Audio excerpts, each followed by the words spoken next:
Welcome to Bitter Bits.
Hello, every Sunday. How's everybody duty? Even though we were gonna duty this last night, but I didn't. I was actually hitting the start button last night, and then I was I was asked, "Did you start stream yet?" Which came from Erica, because it was something not funny, but it was funny the way it happened.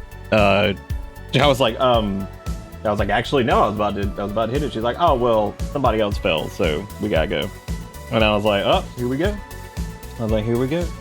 The classic, because we got the 1-2 punch we said was coming when her mom fell, because, you know, teeter totter, and then we were like, oh well, her stepdad will fall here soon, so because what'll happen is he'll like overcompensate and get cute, and so he specifically was, and even her mom was like, will you please not do this, and please let one of the kids come over and do this like tomorrow.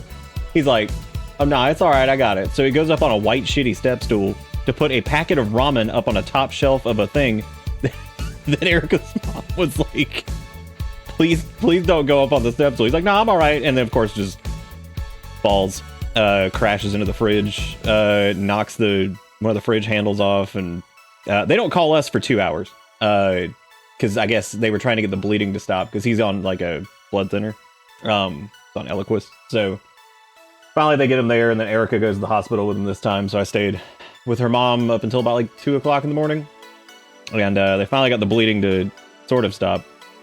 And thankfully he didn't you know, didn't hit his head or anything like that, didn't break anything, but still it was like, all right, we done doing cute shit. Are we finished?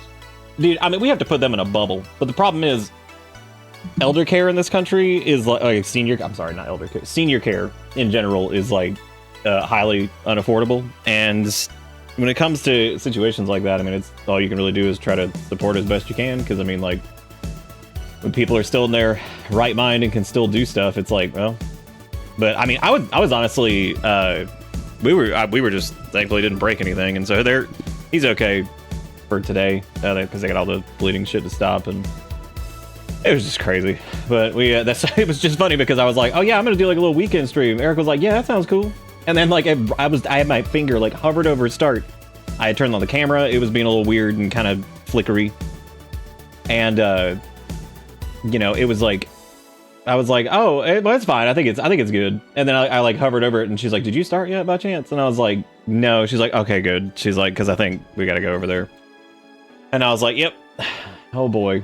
And so we were like, so we went over there and handled that, but it's okay for now. I mean, it's not okay, but like it's okay in the sense of like nobody's super hurt, and her mom's getting around a little bit better. But I mean, we talked a bunch about just, you know, if it's something simple like that, like you can't, it's because that's how it always happens, right? It's never like some crazy thing. It's always like something just small that somebody's like, oh no, I got it. You know what I mean? Like go up on a step stool and then just come crashing down, like whatever.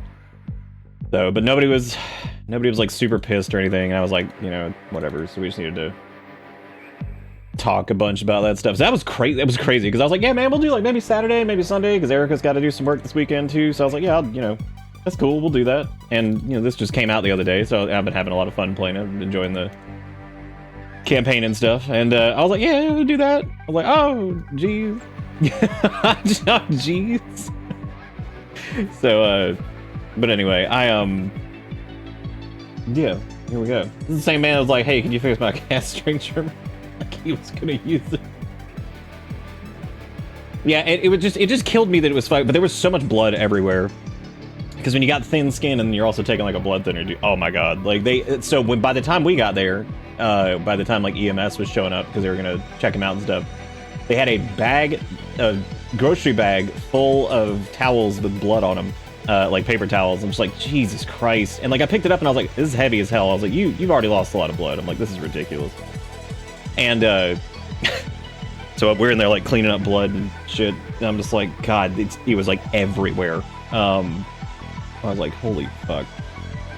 So Erica was there at the hospital with him this time, because the last couple times I've gone just because it was like easier, because like with her job and so she's like, let me just go this time. She's like, you can stay here. And it was kind of like a dice roll. It was like, pick your poison. Try to stay here or whatever. I mean, like, it was just ridiculous. So, but yeah, we got that all all taken care of, so they're fine for today for the most part. We went over there and checked on them earlier, and they're good. So good. Yeah, it was a lot. It was a lot of blood. Probably like some of the most blood I think I've seen. By the time apparently we got there, most of it had been cleaned up, and I was like, oh my god, that's a lot. That's too many. That's too many blood. I did log in earlier. I went ahead and got the Nature is Healing armor, which we're gonna go over that because that's one of the funniest things I've seen in a while. This is of course secret ultimate Sunday whatever bonanza, so I don't expect this to be big crazy time whatever. I don't really expect that much these days anyway, because you know streaming's weird. So we've only been doing it for like 900 years. Speaking of which, we had Sean with a 100 months who just walks up to you in a shitty mermaid costume. I've been watching you for a long time now, bitch. Welcome to Bitter Which I did not get until my brain, for some reason, auto-filled in the voice. And I was like, oh my god. I was like, right, Candice DeBebe, of course. Now all I could hear was that, I've been watching you for a long time now, bitch. I'm just like, oh my god, one of the greatest line reads of all time. Easily. And then Stir 93 months says, hell yeah, WoW crime. That's okay, this time I'm gonna get away with it. This time I'm gonna get away with it. I bought a $7 pair of glass gauges to put in, which are in my earballs right now. Because I wanted something that was a little bit easier to go in than the steel tunnels, and something a little bit different for right now while I size it up one more time. And this old lady at the grocery store who was checking me out for my groceries was like, I like your earrings, they're very pretty. And I was like, all right, fuck the Nobel Peace Prize. I was like, there's my win for the year. And I was like, I'm good now. I was like, I got my win. I was like, I got my win. I was like, old lady at the grocery store checking out groceries, be like, oh, I love those. I was like, got it. I was like, we win. We win. Don't need Nobel Peace Prize. That's pretty good. Compliment from old lady at grocery store is the superior accolades. Just saying. Yeah, on that string trimmer joke, I'm looking forward to everything heating up to fuck a million degrees so the grass starts growing again, so I gotta go over there and cut everything. Can't wait. I love it. If I've ever told you guys how much I love cutting grass, that's my favorite. That was Sean's 100 though, so we had to give him VIP. I actually went through and had to clean up the VIP thing because I realized I had just left things for like 2 months. The only one I left that technically wasn't this month was Sass's, because Sass's was like on like the 27th, which means that Sass got like 1 day of VIP. So I just left Sass's in there. I was like, I think Sass deserves more than like a day, because it's for the month that you're in it. But like I was like, oh well, because I can't always keep track of exactly like 30 days on it. So that's okay. Well, I left Sass's in there because I was like, I don't want them to only get like 1 day. Zelda had almost 2 months, because I saw that one. I was like, oh hey, that's pretty cool. Or like a month and a half. So Zelda got the extended, like it means anything. The extended cut. I did try for Rogue. I did try regular Doctor Enough. It is like if Balls and Sprite and a flat ginger ale had a baby. The green one. I will say the red one is much better. I think the cherry masks some of the stankness of the guarana. Because like I've always noticed the drinks that had that in it always have like a weird kind of aftertaste to them. Erica tried the red one, the cherry one. She was like, that one's pretty good. Yeah, it's like I can't really tell which one I actually like. It tastes like an old energy drink. It does. It does. It tastes like Hornet. Oh, like from the Shaw variety. You like the diet regular best? I haven't tried the diet ones yet. I guess I need to try the diet reg. Yeah, I will explain the Nature is Healing armor, which is they made a cosmetic version of the Mage Weave set from back in the day, and that's hilarious because the amount of shit that people have said about it is so damn funny. Just so people can show some butt. Yeah, it's like the herbal kind of thing, I guess. Wait. Oh, I thought Rogue was saying that the diet one had like more of an herbal taste. I'm like, that's even weirder because that's going to use artificial sweetener, which is even stranger. Which was actually one of the things I liked about it, was it wasn't high fructose. So Mage Weave is actually a cool set, but it was one of the few sets that showed off butt. And this was from back in the day. And ever since they had to oust all the creepers, that was when they overcompensated and started turning paintings of women into bowls of fruit because they were scared to death that it was going to come off as like sexist or whatever. Which was definitely overcompensation. They really didn't. Nobody was clamoring about that. They wanted people to stop drinking breast milk out of fridges and fire those people. I don't think they were as worried about a booby painting in World of Warcraft. But still, they did convert some booby painting into bowls of fruit. So the likelihood of ever getting any horny transmog was probably pretty low for most people because I think they were always worried that, like, whatever, which was kind of hilarious. Which even still, now that Mage Weave has been re-released, somebody was like, that's a good-looking bowl of fruit. I'm just like, I hope this stupid-ass joke. I was like, I hope this dumbass joke never... I'd be okay if it kind of went away a little bit, but, like, just seeing it every now and again is just a treat to go back to. But like, yeah, oh yeah, the bowls of fruit. And that was a real thing. If you've never seen it before, just go look up World of Warcraft bowls of fruit, and you'll have a good laugh at... Yeah, I know, right? The booty shorts are called that, but the thing is like, they're not even that revealing, but there was so little of that in the game that people... That fucking comment when the Mage Weave set shows back up, they're like, nature is healing. I'm like... nature is healing. I'm like, good God. I was like, it's so... yeah, they're not even like remotely whatever. There was actually probably gear in the game that was more revealing than anything Mage Weave was. Like some of the Demon Hunter pieces, you can straight up just run around in your underwear in the game now. So like, I don't even know why... I don't know why any of it would matter, you know what I mean? Because ever since they made the change where you could make your pants invisible with the transmog thing, which was where they drew the line because it just looks silly. They did that, and you just run around full naked. I mean, like, so...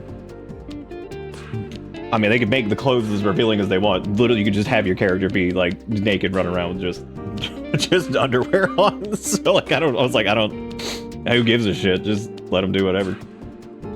Just fuck it, man. The green bottles are bulletproof. No, they're not. What do you mean bulletproof? Well, if they're so bulletproof, then, well, I guess they are enough. I mean, they didn't say that they were whatever, but they're enough to be bulletproof, I suppose. So, there's that. I am wearing, like, glass gate. Kind of see through. They go all the way through the back there, but... Yeah, I needed something that was, like, just easy and simple to pop in there, because I'm trying to go up one more size before that's it. Because I think I'll probably stop at 0 or 00, because that's like the point of no return on healing. And I've had these for like 400 years now. You use the bottle to harass your son. That's kind of a terrifying statement, actually. And I was like, alright. Your glass see-through plugs, chips. Oh, chip. That's... Well, yours are like higher than 00, right? Like you have like a... What is that, like 18 millimeter or something like that? 3/4? What is 3/4? Like 18 millimeter, right? Or like 16? It took me forever to start even stretching mine in the first place. I did my original piercing at 8 gauge, which the lady at the place was like, that's the highest I can start without doing like trauma to your ear.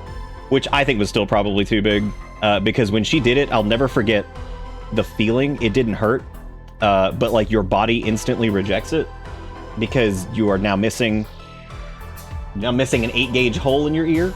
Because she's like, okay, she's like, this is gonna be a lot of pressure. She's like, and you're probably gonna faint. And I was like, what? And she's like, are you sure you want to do this? I was like, yeah. I was like, as long as it's safe. She's like, it is safe. I've done one slightly bigger than this. She's like, but I probably would feel more comfortable just doing this here. She's like, and then after about 4 months or whatever, you could probably start stretching it. So I had these screw-on tunnels that she put in, and I remember the sound. It was like, and I was like, is that it? She's like, yep, that's the left one. And I went, oh, okay. I was like, whoa. And she's like, you good? I was like, ooh. I was like, oh shit. And she's just like, you want a juice box? I was like 21. I'll never forget it. And I was like, yeah, I was like, yeah, and like, it was like weird because I was like, I don't feel good. And she's like, that's a little bit of trauma. She's like, you ready to do the next one? I was like, oh, fuck it. I was like, go.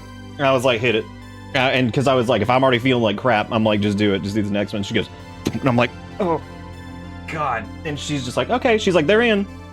And I'm like, because she had already put the thing right in. She's like, now these are gonna bleed and they're gonna crust over and everything. She's like, you're not gonna want to mess with them for like 2 weeks. They were really good. That was a place that it's not there anymore, but no, they were really good. She did a good job with that, and I was fine after that. I mean, they were a little bit, weirdly enough, they didn't really hurt that much. They bled a little bit, but it was the 316L surgical steel or stainless steel, whatever, implant grade like stuff. So it was safe, and I was able to get it wet like I think 2 days after, and just started kind of like rinsing them out over time, and it healed eventually. But the thing was, they were stuck on my ears for 10 years. Finally, because she screwed on the back tunnel so tight, and I guess over time the blood and stuff that like got in the twist off on the back, I could never do it with my hand. So like I couldn't get like a grip on it because they were small enough. And finally, Erica was actually the one to, because I got a pair of Vam pliers, and I was like, okay, cool, and we put it on one side and we popped it off, and I was like, freedom. I was like, finally I can go up to the next size. I was like, and the funny thing was my ears went straight up to like a 6 or a 4 or something like that, because they had been I was free, and so they instantly went up to like a 6 or a 4 because it just had this little piece of metal hanging in it for almost 10 years. So obviously the natural weight just kind of pulled it down a little bit. And then after that, I slowly kind of worked my way up to 0. I'm one of those people, though, that like has to do it slower because I have a big fat fucking earlobe. So like, my earlobes are already fat. You can see them like right there. They're pretty big. So some people have to do step. Most people go 4 to 0, size-wise. But the problem is, if you got a fat fucking earlobe like I do, you gotta get like half sizes, because I think 4 is 4 is like 6, I think 6 millimeter, and then the next one's like 8 or something along those lines. But it goes up in 2 millimeter increments, whereas I had to get half sizes, because every time I did it, it wouldn't rip, but it would be slight discomfort, and then sometimes a teeny tiny little bit of bleeding. But you shouldn't have any of that. You shouldn't have any bleeding really, unless it's like like if it's like a teeny spot, that's whatever, that's fine, as long as it's not like bleeding. So you shouldn't be bleeding. It shouldn't be a lot of discomfort. That's what I'm saying. So like every time I tried to go up the 2 sizes, I was like, oop, I was like, no, that's not good, because you're really not supposed to do that, because you can get a blowout, which is gross. Don't even look that shit up. If you've never seen a stretching blowout, don't look it up. If you're like, ugh, I don't like blood and shit, ugh, it's gross. Like it is gross. They refer to it as cat butt, because it's disgusting. The amount of the images I've seen of that, I'm like, yeah, we'll take it in half sizes. I was like, that's disgusting. I was like, that is so gross. I was like, no thanks. We'll go up in half sizes slowly. So I thought we were at 0, but these are 1. So they're 7 millimeter, whatever the fuck it is. But yeah, that's why I got the glass ones, because they're a little bit heavier, and they're easy. The only thing I don't like about them is you have to use an O-ring to keep them on, and the O-rings never stay on, especially because I got fat earlobe. So a hemorrhoid, dude, it's so gross. I'm just like, ugh. And then but it's also because people are stupid that this it happens in the first place. Because I've seen people be like, I was at a 4 and I tried to stretch up to a 0. I'm like, why would you do that? They sell kits for like $12 of like stainless steel like tapers and shit that go from like whatever. I'm like, your ass just bought a 0 and shoved it in there and thought it was gonna be good. And it's like, oh yeah, I ripped my ear open. It's okay though, because I used antibacterial ointment for the lubricant, and I'm like, I was like, how are like 90% of us not dead? Like, I mean, like what? Antibacterial ointment to lubricate the thing to go in, and I'm like, oh, no, bad. That's not good. That's not gonna heal right. That's gonna heal all fucked up and nasty. I was like, that's gonna heal so fucked up. That's the same energy as my cousin in the 80s who tried to DIY an ear piercing. Dude, anything that's like body mod DIY is where I'm just like, we're not doing this. I am not piercing myself in any way, no way. Nope. Homemade tattoo, I'm good. Unless it's a tattoo artist who, has all the equipment and sanitizing stuff at home, who has like their own. No, I'm good. I'm not doing fucking body mod bullshit. No, that is not a do at home. No. No, we're not doing that.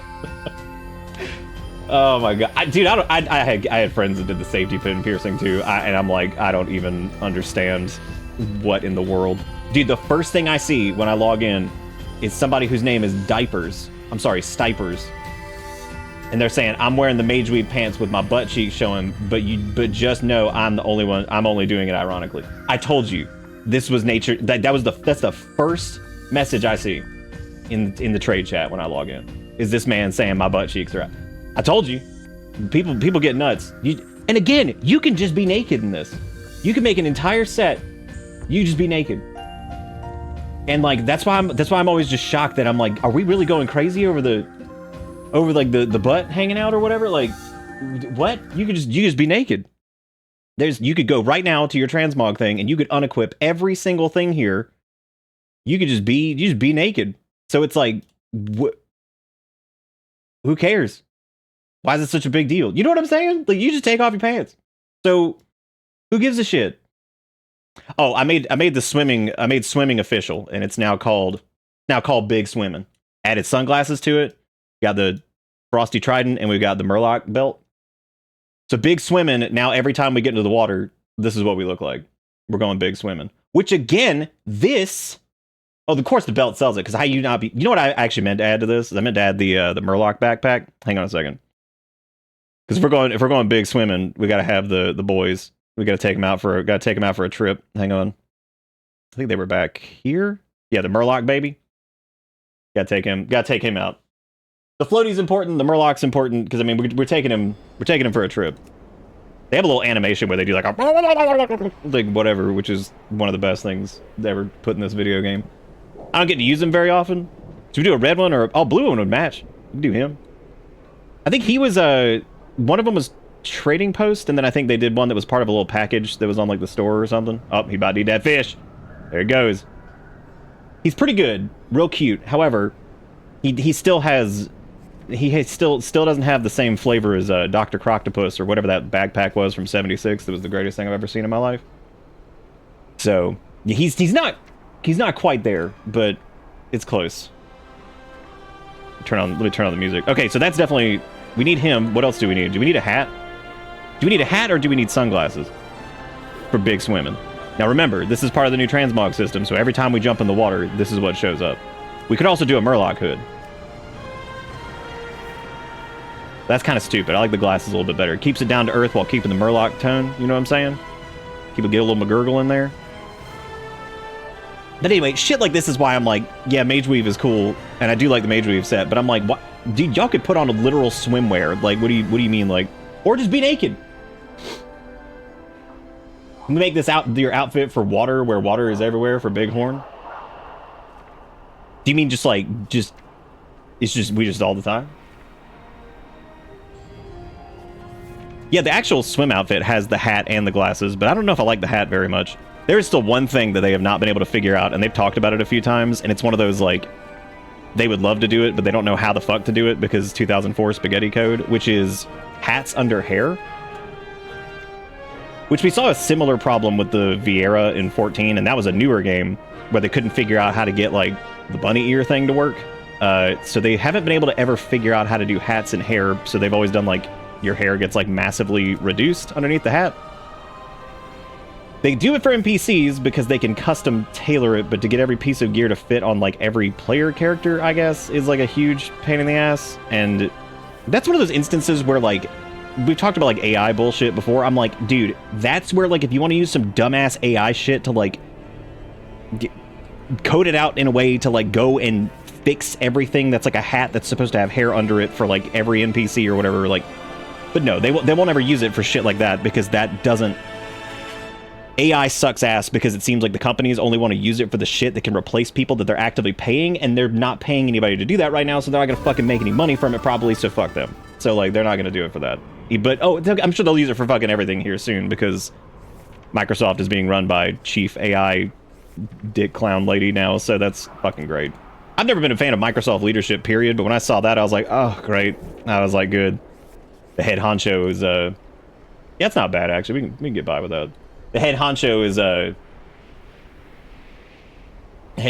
fucking AI clown now, so that's great. I can't think of any shoulder pads that would work for this. Tabards don't really work for this either. Don't need a shirt. Even though we have like a swim. You can just do like a swim. You don't even have to do the swim top. Look at this. That's even just, that's revealing too. So where the fuck? I'm telling you, man. People just get so weird. Also, it's that weird, like, we talked about this the other day, that like weird wave of people who are like, this like puritanical blowback where people are like, oh, no booby scary, like whatever. It's like, who fucking cares? Like, who gives a shit? God help them if they ever see a movie from like the 80s or something. They're gonna have a hard time. They're gonna be like, oh my god, are those boobies literally everywhere? But like, oh, dude, we can do a shovel. We go out digging. Perfect. I think that works. The two-handed shovel too, so it works. I think this is good. I think big swimming's good. Why are the weapons undulating? Oh, these are the goblin ones, because of course they have to be powered, right? How could a goblin weapon not have an engine in it to, you know? That makes sense, right? Like as soon as I tell you that, does that make sense? The goblins have weapons that have fucking motors in them. That makes sense. That's a completely normal, reasonable thing. Oh, the Link was my favorite backpack? Oh, fuck yeah. God. So blessed. That is one of the most blessed backpacks that has ever been in a video game. I mean, just straight up. Like, he's... Oh, let me get to that part. Sorry, I got so sidetracked, I didn't even show him.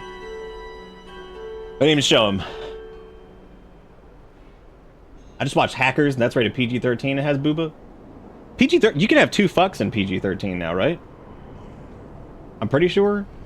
The Goblin Warglaves are the ones with the like, jet engine bombs, like, strapped to them. You meant for this to be vaguely cursed? Why is this X.com? Why are we still using Twitter? Dude, this is gross. Why are we using this? Stop. Well, and I'm gonna continue that statement. That wasn't directed at Jigakuro directly. I meant just people in general. But I mean, also, yes, in this case, stop. Because somebody looking at this and getting just... Somebody is going on a fucking wombat whack dilly sack blast off fest. What's the one above it? Oh. He's like knocking her boobies up in the air or something. This is it. This is it. It's so much less bad to look at if you're logged in. Oh, I'm logged in, so I don't have to... I'm logged in, actually. This is a retained login from when I had to log in to get the message from Team Cherry's PR thing about Silksong. Otherwise, I do not come to this platform unless y'all link me to it. You can only associate Garfield with grandmas because my grandma loved Garfield. And I specifically went in and turned off the majority of my notifications except for direct messages just in case. Because, unfortunately, I missed that message. And that was the, hey, who needs to be on the front page for Silksong, or who wants front page for Silksong? And I'm like, oh yeah, that'd be cool. And I'm like, oh, I saw this a day late, so that's great. Even though I don't think they actually ended up... Oh, dude, but what about swimming oar? What do you think? Should we do the oar or the shovel? We could also add an enchanting effect to the shovel. Oh, wait, no, we can't. There's a way to do this, actually. You can bug this out to show the enchanting effect, but apparently the ore doesn't get to have... That's not even the fucking ore. What is that? That's a different thing. What the hell? How do I find this shit? Look at that. It's like a bug. That's not even the right weapon. What? Shovel's more absurd. Ore is on brand silly. That's true, yeah. We gotta make an outfit for our house too. I haven't done that yet. So for anybody who doesn't know what I'm doing right here, this is a neat new thing with the transmog stuff, where they've like completely overhauled all this shit. And you can make it to where these things called situations, you can make it to where only you'll change your transmog in rest areas, houses, character select, world stuff, delves, dungeons, raids, arenas, whatever. So you can also make it to where like when you mount up on a ground mount, it'll change, flying mounts, swimming, your specialization, all this shit. So there's some really cool stuff you can do here. So you can like make it to where you can make it to where like your stuff changes even if like you're going in like a dungeon or whatever. Yeah, I'm dumb. I hit the wrong button. Me dumb. So like in this case we could do like you know, this is for like a frost transmog. You got like a blood one over here. This is the only weird thing that happens though, I've noticed, is like it sometimes keeps some of the outfit chunks from like the other thing when you're flipping between it, but I think that's just like a weird bug. I don't know what that's all about. This is still all pretty new. I mean, this was one of the bigger bigger features in this expansion. But here's the set that's making everybody lose their fucking mind. See? Because it shows butt. Isn't that scary? Isn't that frightening? Who's frightened right now? Y'all going to church today, tomorrow? Because of this? Better watch out, dude. Better watch out. That's butt. Scary. That's scary stuff. Oh, look. We untransmogged our pants, and now there's more butt. I'm Christian again. I had to. Because Jesus is coming. What about this one? Oh, my God. Call Jesus. Somebody gotta fucking get him. Get him on the fucking horn. Get him on the horn. Did I say big swimming? Okay, cool. Good deal. Why are we in big swimming? That's not what I needed. Well. And I dismounted, and then it put me in my default gear. Needless to say, I think Situations is a little bugged. Like, just a little bit. I think it might be a little bugged sometimes. That's okay, you can just click it and switch over to it. I think sometimes. That's right, maybe I am the only one that knows that Blizzard or Silvermoon's underwater. Oh, I overwrote that one for another one because it looked really stupid up close. You know the funny part about it being the not Paladin transmog was that those were all Death Knight pieces. I think only one of them was like a Paladin thing or whatever. Could just wear this, just become whatever. There was a bug before the expansion launched, but unfortunately Blizzard killed it without even acknowledging it. Somebody found a way to use the new system to save a custom transmog set on one character, and then you could apply it on another character as long as it was the same armor type. And so people were putting like the Judgment set and everything like that onto Death Knights, and it was actually really cool. I had like a Blood Knight, Death Knight set, and then they just killed it in the next patch, and no, they didn't even mention it. I was like, oh my god! I was like, they just executed this one. They didn't even tell anybody. They were like, nope, that's not right. They're not supposed to be able to do that. And I was like, okay. Because I think they've kind of gotten a little lax on like the, you know, because I mean, like, you can run around in like the Mage Weave set as a Death Knight now, so the whole like class silhouette thing's kind of dead. But I do understand them wanting to keep some class tier sets locked to specific classes, because like, I mean, I think that's fun, at least for a little bit. I wouldn't mind after maybe a few expansions they maybe changed it, like, oh, it's been like 2 or 3 expansions and you can get like, you know, because like for Legion they did that for the Legion remix deal, because like they made it to where you can get all of like the plate sets from Legion are now like cross class, so you can get like Dreadwake and stuff on warriors and paladins and all that shit, which that's cool. I think that works. Like, so, because I just feel like after a certain amount of time, it's like, that doesn't really matter anymore. Unless, I mean, even with like iconic sets, it's kind of just like, I don't know. Even if you wanted to like RP it, you could say that your Death Knight was like raised after getting, who gives a shit? Like, whatever. Again, you can run around fucking naked now. Like, who gives a shit? I don't fucking care. I don't want to hear about the class silhouette when it's like, oh look, here, I'm a Death Knight wearing the Mage Weave set. It's like, oh, yeah. I think we can stop worrying so much about the silhouette. Yeah, I'm doing hair. Oh, I haven't done anything off stream. That was originally the plan last night, but I was like, you know, I think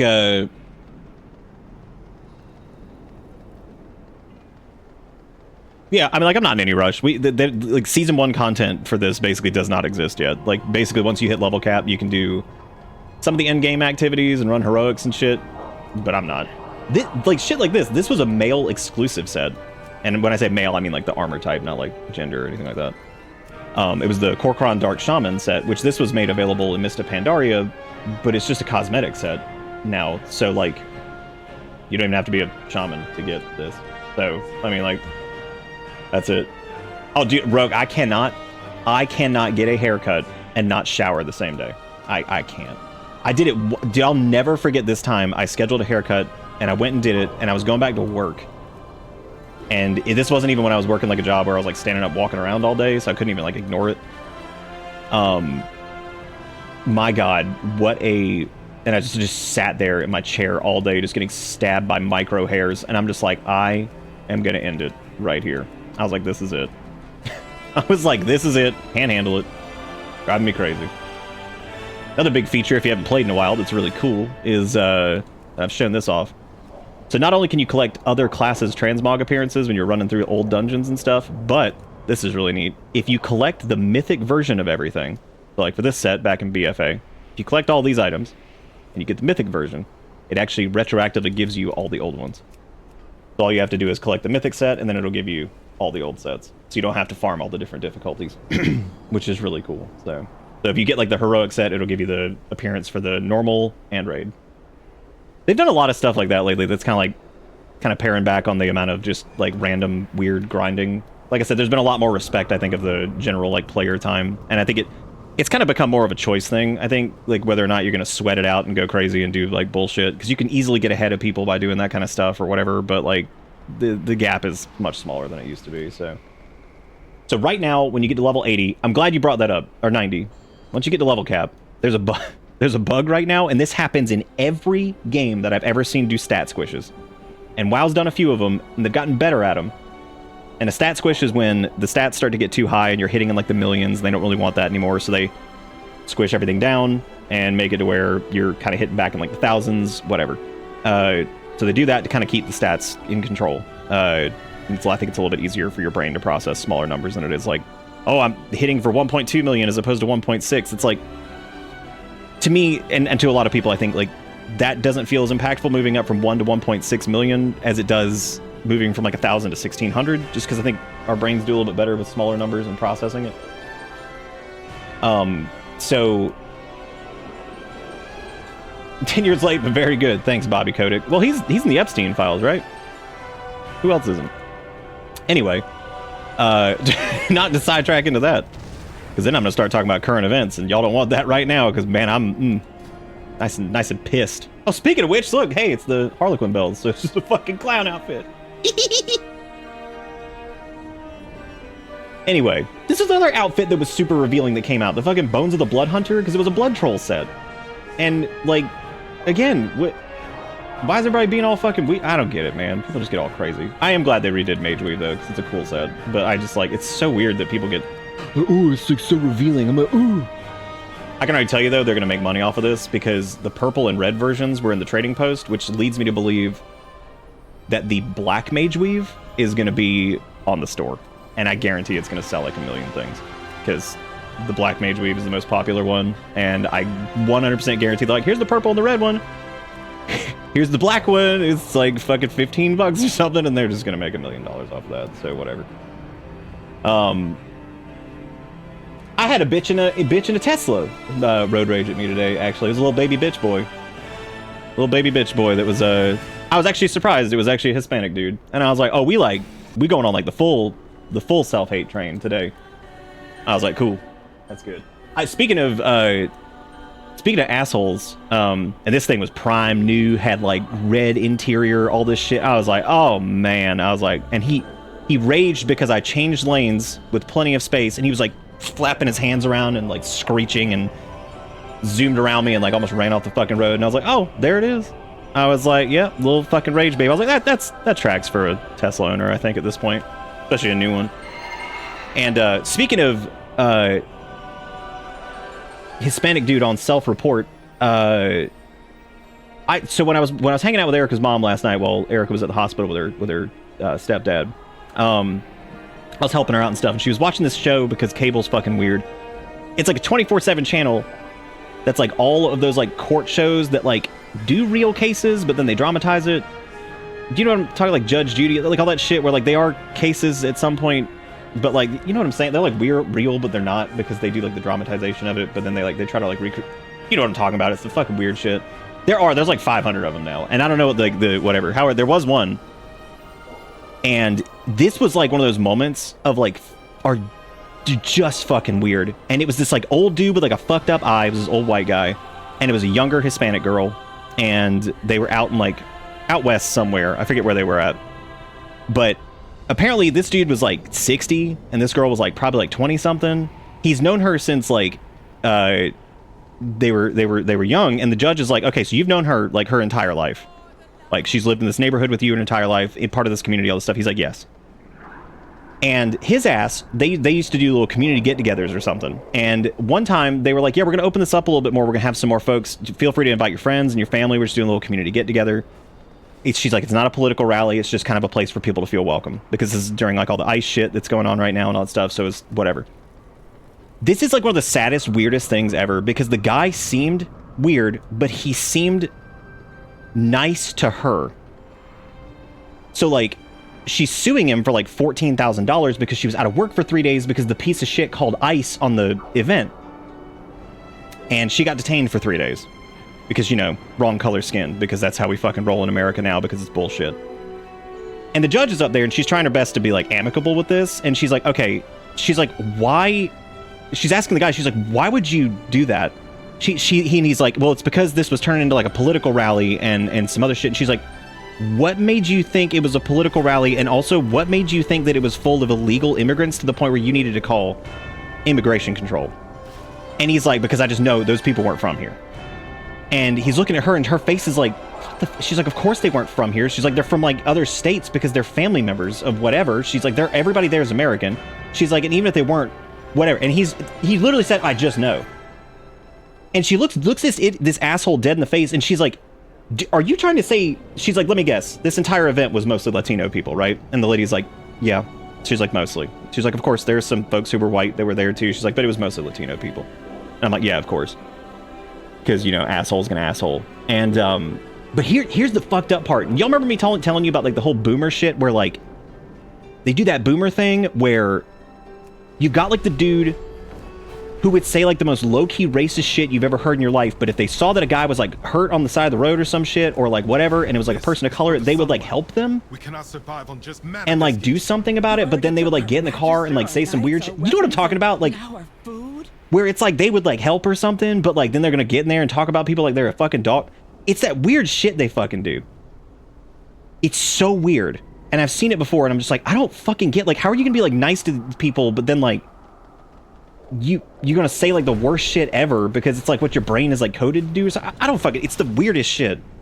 And I'm like, why not just do the nice part? Because obviously that's the important part. Anyway, so she looks at him dead in the face and she's like, are you trying to say that like she's not American? And he's like, oh no ma'am, no ma'am, no ma'am, she is American as you get. She's like, she's true blue, 100% American. I would never, whatever. And I'm just like, what? I'm like, what is this like? He's like, I know this girl. She's grown up in this town. No, at 100%. She's like, but you were certain that these other people weren't for some reason. And I think ultimately she ended up actually like granting her the 14, if it was even true at all, but like granting her like the 14K in like damages for like missing like business for 3 days, for being detained by fucking ICE, which thankfully that was all that happened and it wasn't, you know, whatever. But like, it was so fucking weird to hear this, like just this, I just know shit. And then the minute it gets turned on her, this girl, you know, is like, no, I would never say that about her. I'm like, what? I'm like, what? This is like the, I mean, what? I was like, these fucking people, like, I was like, Jesus Christ, like, wouldn't say anything bad about her.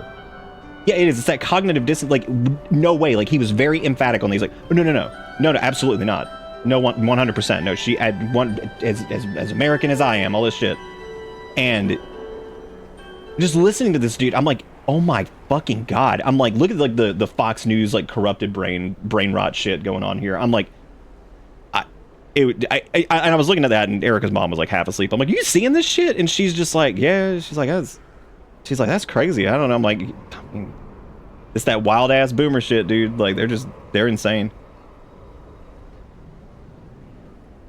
I don't know, man. Yeah, it's that like, oh, they're one of the good ones. But like, oh, here we go, dude. Here we go. I've been reading that the side quests are really, really good. And I've done a few of them on the beta, but I haven't done a bunch of them. So I'm a little sad I haven't been doing those on stream, but we're going to keep doing the Herondeer story campaigns. That's where we're heading next. So this is basically, we're going to be going underground because as it stands right now, if you missed out on some of the story, the Sunwell is basically in overdrive right now, and there's a bunch of very powerful light wielders effectively channeling its energy into Xal'atath's Voidstorm to try to stop the invasion and stuff like that. However, the one thing about this that's very threatening, because we all know the void works, void consumes. That's just what it does. It just devours things. So this is probably a big fucking play just to get them to dump all of the Sunwell's energy into the void storm, because it's causing issues basically, because like anyone right now that's wielding the light, like Turalian and like a bunch of paladins, something's happening with the surge of light from the Sunwell that is causing people to be a bit more unhinged. It's causing the plant life in the area that was infused with light to cure stuff from the Dead Scar, which was around Silvermoon. It's causing it to erupt wildly and go insane, basically. Similar to the Everbloom, which, if you ever played Warlords of Draenor, there was a like all-consuming plant life thing in the area of Gorgrond, which was effectively like this just ravenous plant life matter that would just devour everything in front of it. It's kind of like that, but it's light-infused plant matter, so it's like everything in the area that's like light-bound is kind of in like overdrive right now, because you have all these powerful light wielders channeling the Sunwell's energies into this thing, and it's causing everything that wields the light around here to go nuts, basically. Like, things are they're starting to get worse. We've seen Turalian acting like a fucking crazy man, and he already is like a little bit crazy, because he's not crazy, but like he's been fighting basically a war as a Lightforged person for like 1,000 years now or some shit, so he's already going to be kind of focused on that. They're still talking about Mage Weave in chat. I can't fucking believe that. Anyway, so this is kind of getting back into the Everbloom stuff here, or not Everbloom, the Light Bloom. It's pretty simple, basically, is like that they used learn more of the light magic to basically fix a lot of the area here, because it was destroyed back in Warcraft 3. So they used it to kind of fix stuff. So now that those plants were infused with light, they're also going crazy, basically, and they're kind of becoming like sentient, and you can even see here this person's killing this light worm or whatever. Normally those are just mana worms, but I think we've seen light worms after the Sunwell was fixed and stuff, so but like everything that wields the light basically around here is getting kind of nuts. So we're gonna go with Orwenna, who is actually a Harrenir that we met in the War Within, who helped us deal with the Black Blood, which is a like a old god crazy thing. So we're gonna go. We're gonna see where they come from. And there's a really cool. The Herondar are actually pretty cool. Some people don't like them. I like them. I think they're neat. They've got an interesting concept. They are kind of the missing link connection between trolls and elves, because elves actually descended or came from trolls. They were just shaped and warped by magic from living close to things like the Well of Eternity and things like that and all that stuff. So these guys live underground in a place called Herondar, and Herondar is basically a place that all of the world trees' roots converge, and they're kind of like the protectors of those world trees, but they weren't put there by titans. They're kind of like native, so to speak. Yeah, the Light Bloom does look really gross. Like it's got like this really gross, sick. I would imagine it smells like, you know, that like weird sweet smell that like molded shit has, where it's like sickening, that like sickening sweet smell to it. I would imagine the Light Bloom probably smells like that. Probably pretty gross. So we're gonna go to Herondar, and we're gonna, and this place actually used to be the cradle of the World Soul before the Titans moved it. This place, it is like we've stepped back in time. Tread carefully. You will be seen as invaders. Shit, I hate to play that.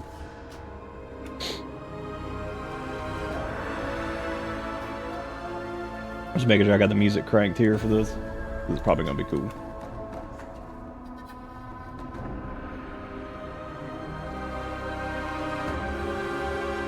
You can ask her if her people are welcome her. It's against our ways for Harrenir to have contact with the outside world. I do not expect a warm welcome awaits us, but the threat of the Light Bloom does not originate on the surface. The time has come for people to join the fight. Convincing them will be a challenging task if they let us live long enough to try. You hail from above. So all of the world's roots grow towards our homeland. The ones above you are mighty, but new born of fledgling world tree you call a Mirdrasil. As far as the world trees go, it's a strange one.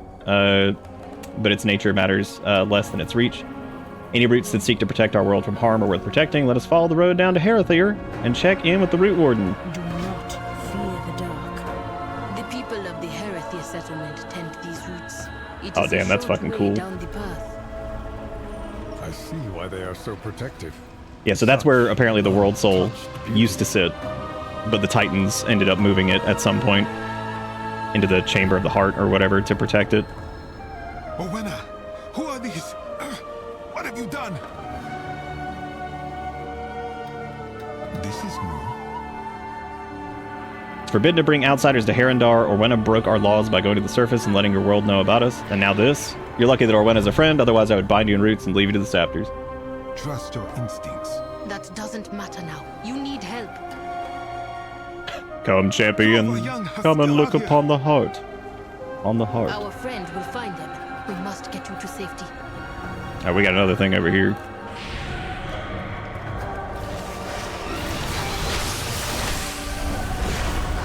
Get in here, but like somebody order a little death. Oh man, that scaling shit's starting to kick in.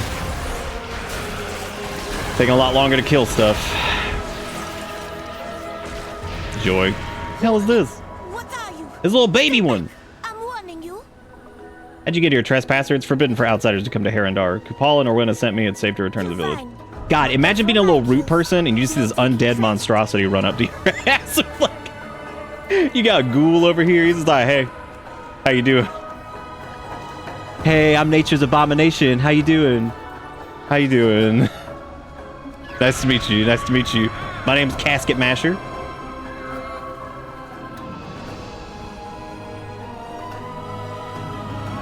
On Hora's roots. That's another little kid. Oh, I was just getting warmed up too. Yeah, you good. But yeah, so it looks like the light bloom is going to be affecting this place because all of this is going to be like subterranean, so... Music is great.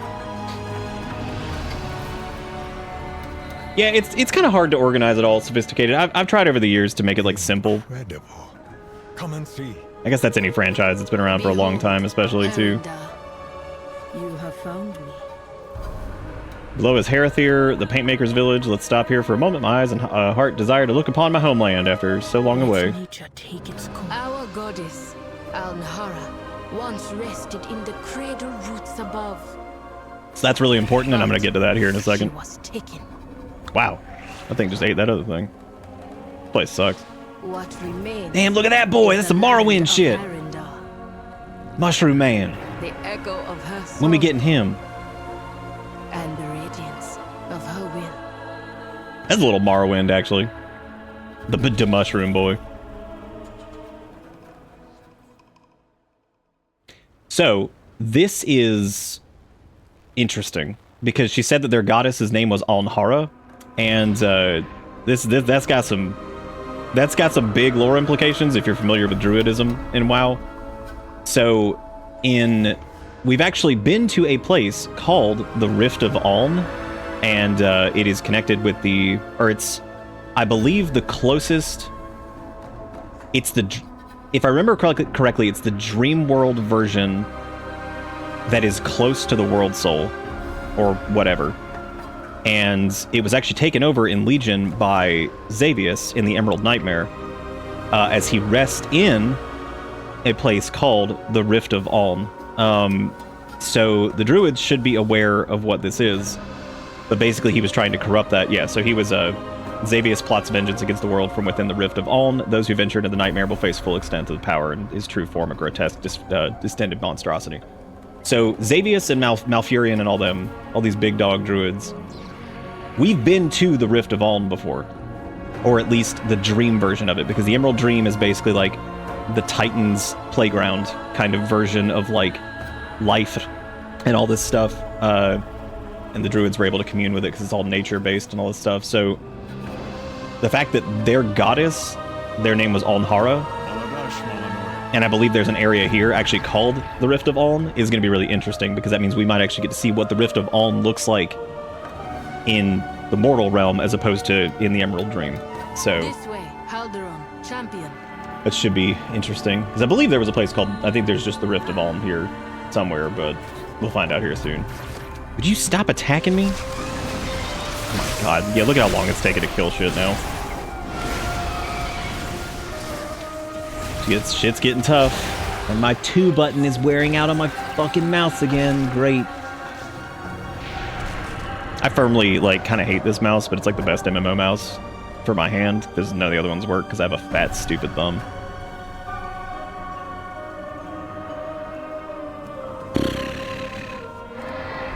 I actually really like the Corsair Scimitar and a few of the other ones, but... This so-called light gloom is no real threat. It does not excuse your heresies. Oh yeah, it's not a threat, you're right. Why don't you go up to the surface for a second? It's looking pretty good up there. How dare you meet the Root Warden's gaze? Ought to leave your bones to the Grimlings. Outsiders are not permitted in Harendar. Orwena has broken our most sacred law, and you're not welcome here, stranger.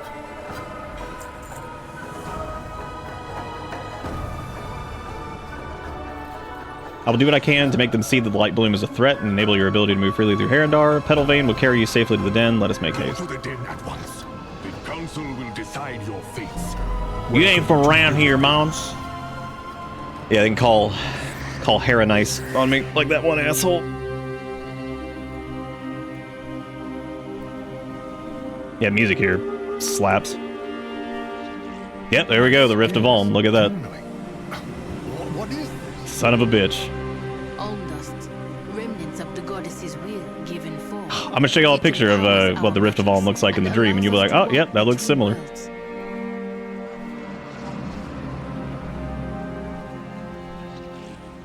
Yeah, basically these people have been here like forever, and they guard all these roots are basically roots that have come from the world trees. I will do my duty for Tread carefully, the Harenir are formidable, and on edge of our arrival, the council is convened and is ready to hear Orwena's words. Hopefully she'll be able to convince them that the light bloom is a threat. Greetings. I'm gonna go attend the council meeting. To speak to her elders. Let me know when you're ready. I'm ready, let's hit it. Far Striders stand ready. Dude, I saw somebody that was like, oh, Haldoran's VA sucks. I was like, you fucking suck. I was like, he's actually one of the really good ones so far. I was like, don't you fucking do Haldoran like this. He's the man. Also, the Harenir Druid forms are fantastic because they're a new playable race. So, I think the tank is like a big Enough of this. Wolverine pangolin looking thing. Show yourselves. He's specifically an animal that I forget the name of that starts with like a B. I came here to speak. I almost called it a out of Balverine. respect. A Boondin But if Scuncheon. violence is your intent, It's like a Binturong, yeah. It's like a Chinese like little bear thing or whatever. Or some shit. How many of our secret Look at that boy. have you broken, child? Inviting those outsiders here, profaning this sacred place. He's like, no, I'm not. With their What are you talking about? they Ignore the hear skulls. goddess's song as Ignore the we do. undeath. They fight to save her. Is that not who we are anymore? Will you do nothing but skulk in these caves, lamenting the withered past? Also, look at that damn. That's like the feral form, and look at that little thing. So fucking good. Goddess? Clearly, the hand of Anhara is upon you, child. But I can't believe people don't like the Harenir. I think they're neat, man. It's like cool, like concept of these people that have always been like World Tree Guardians that we just never saw. I hear her voice. Should I not follow wherever it leads? Not if it leads you from us. Yeah, I think they're neat. I just think they're neat. By the roots. They among us must be proving that the goddess has indeed called you to her aid. you have forgotten the value of tradition, Orwena. Go to the Den of Echoes and remind yourself of what it means to be Haranir. The elders. There's a bit that I saw in the beta that was really interesting, that we'll get to here soon, but as far as like a little ahead, since we can see all the roots of the different world trees, even the ones that have been destroyed, eventually we'll see the roots of Teldrassil, and it's still on fire, and that means the Harenir knew something happened to Teldrassil, but they didn't know what, and they couldn't extinguish the flames. So some of the roots from Teldrassil are down here and still on fire, and I just think that's really interesting that they probably knew something was happening, but they didn't know what exactly. Because that's probably not normal for a world tree. A world tree to just burn to the point where its roots are like eternally like smoldering. It's also interesting what they said about Amir Drasil, because Amir Drasil is the new that's the new world tree that was actually built or grown in Dragonflight and was kind of blessed by like, damn, the music rips here. This is cool.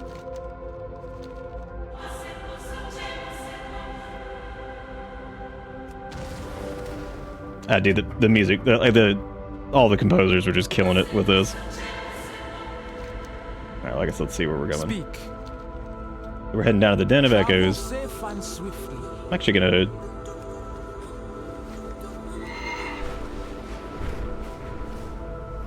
I think we need to go up, I guess.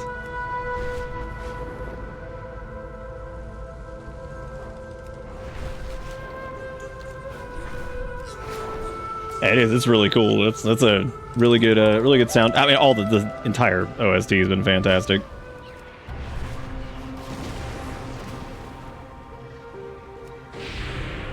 Who's this little guy? Who's this little guy? Oh, nice. Or dust dances. Perhaps his dust would be an interest. Okay, cool. So we'll take that over there when we get a minute.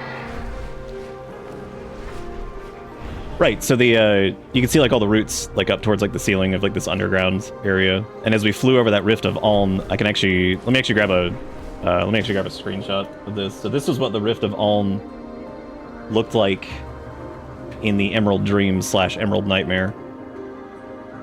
Because we don't get to see a lot of it, but basically it's an empty. In the Nightmare, it's kind of like this like empty room, but if you look up, this is all you see. Is like brambles and roots and stuff like that. So when you go up to the when you go up there or whatever, like that's all you see. And this was back in Legions. This was 10 years ago that we first got to see the Rift of Aln. And now I guess we're getting to see the real world version of it, because I don't think that. I wonder if some of the druids would have known about the Haranir, but I would assume that they really didn't, or maybe they sensed them, or like maybe that there were others or something like that. But I know there was some dialogue about it at one point. This is one of the instances where I wish you could just like go talk to Malfurion about it and be like, but they can't fucking do anything with Malfurion in the story like ever, and they have to nerf the shit out of him if they do anything, because the dude, Malfurion, in the way he's written in lore, he could have beaten every threat that we've ever basically faced after seeing the bullshit that he's been able to pull in the past. He's a straight up like, I mean, he's a straight up demigod. Like they can almost never do anything with him, because it's like, what are we gonna do with Storm Rage? Be like, I don't fucking know. Make him go to sleep again. They're like, we can use Tyrande. It's like, I mean, I guess. They're like, Malfurion could just rip everything to pieces with roots and God knows whatever else. But, you know, same thing kind of went with like Illidan there for a while, where it was like, the Storm Rage brothers in general, it's just like, what do we fuck? Jaina's the same way. They've had to nerf the shit out of Jaina a few times, because it's just like, she's just insane as a mage. Same goes for like Khadgar and some of the other ones where they just can't. It's like, well, they could probably just solo all of this, but yeah. Oh look, the bruise on my arm's still fucked up. Check that out. That girl did a number on this, man. Her arm is jacked. I was the root warden for Teldrassil. Oh, so Hagar over here, this lady was the root warden for Teldrassil. My duties were terminated with the destruction of the Great World Tree. We Haranir lived secluded for eternity, but we can afford no longer to think that we can remain this way. The roots are but part of a tree. Tree Warden needs to be able to protect the care for the entire tree, even if the roots are their focus. I'll always wonder if there would have been something I could have done to stop the destruction. My willingness to hear you out was born in the fires that destroyed the great tree. That's really sad. Because these poor little like root people down here, they're probably just like, what the fuck did we do about this? The first outsiders to ever witness the Den of Echoes. When you touch the paintings, our ancestors will share our stories and struggles. Alhara guide you. Oh, there's another stay a while and listen. They're everywhere. It is not like you to avoid conflict. Have your fangs dulled since I was gone? Don't test me, little sprout. I know when to roar and when to wait. I could have pitted my pride against Ruya, but alone, what good would it do? You are as strong as any. First, you left. Then the roots of Teldrassil burned. Now, the elders barely consider me one of them. Should I not have heeded the goddess's call? You did what needed to be done. I have always told you to trust your instincts. All I ask is that you trust mine. I really like this zone so far. This is neat. Faith in you, and know that All the I VAs will are really good, too. always defend you, even if As you can tell, they just sound pissed that she was gone. Just like her talking there, she's like, you fucking left and then Teldrassil burned. She's like, I mean, fucking, like... It's interesting that they... So, that's the cool thing about their customization, is you can make them look a little bit more troll, or you can make them look a little bit closer to like elves, because they're kind of like a midway point between them. So there's like some really interesting customization options for them. Like, their customization is so... Them and Drakthir is so high that it's caused people to clamor and be like, can we get like a full customization overhaul? Because like, between Haranir and the Drakthir at this point, like, the amount of customization options they have are just insane compared to the standard races. And remember, We've been granted a rare opportunity to learn about my people, our culture, and our history. Let me know when you're ready to begin. Hit me with it. touch the painting. Beyond us, within countless generations ago, our people walked beneath the trees of the great mountain. Oh, hey, it's Freya. None knew of our presence. Not the giant whose steps shook the earth, nor her massive beasts. Definitely thought he said breast. And I was like, that's weird. He did not. He said beast. That's interesting. So Freya didn't even know that they were here. I guess we have to hide in the bush. We have to hide from the echo of this thing. What does that say here? Thick canopy. The thick canopy of trees inhibits your ability to take to the skies. Okay, so you just can't run. What if I could just like... Okay, cool. I don't even know where we're going over here, so...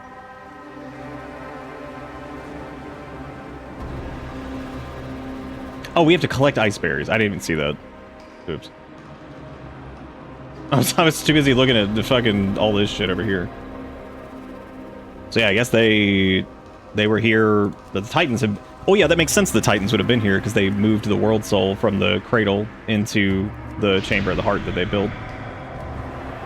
I appreciate the whole, like, the Titans haven't been the good guys. Because, like, this has been a really, really weird piece of feedback that I've seen people try to give, and they're like, I really don't like the whole story of, like, now the Titans are bad, and now the light is bad. It's like, dude, they have been hinting at this shit. They're not saying every single Titan was bad. They're saying that some of the ones pulling the strings may have been more... not as benevolent as it seems they were in the past. And we got wind of that as long ago as, like, 2011. Like 15 years ago, because the first thing we really got to see with the Titans that was like really, really, really in our face that they were not 100%, not, I don't want to say like not benevolent, but like not super concerned with, oh my god, you're not supposed to fight these things. They have so much fucking HP. Yep, that hurts. Oh boy. Well, I can't tell if it's actually using magic damage there, so I'm gonna try to... Okay, cool, it gave up. Anyway, so the first instance that we got of that was Algalon the Observer. So we go to Ulduar, and we're going through this, like, Titan facility. And Algalon was, like, a secret boss. Well, I'm getting to the light thing here in a second. So specifically with the Titans, we got to see that Algalon was about to re-originate the world. He was gonna wipe everything off, because he's, like, talking about how the security protocol was tripped. There's all these monstrosities, the old gods, everything. Like, it's shit's fucked. Like, from their perspective, even though life had grown here, it wasn't right. Things were out of order, and Algalon was going to re-originate the planet, which means that he was going to wipe out life, reseed it, and start over. And it was that level of apathy towards the life that existed on the planet that was the first kind of indicator that, like, the Titans don't really care so much about the life itself. Well, not all of them, but specific ones. They had protocols in place that if anything went wrong, they would just wipe it all out and start over again. So it had, like, no regard for the life that was already there. So we beat the shit out of Algalon and basically get him to stop. And he doesn't re-originate the planet. But, like, so that doesn't make a lot of sense to me that they're like, oh, we saw stuff that, like, Odin was bad and, like, all this stuff. So I'm like, no shit. Like, they obviously don't fucking care. Like, you know, and there's parts of them that were either probably more nefarious. There's ones that were probably nicer and did care about life, like Freya probably cared more because she was more involved with it. And, like, you know, all the crazy shit with, like, Aman'Thul and Freya and all these different Titans who... all these weird things they did, and, like, they got, like, emotional about stuff, or they got, like, attached to the life, or they, you know... because there was an instance where, like, a world tree was planted, and it was ripped out, and, like, all this other shit. So... I don't get where people are... I guess it's just, like, complete ignorance of the lore, like, 100%, because the Titans have not been 100% benevolent for a long time. We just didn't know the extent of some of it. And we've seen some of the crazy shit they did to try to ward off, like, the Black Empire and all this other stuff. Like, they've done some wild-ass stuff. So, you know, as the layers kind of peeled back of, like, you know, some of the shenanigans they were getting up to, it was like, I'm so surprised that people were like, oh, I don't like the new Titan bad lore. I'm like, it isn't new Titan bad lore. It's, we're learning more about what their goal was and kind of their lack of regard for life, or how maybe they've kind of fudged history. Because there was an instance where apparently there was more to the Black Empire than we thought. Not in the sense of, like, the Black Empire was benevolent, but maybe that it was more developed and had more going on than we originally realized. And the Titans just wanted it destroyed because it was a differing, like, opinion or whatever. And obviously the Black Empire, from everything we've seen, was not, like, good. So it's not like some clear-cut, like, good and evil thing. I mean, obviously they were not good. Like, the Black Empire was pretty fucked up. So, but, you know, it's one of those moments of, like, it just not being quite as clear-cut, you know, as it seemed before, which is interesting. That makes for, like, more interesting storytelling. And it's not like, you know, I get people being like, oh, I'm just tired of, like, all the morally gray shit. I'm like, yeah, but I mean, like, good bad is fun sometimes too, and it's cool to just have, like, a big bad and whatever, but, like, I don't know, it makes the history of it a little bit more interesting to, you know, get to, like, see some of that stuff and hear about it or whatever. But, you know, as long as it doesn't reveal too much, because sometimes that can be a problem too, is, like, over-explaining shit and making it just really stupid. But and then as far as the light goes, we talked about that the other night. They've been doing that since Classic. I mean, like, ever since the very beginning. Like, you know, we had instances of, like, people who were shitty that could use the holy light, quote unquote, because they were zealots. I mean, like, they had full conviction in what they were doing. They totally believed in what they were doing, and they were able to, as a result, wield the holy light just like everybody else could. Which was one of the main instances of that was the Scarlet Crusade. So it's just weird that people are like, oh, I hate this, it's dumb. I'm like, I mean, we've been talking about it for like 4 million years. This ain't like some new concept. And the other weird part about it too is that, like, I think that they ignored the part of the story where the Sunwell is basically erupting a ton of energy, and it's causing everything that is, like, light-bound in some way to kind of go nuts at the moment, which would explain why Tyrallian's acting more irrational than he normally would. It's explaining why the light bloom is going like, all the plant matter is going crazy. It makes sense if you're, like, paying attention to the story, but I think it's one of those...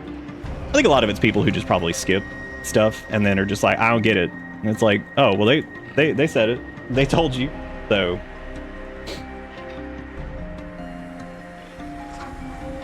oh. I guess what are we looking for? The Razor Quill Remembrances? Well, we get this. So yeah, these are all, like, the little druid forms for the Heronir. This is, like, their feral form. It's like a little mongoose looking thing. Which is pretty blessed, if you ask me. Pretty blessed indeed. Also, thank you, Zach, for the 90 months. I appreciate it. You doing all right? I'm just trying to find another Razor Quill Remembrance to whack with my hands. For some reason, I can't find one.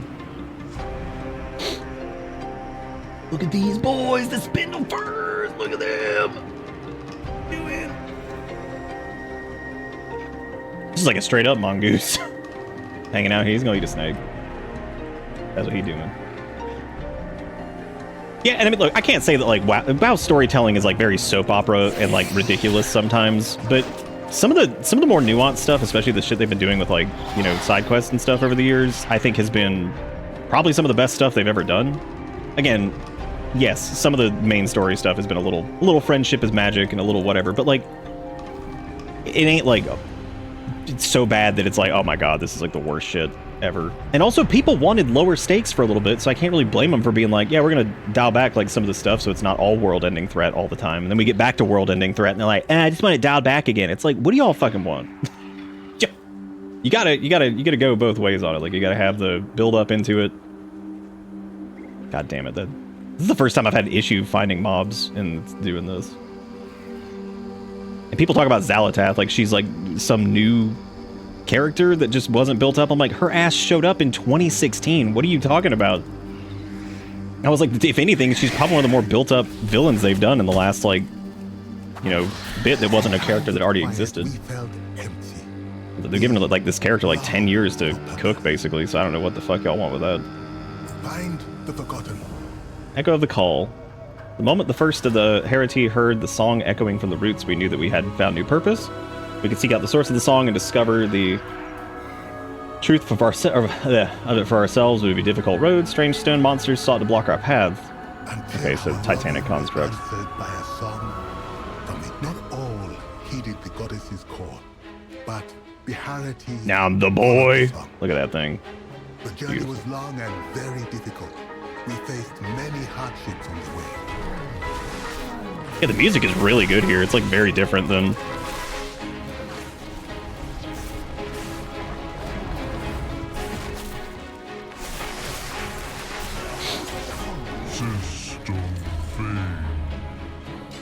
We got him. We battled our way through the woods and found ourselves in Haranda. But that is a deeper, more dangerous tale. Complete the Gulf of Memories delve and obtain the fragment of revelation. Oh, hey, another delve quest. Nice. Yet remains. Haga is waiting for you ahead. May Amhara be with you. Yeah, I think that this is really interesting because I feel like it's. I can see how maybe if you're not like familiar with some of the lore stuff that this zone might be like, what the fuck are we doing? But I think it's really neat that in a way this is like touching on a lot of like Titan stuff. Oh my god, how did I get all these guys too? Well, things are getting a little bit harder because we're scaling out of our gear range now, so maybe a little bit tougher to live through pulling a shitload of stuff. I mean, I can always like switch to blood if it gets too bad and just pull the world still, so. So delves, like I said the other night, if you haven't played WoW in a while or you've never played it before, they're basically things that can be done in a group or they can be done solo. A lot of people do them solo. They can kind of treat them as like solo content. They're kind of like solo dungeons. That's what we're going to be doing here in a second.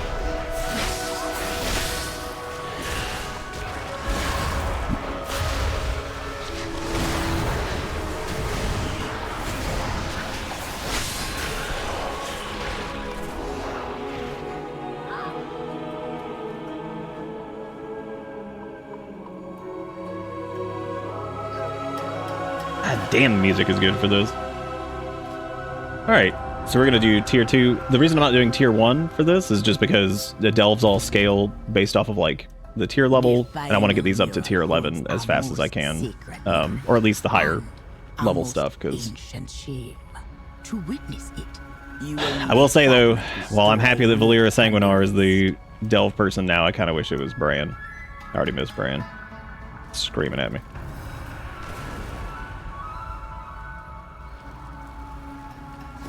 And I think for the sake of this, since we're not dying super quick, I'm gonna switch her over to. We'll put her into the, make sure she stays in the damage dealer role because I don't think we need a healer for this. Play the Gulf of Memory on any delve difficulty.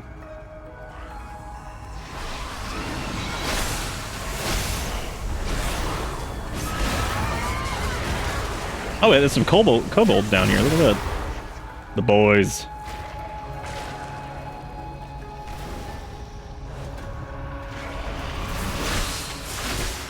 Looks like we have to keep these torches lit to stop from taking persistent damage.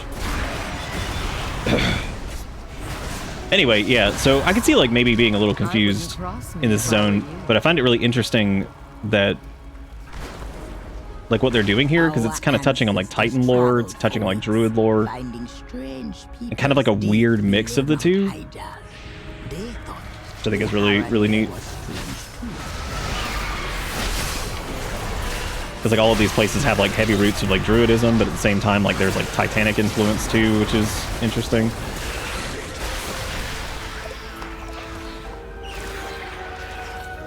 Because I think really what they're going for here is that ultimately what we're going to see, it's not really about good and bad. I think it's going to end up being that like certain cosmic forces influence in different ways I still can't get over that borrowed power thing, the cleverer girl. That's so funny. And it just summons... Oh, Brano Vision.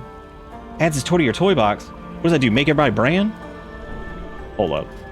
Is that what this does? Please tell me that's what it does. Oh my god, that's exactly what it does. It turns everybody into Bran. Well, hey, we got Bran back. That's really funny. Brano Vision 3000. That's so stupid. Oh my god. Yeah, we got him. We got him back. I'm gonna go in here and just kind of pull some shit, because we need to find other stuff. These fucking... Okay, cool. You can actually light those in combat. Thank god. There's something really funny about seeing Bran Bronzebeard just being a rogue up there stabbing stuff. It's pretty funny. It's so dumb. I hope that just does it to everything, like the Corgi goggles. Everyone become Bran.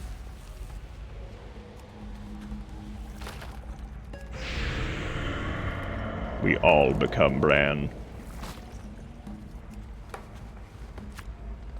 I mean, I'm kind of losing Bran. He's fucking hilarious. Valyra is cool. She's a really cool character, but Bran's just goofy and doofy. I think Bran worked out really... They originally had this plan to allow you to choose your Delve companion, and I remember at one point they said that that wasn't really working out, so they kind of had to... The more fearsome their foes became. So they kind of had to, like, just maybe... I think they were going to change it to be, like, expansion-based as opposed to just choosing your Delver. I mean, they may change it at some point, like... But yeah, I think they ended up having to kind of go back on that. Which would have been neat, but I also at the same time, I don't really know if it would matter very much. Because, I mean, their skill sets are going to be different. Because obviously Valyra's a rogue. Bran's kind of like a general, like, adventurer, you know, whatever. Well, guess I'll fucking kill this thing because it's in the way.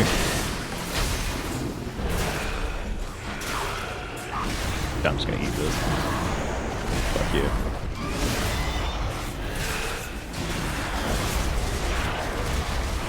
Just gonna eat this too, fuck it. AMS that shit.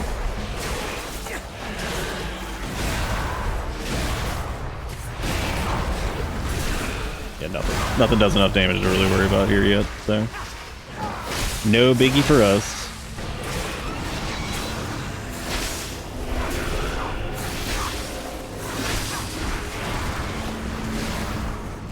Weird to see Nerubians down here. I mean, it makes sense, because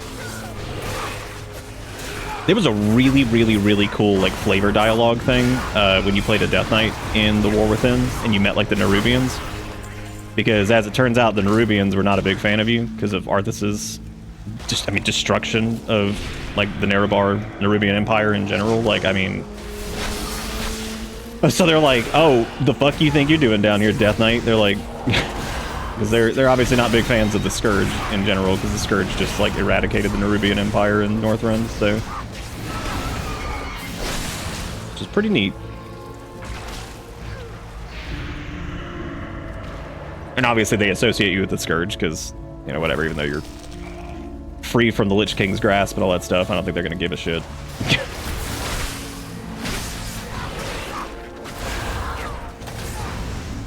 You see, like, a warrior who, like, annihilated your people, and it's like, oh, I'm good now, though.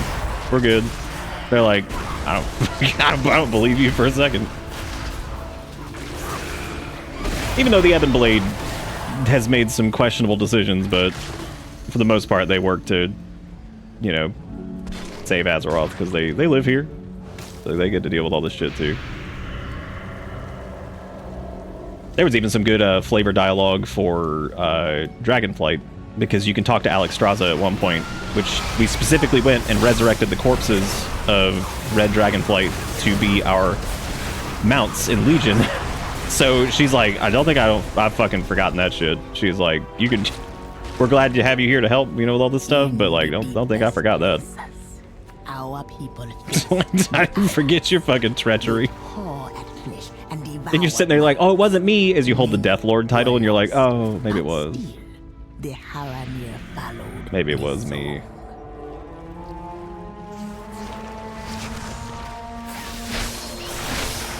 Someone pointed out, actually, that apparently the Blood Knight order in Silvermoon has actually started letting Demon Hunters and Death Knights join their ranks, which is actually really interesting. I'm curious if there's like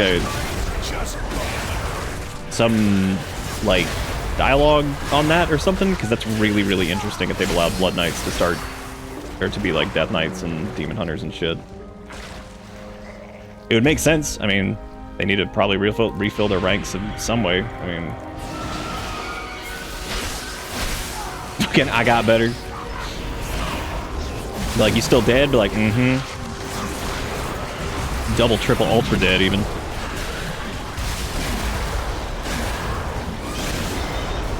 Yeah, we gotta be careful pulling all this shit now, man. They're getting...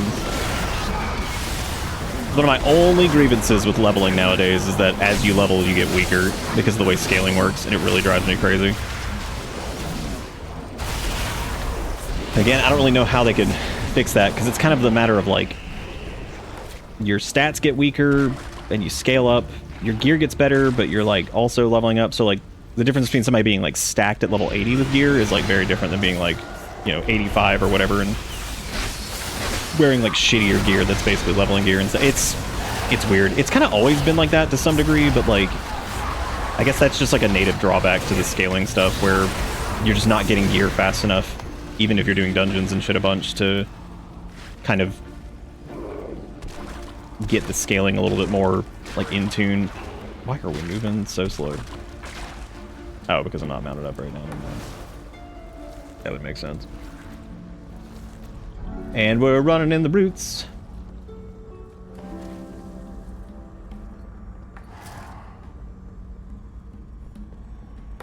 Who the hell is this? Oh, it's a Black Empire person. Yep, you can tell by the dialogue.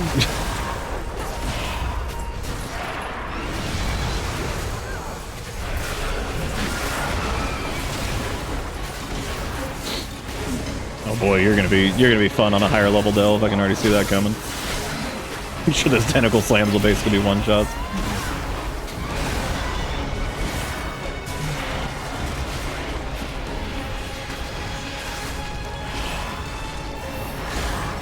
Unanswered call. Oh god, nope. Oh, it's a fixate. Oh boy.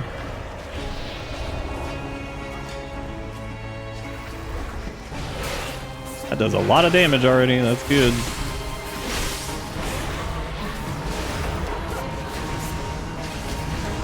We need to be death striking and get our health back here.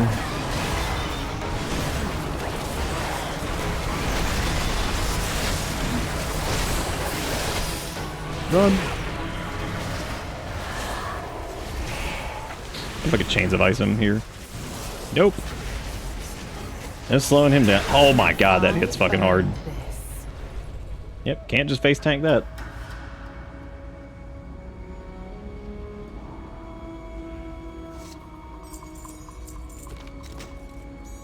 Rampant Bramble Greaves. Ancient Curiosity Combat. Companion experience. Alright. Okay. Take this back to the beginning of the delve here. What do they want me to do here? One moment. Hey, that's an upgrade. Look at that.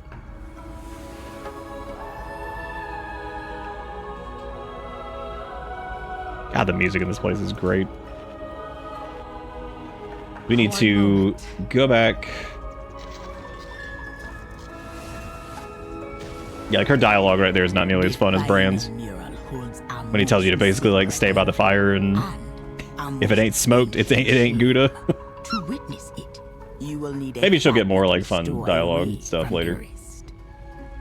Alright, so we got a curio there, so we need to equip that. And for some reason, she is now Brand Bronzebeard? That's not right. Oh, that's weird. That's our... That's our Brand from the War Within. Oh. Yep, that's definitely a bug. Well, let me try leaving and coming back. That's really strange. Let me see if I can leave and pop back in. Maybe I can socket that and finish that quest. That's really strange. The final mural holds a most sacred memory and our most Okay, yeah, ancient okay, that fixed it. chamber. To witness it, Yeah, I guess that just like you will need switched a over to fragment we store away War from Within your for some reason. That was weird. And this is Sanctum's Edict is the combat curio we got. Alright, cool. There we go. Alright, and I should be able to turn that in. Do we have to do that in... Oh, there we go. Got it. Alright, cool. They gave her some companion XP. The cool thing about companion XP for your delves is that it goes across characters, so even if you play on like an alt and stuff like that, your delver companion always goes up. So, which is really nice, because that would suck if you had to do that like every time. And that level of them means a lot more than it probably seems at first, because like if you have them spec for like healing and stuff like that, throwing potions at you and shit, like it can be extremely beneficial to have them leveled up. Damage a little less so. I feel like I never got quite as much out of damage as I think they probably wanted, but I mean it's not like inconsequential, and there were certain curio combos and stuff that could do like serious damage if you had them set up the right way, so I think it all just depends on what you kind of had going on. Alright, well hey, we learned. You have come far, stranger. Why don't you do the trials with us? I learned about these trials years ago when I was much younger. They're standard for all Heronir. It's a rite of passage. Okay, cool. Here you go. Got the Fragment of Revelation. The Zurashah spoke of a great tragedy and shame. I have seen nothing to shame us. You have not yet seen the journey to its end.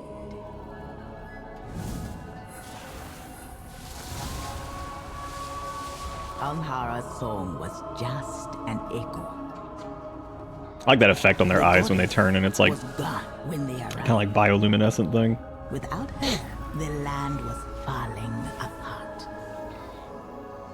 After all the trials and journeys, we hoped to find purpose. Instead, we found discord and death. We found Discord, The missing god. and then it got shittier and shittier every year. Blamed the land. We blamed each other. The goddess's absence was not a tragedy, but a trial. Like our player character just gets knocked over like an idiot. When Ow. at last we found our way, the elders feared what would happen if we returned to the surface. So, they forbade it. But we can't stay hidden forever. Ah, you're awake. Welcome to Hamara. What do the roots bring me? You have survived the Gulf of Memories. Welcome to Harmaro. Speak swiftly. Here in Harmaro, we live in harmony with two of the local peoples, the Rutani and the Fungarians. It is my dream that this partnership will spread to the rest of Heron. I'm kind of getting sick of the Fungarians, dude. I feel like ever since, like, I love them. They're stupid and they're just ridiculous, but like, I feel like we have seen them every time we do anything nature-wise. They're like, gotta get the fucking Fungarians. Somebody's obsessed with the Fungarians. Others await. Like somebody it's like their favorite race of You all will see time. a rare glimpse of the Rutani and Fungarians at Again, peace. I like them, but holy shit. Every fucking time you look up, it's like, look, everybody, it's the Fungarians again. I'm like, oh, great, awesome, loving it.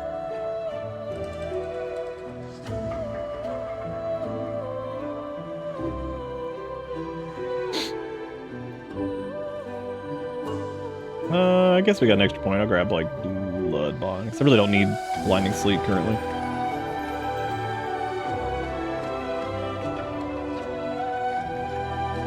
Damn, dude. Yeah, the music here is... It's good. Holy shit, they went nuts with this one. It's like that meme of the dude with the with the piano on fire. It's like, yo, we need like a nature soundtrack for Herondar. They're like, say no more, fam. Let's just light this piano on fire real quick. So, your path leads you here. If Rutani march on your home, then perhaps their king know of it. You will find some here. there to speak to Mika. You should speak with the visiting Rutani to determine whether the light bloom has reached their It is homes. strange to see I guess these are the friendly Rutani. Words. One is known as Mika and is responsible for the Rutani here in Harmara. Harmara has long been a refuge for those who have removed themselves from the conflicts and often arise between Rutani and Fungarians.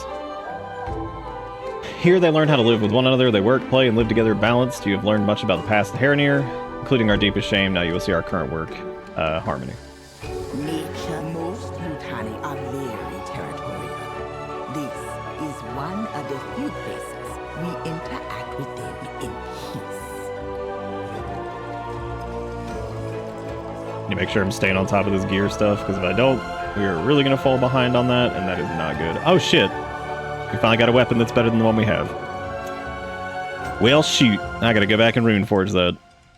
Good for me. Still be a little bit before we replace our Reshi wraps, so I'll probably just hold off on that for a bit. What was this little piece we got? Some shit bowl? Nice shit bowl, losers. Thanks for nothing.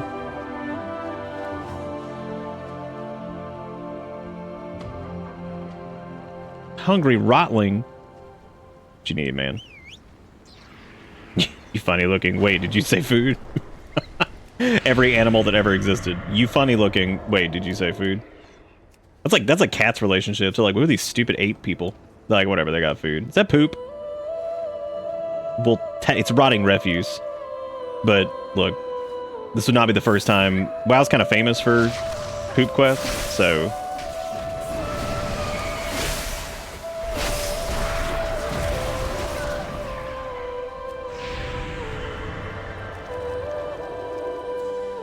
It is still funny to me that like the duality of like This one will listen. calling us like champions and shit, All Rutani bloom in the light. and then we have to go pick up Only poop. That thing the looks fucking spore cool. kid bloom in the dark.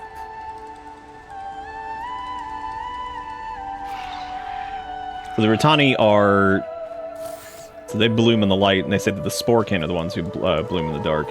So that's interesting.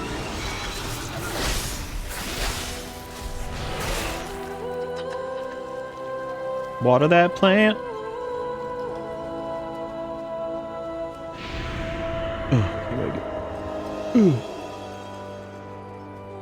This one hears. Bye, Everforged Great Axe. You helped us. Goodbye. That needs to go. That can go. Well, I guess some of these are big. It doesn't matter. It ain't the end of the world. And some people don't like letting their gear go from like the last expansion. I've always kind of enjoyed it. It feels like it's a good, just, I don't know. Unless it's like something really iconic, then I'm just kind of like, whatever. It's kind of like this neat moment of like, oh, there it goes. There it goes. Farewell. What are you doing? This one here. This one has not seen this light bloom. So the light bloom hasn't made it down here yet, Always. like fully. So that'll be a problem here shortly, I'm sure, once that starts to erupt down here. Because you've got a font of power like the Sunwell just pumping out that much energy, it's gonna fuck up everything around it, so. Maybe the Sunwell will get destroyed again, and then the fucking Blood Elves are gonna be like, now what? I feel like at this point, like Lorthamar, that's gonna happen, and he's gonna be like the fucking cabbages guy from Avatar. He's gonna be like, fucking seriously? He's like, I've been Regent Lord through all this shit. I'm so tired of this. So tired of them tearing down my fucking Sunwell. Or maybe he'll be like the dude from South Park at City Walk. And he's just like, they're tearing down my shitty wall, dude. Come on. He's just like, fuck, come on, man. Why you keep tearing it down?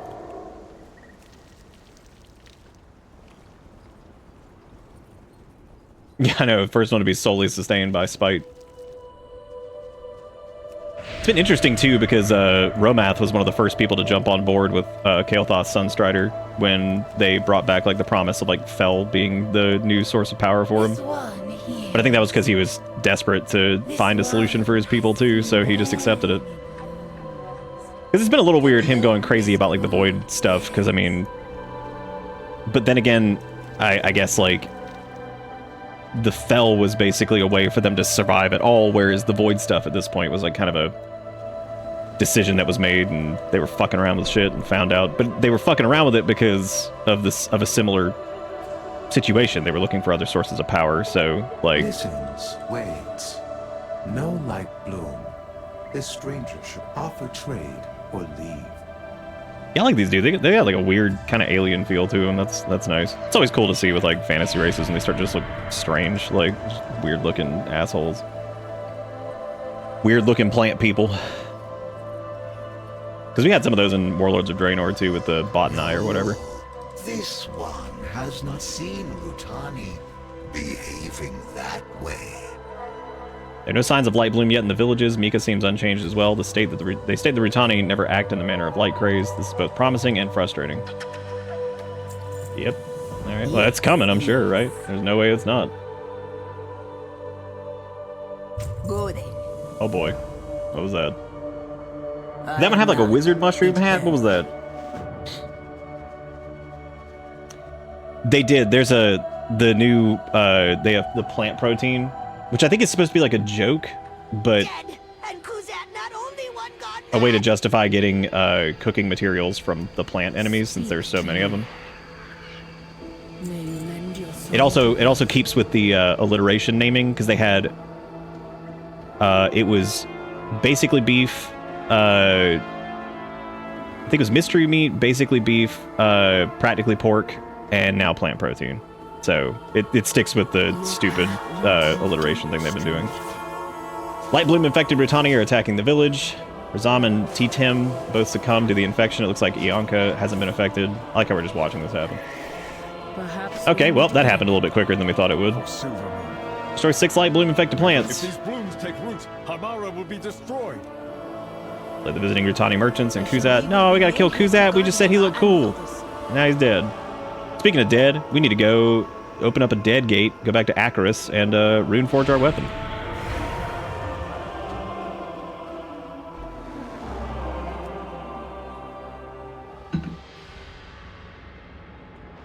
The Death Lord approaches.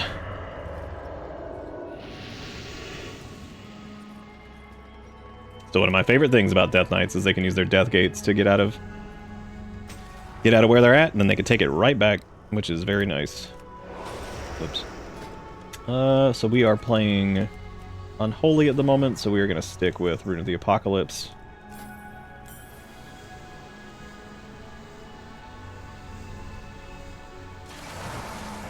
Alright. Yep, Dreamwalk is fucking cool too. Hey look, it's all of our artifacts. Look at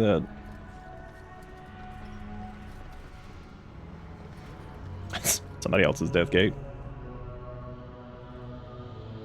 And now we open ours.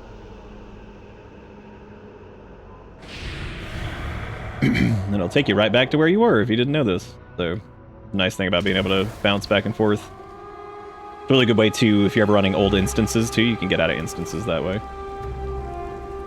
And if you port back, it'll take you right to the beginning of it. So, quick way to reset.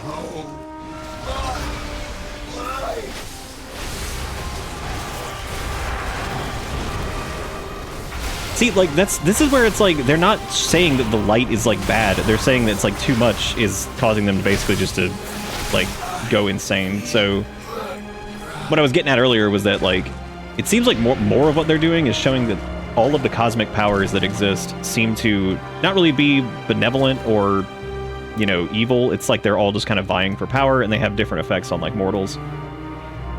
Like, the void is, like, all-consuming and kind of makes people go crazy, and then the light seems to make people, like, you know, can make them, like, violently, like, you know, aggressive and zealous and all this other shit. So, like, it seems like there's just different aspects to it. Arcane can be, like, power-hungry to the point where they're just always looking for more and more and more. Fel is, like, chaotic to, you know, just devours life itself. So, you know, I think that's kind of what, like, more what they're getting at with this, is it's just supposed to show that the cosmic powers are more kind of, they all are kind of shooting for the same thing. Especially when it comes to the light and void. And it makes sense, because it's like, the Void really hasn't presented itself as anything that was ever benevolent at all, whereas the Light can be, and I think that's probably, again, just its effect on the way, like, mortals, you know, deal with it. I think that the Void magic stuff is a lot more unstable when interacting with mortals and all that shit, and just makes them do weird stuff. So, I think that's kind of the gist of what they're going for.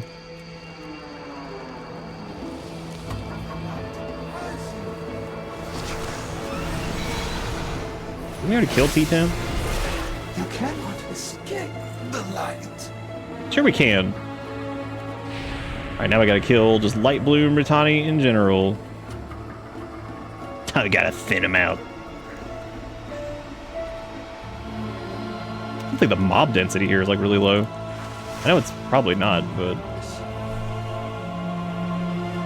try to put some dots on some of these things.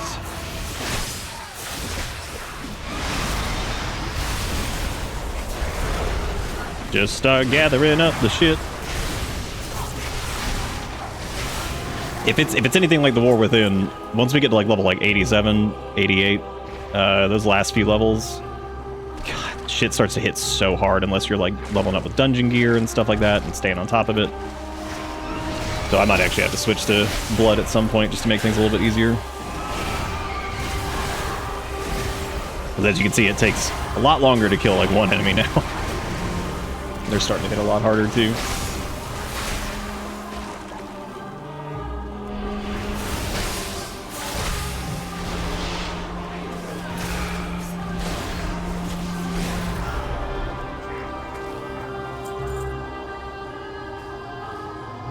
Oh yeah.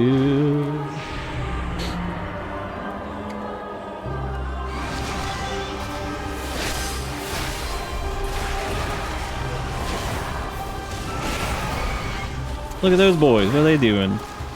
They didn't ask for this. They just showed up. They're just some plant boys.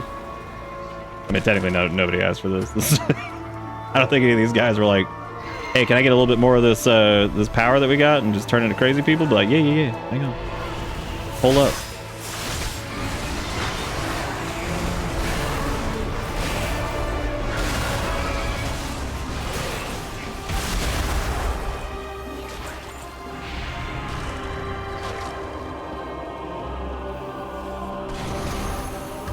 The attack is letting up.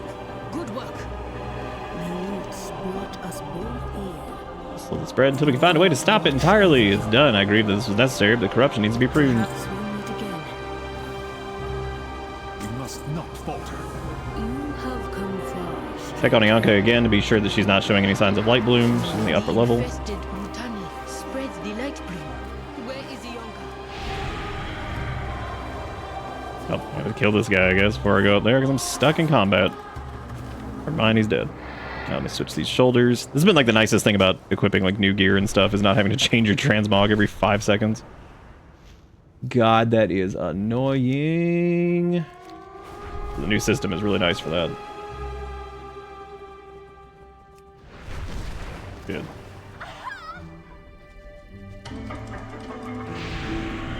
Oh, did I? That?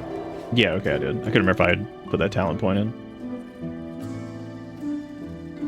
I probably could have just flown up here. Yeah, there's an opening over there. This one hears. Are you still feeling well? His bloom changed. This one's did not. Take seed. Show others. May reveal answer. I wonder if she's... Because this looks like Azurite. The color of this looks kind of like Azurite, which makes me wonder if she's being like protected by the World Soul somehow. The Farstriders stand ready. And Haldron, the Glimmering Bag of With Seeds. perseverance, strength. Your path leads you She was to unchanged. This Ianka and her seeds are not affected by the light bloom. Incredible. Could there be something about the rifts that keeps the light bloom in check? Perhaps that is what Aldust. The elders will not part with Oh, that would make it. sense if it was all in dust, because then it would be from the goddess. Have to try. Which means... Yep. That's it. So I guess so. Yeah, it is like something to do with the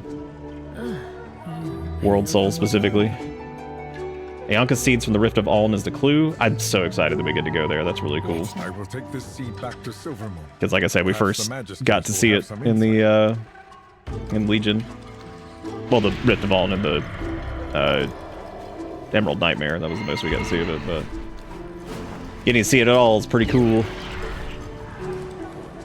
And again, it looks very similar to looking up over here with all these roots and shit hanging up in the ceiling, so makes sense. Puffing up that on dust, gonna put it in my nose and snort it.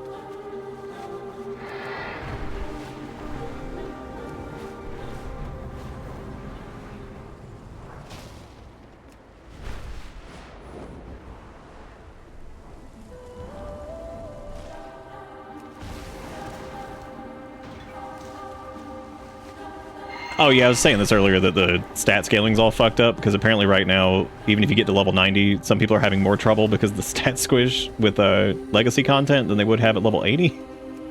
This always happens.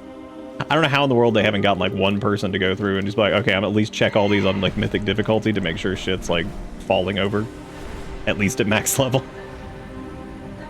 It's just so funny to me. I'm just like, oh my god, what happened? I mean, they fix it relatively quickly most of the time. It's just really funny, the idea of getting up to level 90, being a higher level, and then shit gets harder in the old content. Like, oops, what happened?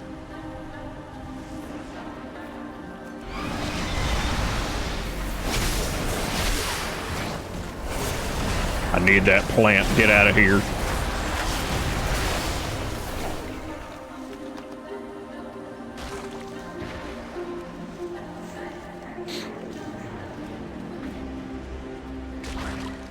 Okay, I guess let's, I love hearing all my minions explode into goop. Look at this fat rail of all dust. Yo, check this shit out. Just like, oh yeah, about to commune with that goddess. Like, oh yeah, you do it. Oh my god. Okay, I got it. Oh, it's a burning branch of the world tree. Oh, well, little piece of Teldrassil, just on fire.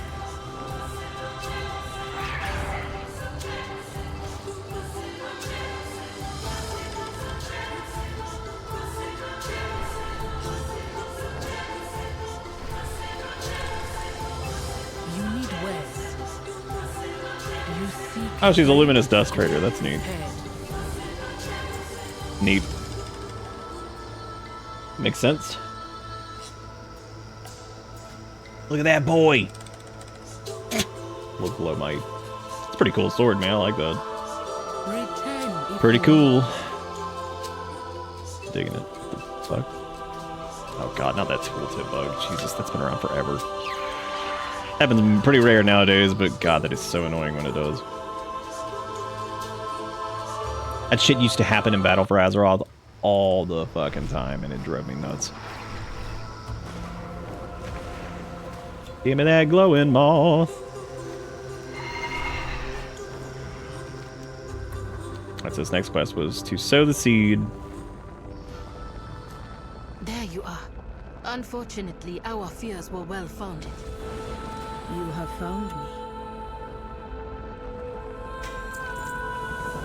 The innkeeper, renowned quartermaster, and flight master of the elders den. Will not sacrifice any of the Ondust. We must find another way. They're like, oh, we could fix this problem by giving you some Alm dust, but yeah. They're like, oh, we won't. Classic elder bullshit, am I right? Fucking boomer ass Harrenir over here. They're like, oh shit, that's crazy. People fucking dying. We could just give them a little Alm dust, it'd be alright. Be like, yeah. They're like, no. No. Mr. Alm dust, no here. We all out of dust, but like, damn.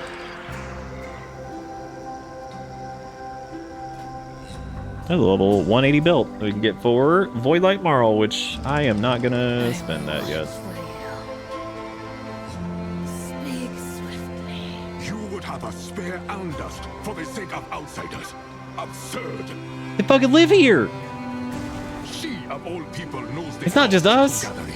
If she It's your wants to homies that raid live here with you. then she can brave the rip for it herself. Nice. Talk about those boomers. What they doing? They're like, no, I wouldn't give it, no. No, I could easily help people. I just don't want to. No. What up, Ravi? I'll get your quest here soon. There's duty wears on me. Our traditions exist for a reason. They protect us and this land. It is not for the young to question. Oh my god. You know, I like some of you guys, and some of y'all suck ass. Speaking of sucking ass, I'm gonna change up our transmog real quick. I'm gonna buy a new slot, because there's another set of gear that I'm a big fan of that I haven't used in a while, so I'm gonna do that. Let's call this like Necrolord. I'll have to pick a new icon for this, which actually I can just search. There's a little add-on I have that lets you search macro icons and stuff. We're gonna do some Shadowlands shit. This is one of my faves. I just haven't used it. I used it a lot in Shadowlands, and I never used it really much after that. It's also one of those sets that like came from Maldraxxus, but it's like very... It's hard to use on like paladins and stuff because it's got a very Death Knight look to it. That's one of my favorite sets they've like ever done.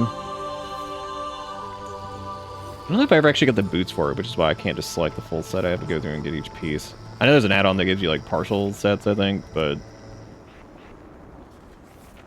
it's a pain in the ass to find each thing here. Pain in the ass. Actually mixes well with some of the other Death Knight pieces too. But it's like a very unique. We don't get a ton of armor sets that have like really dark coloration in them, which is nice. But this is why this one was nice originally. They've had a few since then that were a little bit darker. Or them pantaloons. Those boots. Those boots actually work alright. The Necrolord belt, got that championship belt. God, the music here is good. Holy shit, it's like really good.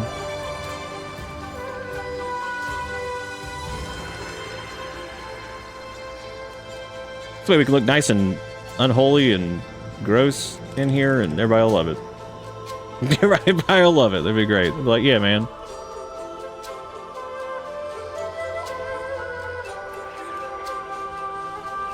Horseman's Cloak is a little off for that, so let me do... Sylvanas one actually might be alright. No, because that one's going to be a little bit more purple. I think the one that was, like, darker. Not dark enough. Yeah, no, I've always loved the Necrolord set. Some of my favorites. It's super good. Again, it was very Death Knight, so it always looked a little weird on, like, other... I remember like using it on my warrior for a little bit, and I'm like, this doesn't even seem right. This is so fucking Death Knight, it hurts. Let's see.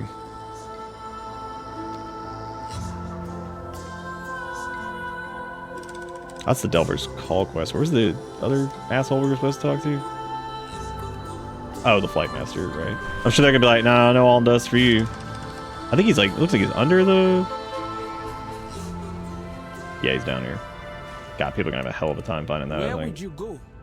I wish to help Orwena. Oh my god, okay. God, y'all suck, dude. Y'all like, Orwena, hey, you fucked up. Oh, they're like, yeah, we got a huge problem. We could fix it, though, with you guys' help. They're like, no. Those who walk the rift without guidance risk being forever lost. What can you tell me about the Rift of Ulm? Torn from her cradle, the violence left wounds that will not heal.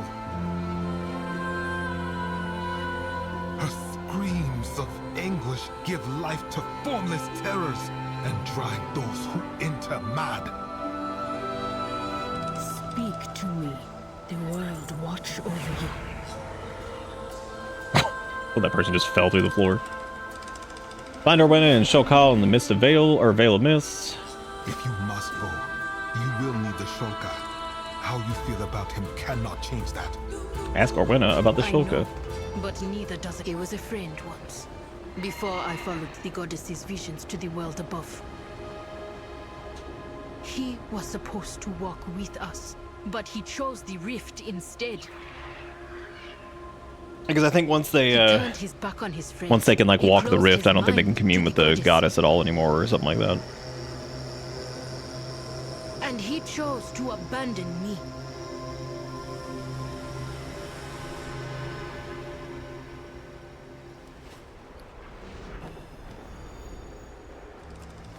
thought that said sturdy Haranir haircut, and I'm like, what? What are you talking about, haircut? But that haircut looking sturdy. Oh, the Rift of Allen's got some cool ass music too.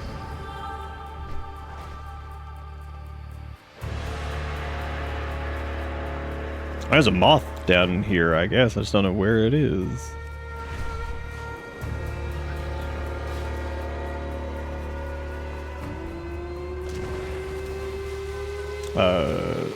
Well, something's attacking me. That's always fun. What do you want? Great, you made me hit this thing that had nothing to do with anything because they were sitting next to me. What a jerk. This thing was just chilling, having a good day, and you had to roll up. I like how that thing's ability was just called Ink? Question mark. Like, I think that's ink? It's like, I fucking hope it is. Like, this thing is just splunging on us. That's gross.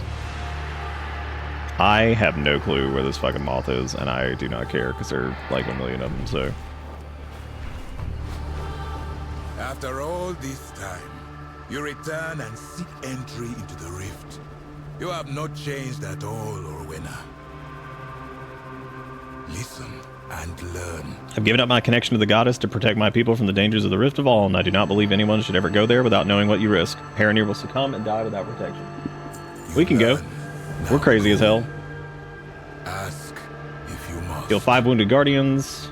Alright. I return to the silence. There are, however, ways to protect oneself for a short time. Kill the rejects that crawl up to the rift and gather all dust from which they are created. I can show Orwena how to craft a short-term solution for entering the rift. If you insist on Yep, this place looks almost exactly like if you look up in the Rift of All and in the Legion thing. That's super cool. That's awesome. Find me once you are prepared. That's really, really neat to see them doing something with this. Here you go, wounded defender. Just throw the salve at him. Be quiet. I've loved being a Death Knight for these quests. It's like, oh, that dude's hurt, just hit him with a potion, just smack him right in the face. Or you just rub up and start rubbing stuff. You just run up and just start rubbing things on him. They're like, that's creepy. Please stop. That's gross. Don't begin touch me, you Griff.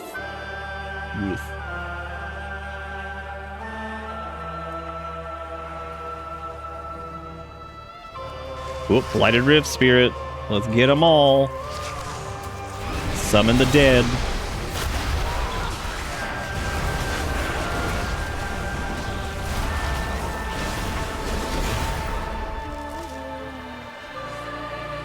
He's like, you better not go in the Rift of All, and that's scary and dangerous. I'm like, brother, take a look at my ass.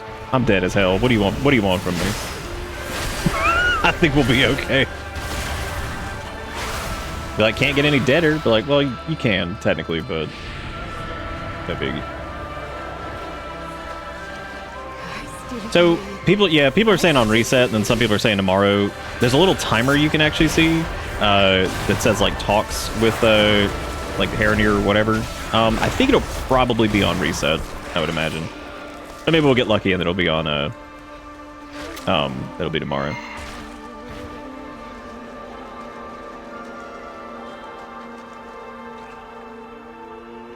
Because they always do like one big patch on reset too to try to address some of the stuff that's whatever, so we'll see. Yeah, maybe it would just be tomorrow then for launch specifically, which would be good. But I would say just assume it's gonna be after that, or for reset. That way you don't get disappointed.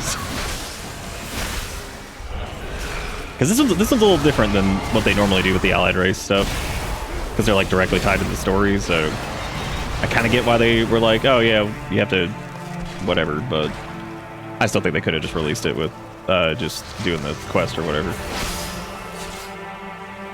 But people are, I would say that they're probably one of the more, like, even though people were kind of whatever about them when they were first announced, I think they're probably one of the allied races people are looking forward to a little bit more now, especially with some of the story stuff, and I think with all the customization options and all that junk. So I think people are looking forward to it, so I know people are just excited to make one or race change to them. I like them. I think they're neat. Whenever I make mine, it'll either be a shaman or a druid. Oh my god, that thing has a move called mashed potatoed. Because he's a potatoed. Jesus Christ, what a stupid. It's so dumb. No. Got it. Can't miss out on my crappy whatever.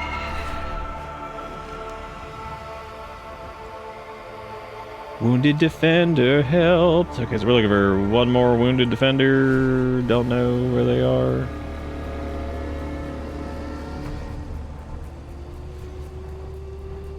His name is Woundy Defendy.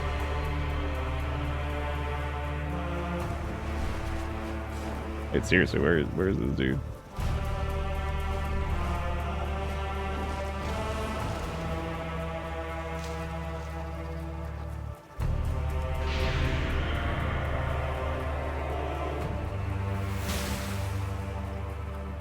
Yeah, I've noticed nowadays, I think when it comes to racial popularity in the game, I think it's the races that, like, do the best with transmog.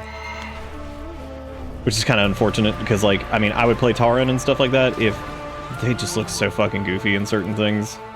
Like, I mean, they look cool in very specific armor, and then they look like absolute shit in other ones, so... It's kind of always the troubling part. And since WoW actually has, like, beast races that are, like, you know... properly, like, giant cow people and shit like that, like, and like Morgan being like huge werewolves and stuff like that. So I mean, it's like hard to get all of that stuff looking good on everybody, obviously, but sometimes it just looks even worse than you might imagine. It's just so fucking terrible. Dude, where's this last, like, wounded defender guy? I don't even see, like, another one.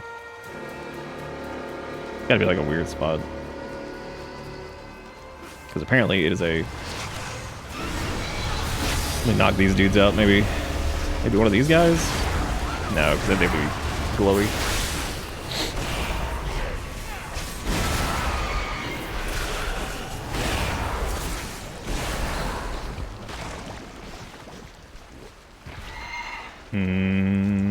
Where is this other wounded defender?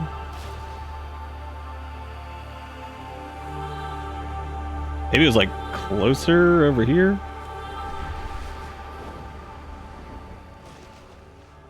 I don't know, actually. I had forgotten about the big swimming again. Oh, he's up here, I think. Oh my god, he's in a terrible spot. He's like right at the tip of this like quest zone. That's awful. Why is it doing this thing where it switches me back from swim mode into like my normal... I guess I need to set one of these to be like a situation that's just everywhere or something, so... We set Necrolord, get situations, enabled, all locations, and apply. And I think this should make it to where it switch... Yeah, there we go. Yeah, situations is a really neat system so far. It's a little weird, but I think people get used to it. It will protect us when we enter the Rift of Ung. Hey, Lunar, what's up, man? Long time none see. How do? Wild guide you will. How do? Donna Shulko told me how to manipulate the Allendust to protect Haranir in the Rift. Seemed difficult, but with its magic swelling in me, I feel that it should be doable. I shall watch for you. Up, I want to create the Allendust filter. Veil of Mist. Show thing. We did it. We win. Her voice is gone. I have never felt so alone. Is this Amarak's life? What if some people were like, oh, fucking finally some peace and quiet. Finally I don't have to hear the yapping. Mushroom Dimension's going pretty good, Lethal. How's your Mushroom Dimension going? The world watch over you. You This shrooming it? ritual only imitates the Shulka sacrifice. It is neither permanent nor perfect. We must hurry and find Amarak. Where's this plant? Trying to get some plant.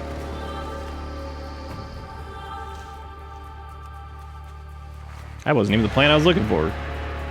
Where's the plant I was looking for?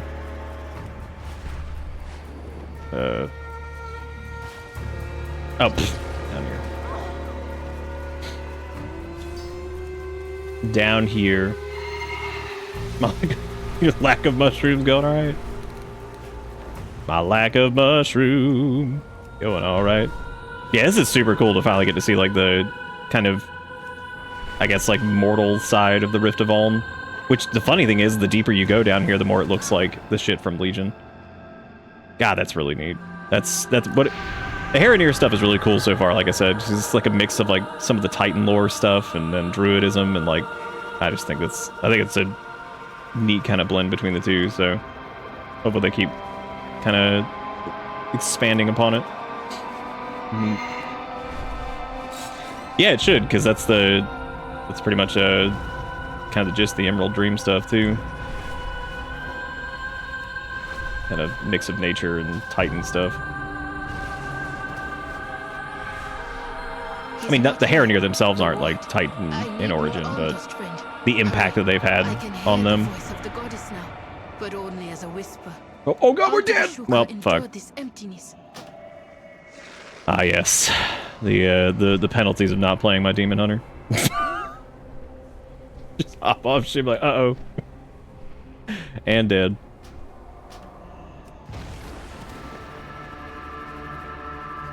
There's a couple, like, toys and stuff we have for Slowfall, but it's alright. I drift along a cloud of sound, my friend. She comforts me. She welcomes me. Oh,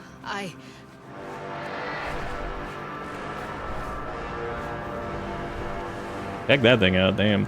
I sense her call within the creature. It is born of Alnara. It could never hurt me. Yeah, they do. Haranir are awesome. I think Haranir and Drakthir have shown people that there's like tons of options for customization that we're just leaving on the table. Goddess no longer sits in her cradle, but her influence remains. Rift of Uln is too dangerous a place for Haranir to enter. Severed my connection to the goddess. To be able to serve, you'd be wise to heed my words. Questions? Walk quietly, go safely. Defeat Onea in the Rift of Uln. Perhaps Onea is looking at the same thing Orwenna, but succumb to the Rift of Uln. Gone. Stolen. Where's she gone? Or Onaya. Please. Yeehaw. There they are. Time to assist in murder.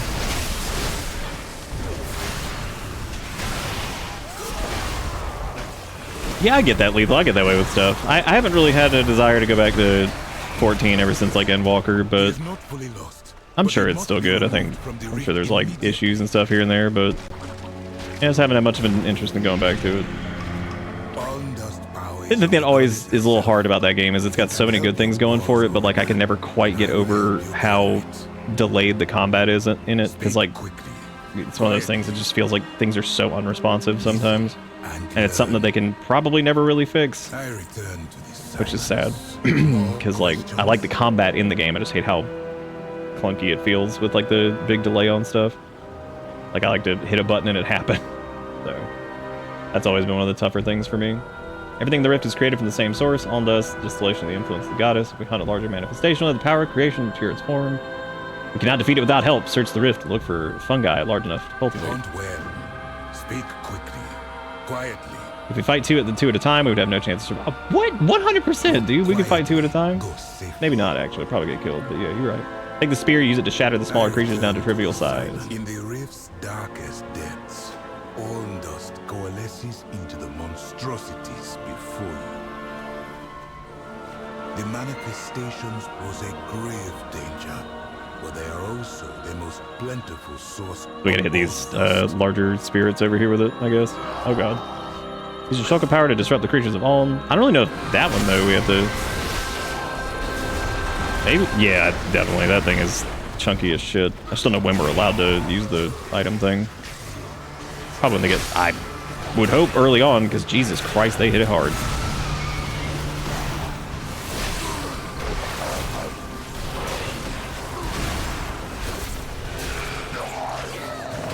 That's really strange. I think... Oh, I guess you have to put down the... I don't know if you should have to put down the wards first. Okay, I'm gonna let the homies over there fight for a second before we go back to that. I remember having to fix the UI, spending an hour and rebinding everything. It was a nightmare. Yeah, I don't know what the button bloat stuff is looking like nowadays, but it wasn't too bad before. And there were some classes that were way worse than others, but... because like I said, I haven't touched it since patch one, like the ending of like base game and Walkers. So I have like nothing against it. I think I still love 14. I think it's a great game. I just feel like there's some stuff that they probably still, because I know like housing's still kind of weird with that too. And after getting to mess around with WoW's housing and seeing kind of how seamless that's been, and just kind of seeing how solid that can be, like no fussing about it. You're able to get a plot really easy because everybody gets one. The neighborhood system's really cool, so I like housing a lot in this. They did a really good job. And I was surprised too, because like I was expecting it to have like some weird, stupid, shitty drawbacks that just suck ass. That, you know what I mean, like just stuff that's crappy about it or whatever. But it ended up being pretty damn good. There's not a lot about it that I dislike. Why are those things just disappearing? What is going on there?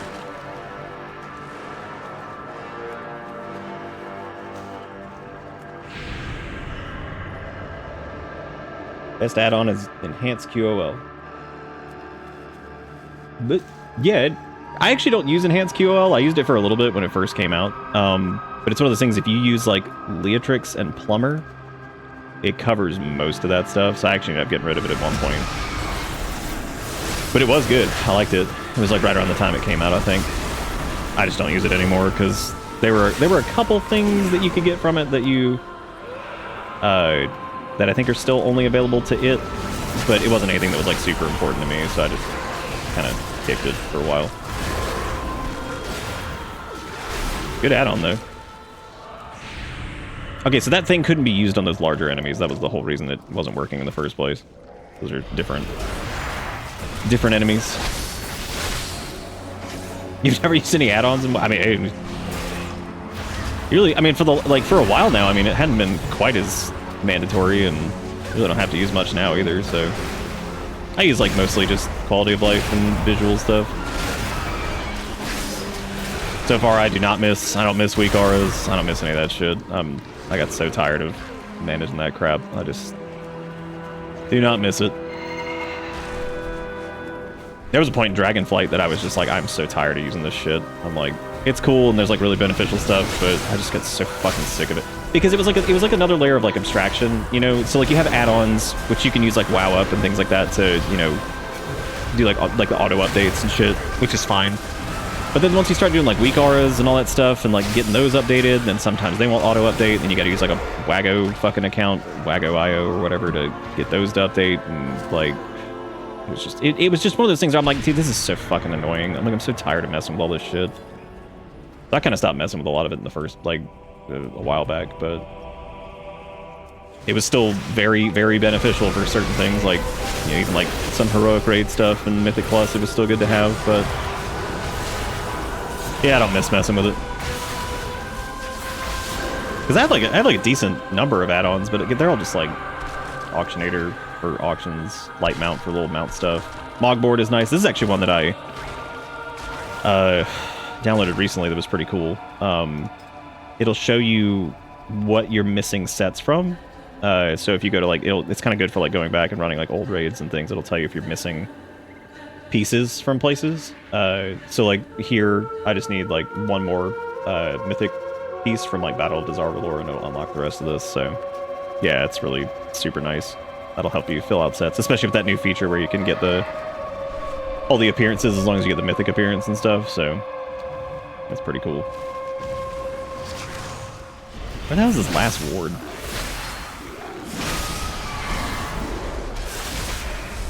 I actually tested out an add-on that was for people that missed, like, so there's the single button assistant, and then there's the rotation assistant thing. There was actually a neat add-on that somebody made that uses the API for the single button assistant.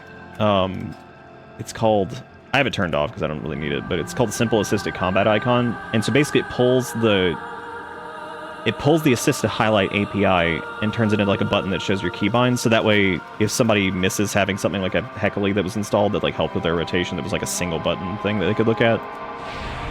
Like I said, I'll probably end up getting rid of it because I don't personally need it, but I tested it out and I was like, that actually works really well for folks who are just trying to whatever. But at that point, I was kind of thinking about it and I'm like, I mean, if you're going to do that, like, to me, I feel like you may as well just use the single button assistant if you're not, you know, worried about whatever, so. So it feels like a little redundant, but I guess you could get out a little bit more damage if you're just aware of like what the next suggested thing is. And that's all going to kind of depend on how good the single button assistant is for your class, because some of it's not as good and all that stuff. But you know, some specs do a little bit. The reason some specs do better is because like specs that are like really GCD locked are not quite as good, because you get that big GCD penalty, or the decent GCD penalty. But the funny part about single button is that like most people, I don't think we're very good at doing like rotation stuff. And this isn't like a dig at anybody. It's like most people are good at like doing, you know, like handling like boss fight mechanics and also doing like your rotation correctly. So I think single button helped a lot of people who were struggling with keeping up with that kind of stuff while on, you know, trying to do like the fight mechanics and stuff like that. So I think for some people it was a noticeable increase just to use your cooldowns and hit the single button thing. Like, and you'll probably do maybe do more damage than you were doing before, just because you don't have to worry about it as much. But again, that affected some classes more than others. So, because like some classes didn't suffer from the GCD penalty much at all and could really do very well with the single button thing, and then some were a little bit harder. Like Shadow Priest doesn't work very well with it because like cooldown timing's pretty important.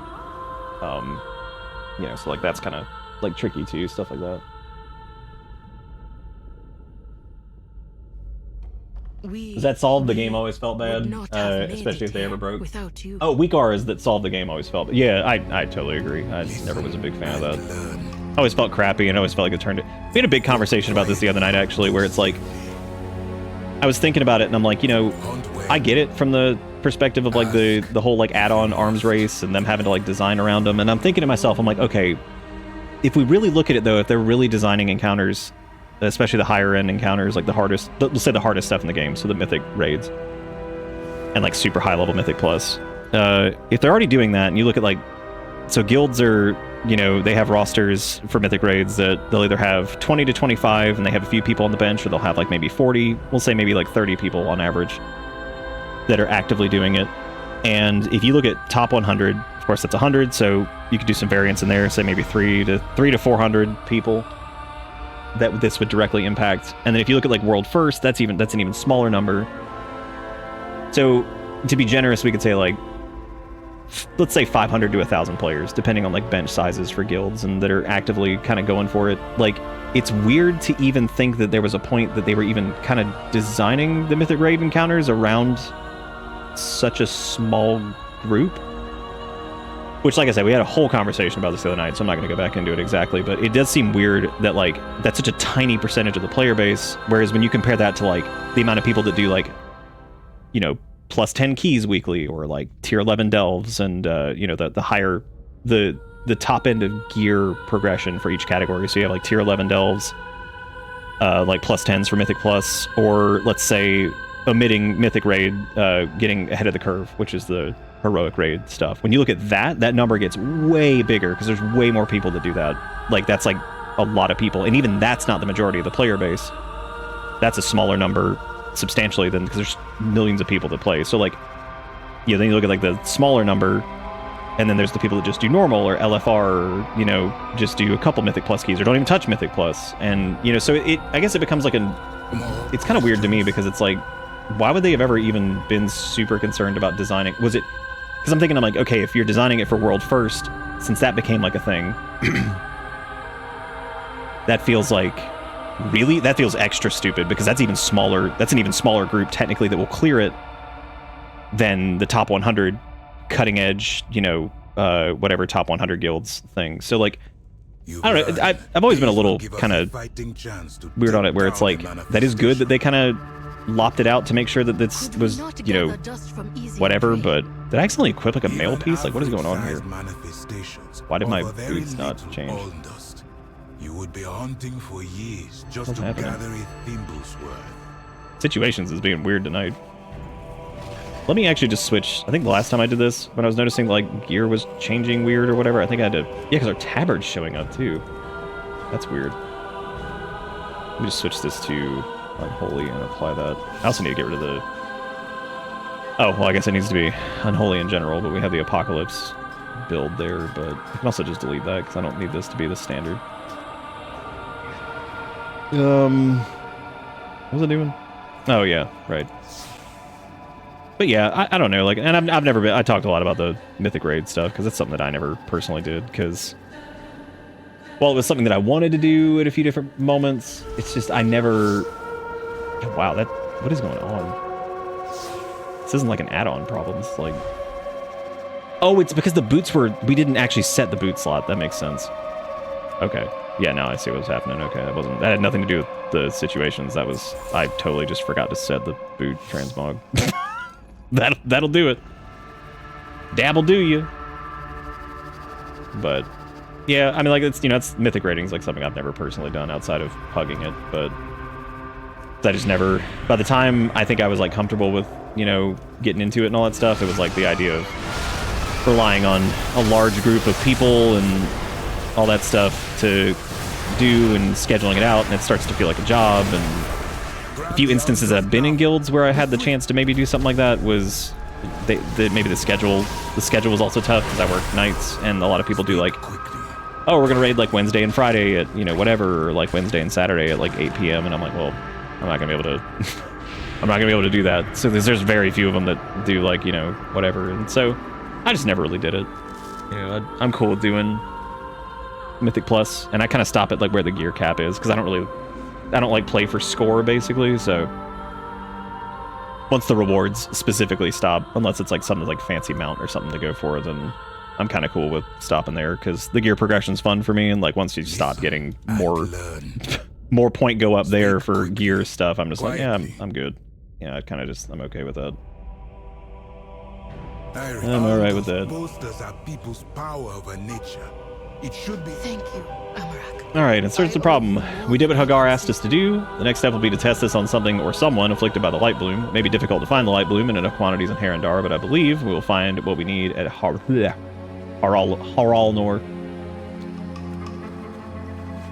I was thinking about Final Fantasy XIV recently. It was like a little bit before Midnight came out, when I was cool with like just kind of taking a break from WoW stuff, and like just for a little bit. And like the more I thought about it, I was like, yeah, just like the combat is one of the things that just keeps me away from it, I think, at this point, where I'm just, and it's always like this, especially if I go play 14 and then come back to WoW, I'm like, Jesus Christ. I'm like, everything feels so slow in that game, even with like the off global cooldown stuff. And it's like the weirdness of like moving out of like, you know, AoE circles, and it has to be like, you know, before the server tick thing, and it's not like directly connected visually and all that weird stuff. Like, it just drives me crazy. So still love that game though. That shit drives me nuts. Because like, because it feels really good, like especially in WoW, with like the snappiness of it, to be able to like really last second move out of something that's like really dangerous, you know? Like, it feels good to be able to do that, and it feels good to be able to like hit your abilities, and like they happen like right there, you know? So, and I'm not even talking about like off global cooldown stuff. I'm talking about stuff that's even on like GCD. It feels good to hit them and it do the thing right away. So like even right there, like summoning like all that stuff, being able to hit like Army of the Dead and Dark Transformation and all that, and have all of this shit go off. Oh my god, this is level 80. This is like the 5th time I've done this where I've oopsie poopsie, or I'm sorry, level 90. It's just these, keep accidentally pulling these like max level zone enemies. Being an absolute idiot. Along with the announcement of new Pokemans, they released Fire Red and Leaf Green on Switch and 2. Can we take a moment to stare in amazement that they are $20 and not $59.99? I was killing it, but it's just gonna take. Is that a rare? No, it's a quest mob. I'll let Dargon over there deal with that. He's got it. I have not gone crazy on the leveling, so I am not level capped. And I'm okay with that, because I think the story has been pretty fun for this so far. I can totally see, though, if people aren't paying attention to it, they're gonna be like, it's dumb. I'll be like, well, yeah, it probably will be dumb if you're not reading the fucking shit. What? Probably will feel dumb. They're like, why Turalian's so crazy? It's like, did you read any of it? Did you see what the Sunwell's doing, and it's going crazy, and it's driving all the light shit crazy, and all the plants are coming to life and going nuts and killing things because they're just light surged right now? I'm like, I would imagine people who are heavily attuned with the light will probably also be going kind of crazy, though, you know, because it seems like all their fervor and zealotry and all that stuff has just been like gained the fuck up to the point where they're all just losing it. Well, not losing it, but like more unhinged than usual. And I think it's actually pretty fucking cool to finally see Retribution as a spec kind of for like what it is, because that's what they are. Like Retribution is just like, it's completely fueled by vengeance and this like belief in the light, and you know, going at, like, I mean, that's the spec. So it's been really kind of cool to see like the Retribution aspect of it kind of shine through. I hope they do more with, like, ever since we saw the Arathi in the War Within, I really love the aesthetic of like the flames radiance. So I love the idea of, so hopefully maybe once they get like more customization going on, it'd be really cool to see Retribution Paladins get like a slightly less like holy pea colored light and more like a fiery, like Wake of Ashes kind of light, like an ashen type thing. I think that'd be really awesome. So I hope they hey, look, a rare mob. So I hope they do something like that. I think that'd be really cool.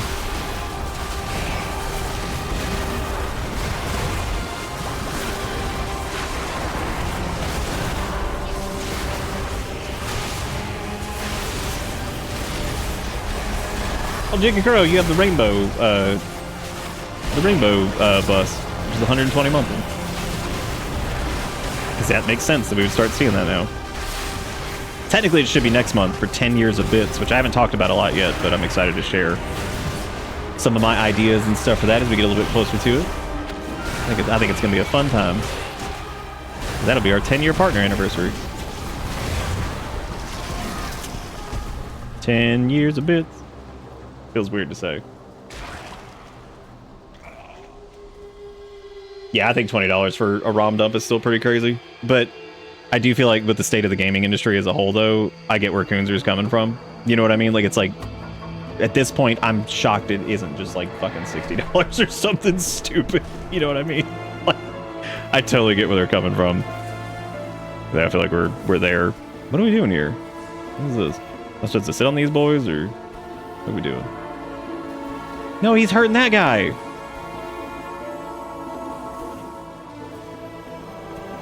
I'm just glad that the new one looks slightly better than, like, Panini and Poopy or whatever. Poopy and Loopy. Whatever the last one was that we played that was good, but, like, looked like absolute dog shit. Not ZA. ZA was so fine. Like, I just had no interest in it, which sucks because I got it. We played it like one night and I'm like, I like this, but at the same time I had like no affinity for it directly. Like, I just wasn't feeling it. Like, I didn't even dislike that game. I realized that when I was sitting there and I was about to start for the second night and I was like, I don't even remember like who's on my stupid Pokemon team. Like, I was like, that's not good. I was like, I don't even remember who the fuck we have. Battles didn't feel like much. But I know those get better as it goes on, but I was like, am I willing to kind of stick with it to get there?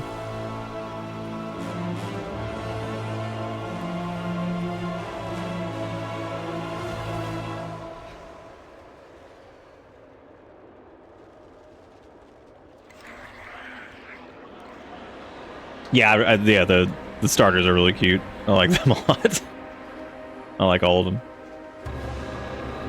That little, I saw that damn Pomeranian little dog. I was like, holy shit. I was like, look at him. Look at him being blessed, and Angry Burb and little Gecko Man. Like, I was like, these guys are all fantastic. I was like, these are all wonderful. What's the Top Gear meme where it's like, this is fantastic, but I like this. You know? Like, just that moment of like, yes, all of this is good. All of these are blessed.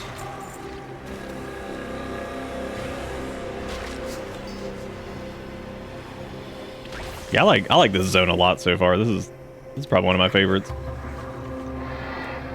Again, could totally see if this was like, if you weren't like a lore kind of affinity person and you're kind of just maybe cursory following the story, you probably just like, what the fuck is going on? But a lot of this is really interesting.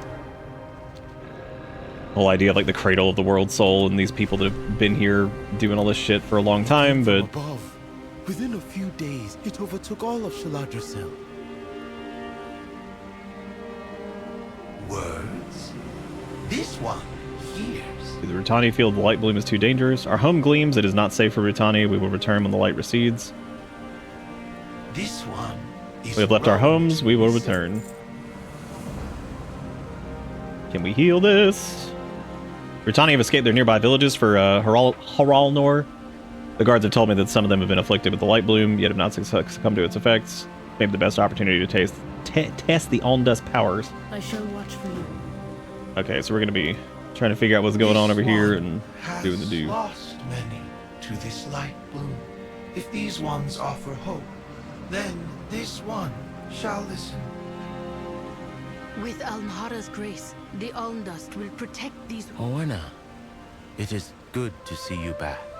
To see you well. Which creature is... And you. I hope you have forgiven me. It is not you who needs forgiveness. Almhara has asked too much of you. She was hurting. She is hurting. Finn has graced us with his She presence. is a goddess. She should not have made you walk this path. Not. Until he evolved into a huge Almhara buff did man with a ask much of 2-foot me, size dick. And I asked much of you. Jesus. You followed my path only as far as you were meant to. And I was never alone.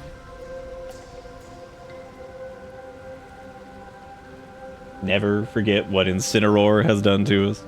What's up, Eboreo? How do... I went for my, remember I always joke, I've been making the joke about every time I start working out, somebody falls or gets hurt. Well, after the one last night where Erica's stepdad fell. Because, of course, we just can't catch a break. I got out there and I started walking again today. I did 2 miles, ran a lot of it, as much as I could, and did my weightlifting stuff because I'm just like, I can't stop. Like I gotta do, man. I cannot fucking just quit because this shit keeps happening. I was like, I'm not doing it. Wild guide. Not doing it. I was like, I gotta keep going.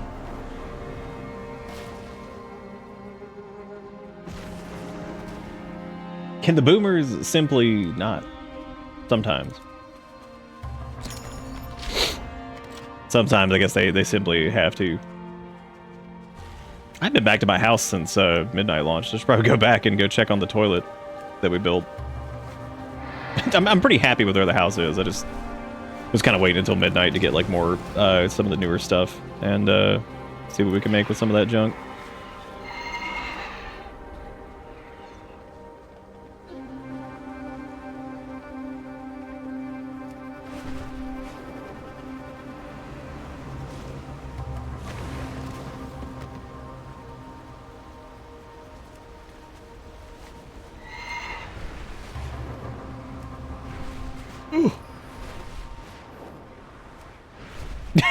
I love don't forget low putty. It's like, oh, of course, yes.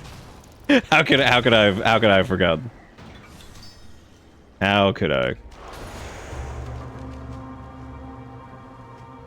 Careless cargo. Who just throwing cargo out here? Oh, I guess you can like fish that, maybe. Probably. I haven't really been doing a lot of fishing though, so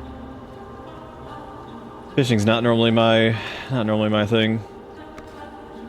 I like it, but God, the music here is so good. They really went out of their way with the soundtrack in this. Like I thought the War Within soundtrack was fantastic, especially like some of the bits of like Hallowfall and stuff like that. But man, they have just killed it. Like every zone has had fantastic music here. Like truly great. Thule, I'm king. Beesh. I don't know if you were here earlier, but I was brushing up the VIP stuff for everybody who's at 100 months. And I realized yours came so late in February that I just left yours up because that seems stupid to only give it to you for like a day. So I was like, let me make someone keep Sasses for a couple more weeks or something because I was like, she only got it for like a day because it was so late in February. Yeah, I guess we were fishing for wood. Yeah, you know how it is. It is for a month, but it's really hard, and I normally get it for around a month. It's just hard to, So, your path leads you here. It's hard to keep track of all the things, especially when we have a bunch of people going through it. So I try to do it like at the beginning of the month. Normally that means some people have like 3 weeks or whatever. It's so hard to keep track of like 30 days on the dot. I could technically set it up with the little streamer bot thing, but that'd be a ton of work for something I know people don't probably care that much about. It's just this fun, silly thing. I'm not gonna, you know.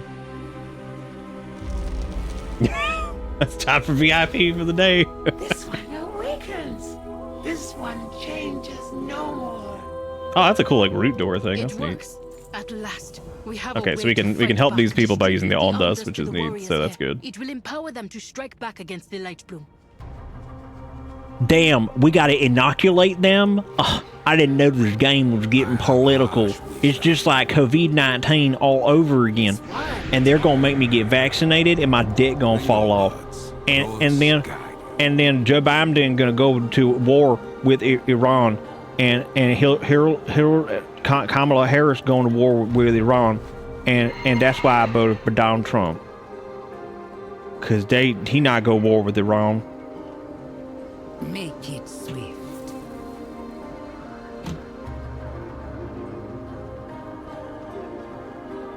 I said I wasn't gonna do it. I said I wasn't gonna do it, but here I am. Can't resist. Can't resist. I fucking hate him. Piece of shit. Speak now. Have a cute floofability score of sheep. Like, fuck off. How am I supposed? Why we block out fuck? We can say fuck on the internet. Of how I'm not supposed to want to bury my face in his fluff. Apex predator my ass. I'm a fucking pet this dog. Although logic, common sense, and basic self-preservation instincts tell us better. We must agree with you, good sir. If bear not friend, why snoffed and round? God. I caught another... I've been catching these in the wild periodically, and I meant to actually share this with you guys. I saw this on like a Reddit post the other day. Speaking of editing out swears because of, I guess, the TikTok generation, and I feel bad because people are doing it for the exact reason that I was talking about a few years ago, where it's like this, it's like slowly conditioning people to not swear and things because of the algorithm. You know what I mean? Like, it's like, oh, well, the algorithm didn't approve, and I don't want to get like, you know, whatever. And that's why I said it's a problem, because I was like, this is going to end up being an issue, because while it doesn't seem that bad at face value, it's going to change how people talk. And I saw this, and this killed me, because this is another one of those, like, just stupid moments of... It's like, dude, you can say the fuck word on the internet. Like, it's okay. Like, no one... Like, yeah, I caught this one the other day, and this dude... They censored the F in what the fuck, and I was like,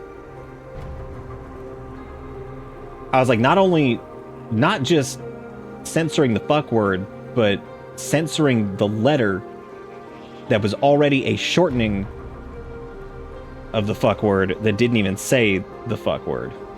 And would you believe most of the comments on this were just like, dude, you can say the fuck word.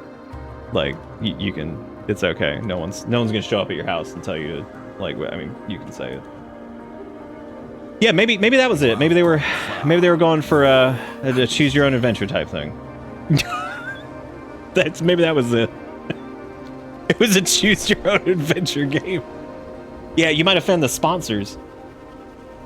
I'm so tired of that, man. Like, but that's and it's like I've said it before about the unalive and schmurder crap. I'm like, yeah, let's take the power away from these words that are supposed to have a lot of weight to them, because they're very important things that happen to us as people, and they should be spoken and talked about, because in a way, if someone is a victim of murder or anything like that, then it should be talked about, and we should talk about it with the severity that it has, because it devalues the importance of something that happened, and is frankly insulting if something horrible like that happens to someone and we can't speak the word for it to let it have its weight, because then it just removes that, and I think it's fucking stupid.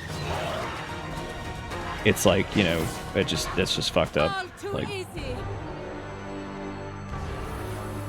why would you say all too easy? You know how this works. Every time you say shit like that, they're just gonna, like, 80 of them gonna show up.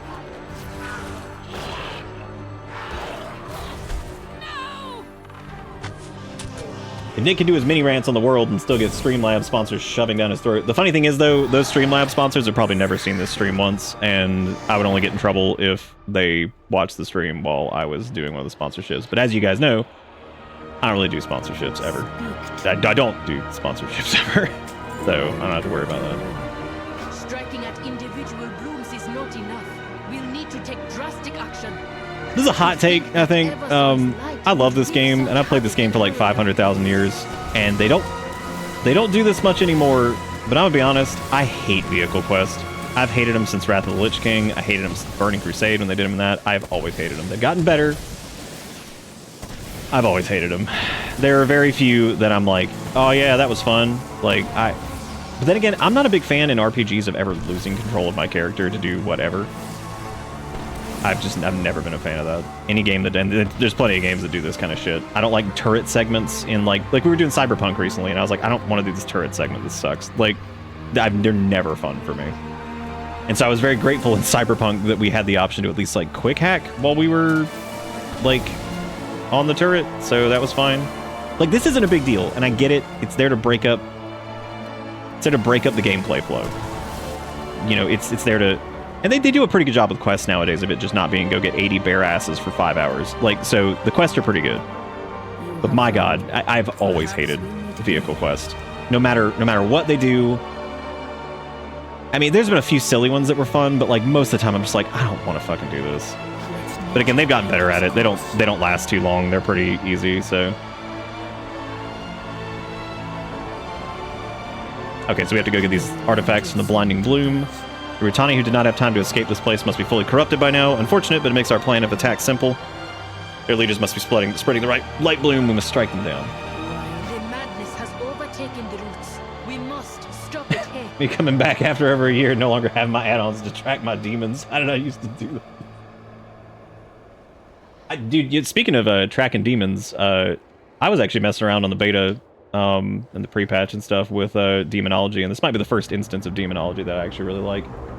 I think them kind of moving away from the kind of keeping the same core flow, but getting away from the whole like get everything out and then tyrant, but if you don't do tyrant at the right time, it like fucks your damage sideways so bad, and making it more that your tyrant empowers the demons that are out and it can come out at any time really, and it'll scale the damage. That feels a lot more fun, because then it's more about just getting out demons as much as you can and empowering them and going, you know, like that kind of stuff. And Affliction's really fun now, right? Like right now too.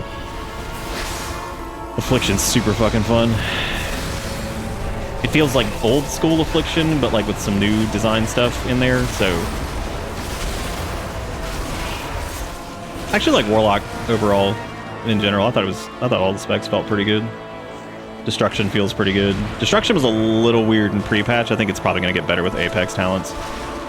Devourer Demon Hunter is the same way. That shit was miserable at level 80, but I'd imagine after the testing I did with that on beta for a good bit, Devourer is a lot of fun at 90. It's really rough before then. Because not having the collapsing star shit sucks. Or the instant collapsing star. Oh my god. Yep, shit's starting to hit really hard. Oh boy. It always happens in every new expansion, man. The more you level up, the fucking more difficult shit gets. Which is kind of cool, you know, and people want that. My ghoul's just fucking dead. he's just dead. Poor Scrum Bungler, he's just dead. He's like, why? Why it hurt? It's okay, he's back. Carrion Rumbly. Our boy. Yeah, Affliction's really good with Malefic Grasp gone, because like man, that shit sucked. It was no fun. And I know some people are like, oh well, we traded it for just spamming Unstable Affliction. I'm like, I mean, yeah, but like, at least you can see UA just like ripping targets apart. I was like, I don't know, like, I think I like Affliction now personally. I have made a huge mistake. I should not have pulled this much. Oh boy. Well, time to Death Strike until Death Strike till the cows come home. I think we're probably fine pulling big as long as I've got Army of the Dead up and shit. I will say that one of my new favorite skills though is the Graveyard for this. Something like getting all your shit out and then just spamming Graveyard and just having like the little clawing hands like pulling at them is really neat. Then again, Unholy is fantastic right now. It's, thank fucking god, Festering Wounds is finally gone. And I know that like Putrefy and the Lesser Ghouls are kind of similar, but they're so much more fun than stupid ass.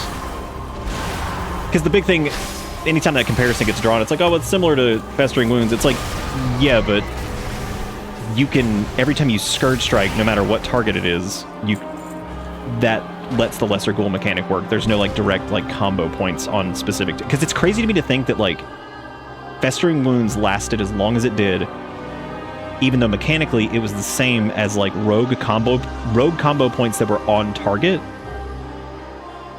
and that's been gone for 12, 13 years. So that was insane to me that like that Festering Wounds still existed, because basically they were these boils you would put on the target and you would Scourge Strike them and they would erupt and do damage. And that effectively meant they were like rogue combo points from back in the day that would be on target.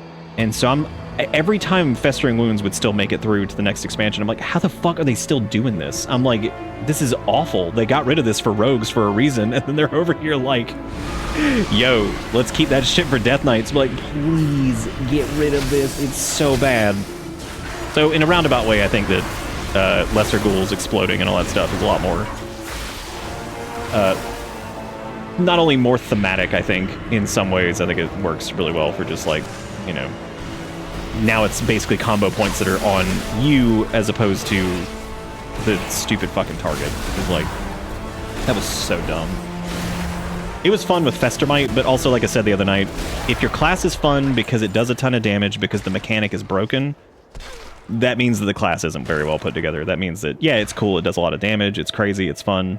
It was like we were talking about the Condemn build for Arms Warriors in Shadowlands. Like, towards the end where it's just spam Condemn all the fucking time. It's fun and it's stupid and like, you know, it did a lot of damage, but was it really a good gameplay loop to just hit Condemn? And it's like, okay, well, you're not in the Condemn window now. It's like, get back in Condemn window and hit Condemn. It's like, okay. I mean, it was fun, like it's hilarious, but overall that was terrible for Arms in general. Then again, I think Arms is kind of stupid right now anyway, because whoever in this great purge of where they're making a lot of good decisions and getting rid of some stupid abilities that needed to go years ago, somehow Slam survived. And I don't know fucking how anybody who plays Warrior looked at Slam and was like, keep that shit in. Everyone loves hitting Slam. It's so much fun to hit a button that does no damage ever. They're like, keep it in. That's good shit.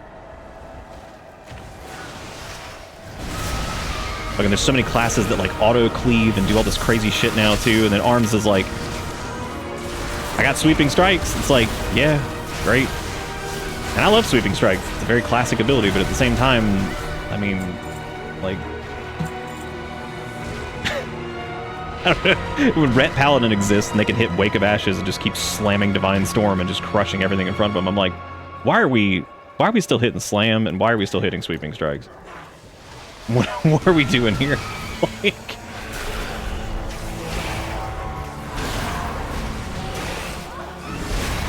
dude, Slam is still alive and it is still part of the rotation, and I have no fucking clue what in the world they were thinking for Arms Warrior.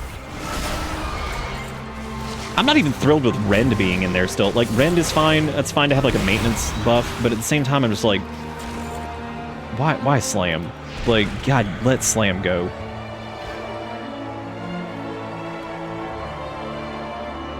Alright, so we need to recover these artifacts. We gotta kill this stuff, because we were doing a bonus thing over there, so I gotta...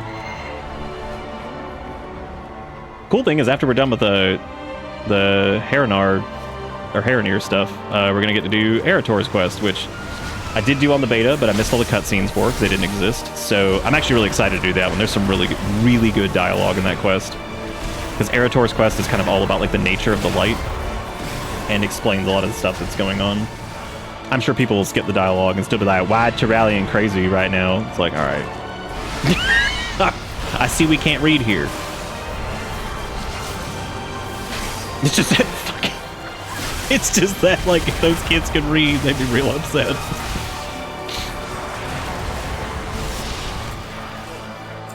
I mean, Tyrallion is being, like, extra fucking annoying in some of these bits, but, I mean, it makes sense, though, in the context of the story anyway.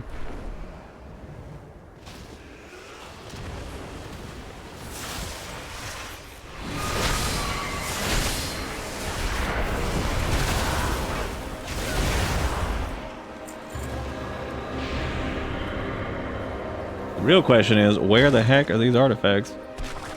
Oh, okay, there we go. I got them. Warrior mains have been doing one thing since 2004 and still go, hell yeah, that they're doing it in 2026. Ironically enough, Slam didn't even exist back then. The funny thing about that, though, is that Heroic Strike is actually back. And I don't know what I would have done. Maybe I would have made it like... So, because like Overpower is up pretty frequently to hit. Mortal Strike is up pretty frequently to hit.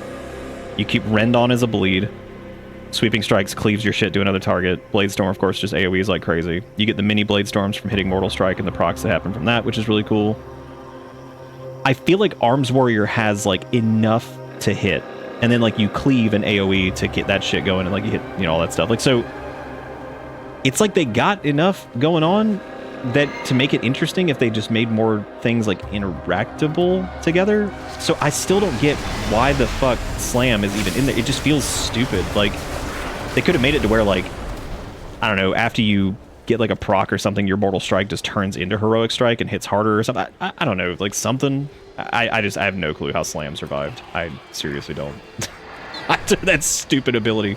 I remember I was testing out Arms on beta, and I'm like, maybe they're still getting rid of Slam, and they just haven't yet. And it's like, nope, that shit's going live. I'm like, God, get rid of this shit. What the fuck is the point?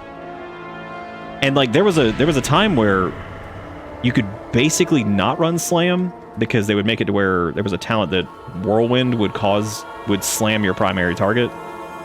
So like, you didn't have to use Slam, but yet now we're back to using Slam because, I don't know. Arms is one of those specs that I absolutely love, but at the same time, I'm just like, I always have a hard time justifying it when I'm like, I mean, I could just play my Death Knight for the 5,000th hour in a row, because after doing that thing where I did the class summary of all the specs I played the most, and Death Knight was like still firmly at the top, I was like, yep. That makes sense with Demon Hunter, or with Rogue right behind it, and then it was Demon Hunter. And I was actually surprised by that it was Death Knight, Rogue, and then Demon Hunter. But it makes sense, because Rogue was my first class, so that would have been the longest.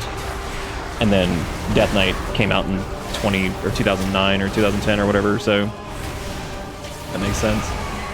Technically, Demon Hunter is like, per time that it's existed, Demon Hunter is still the highest, because since Demon Hunters came out in 2016, and they're close behind Rogue, means that I've spent proportionate more time on Demon Hunter than anything else.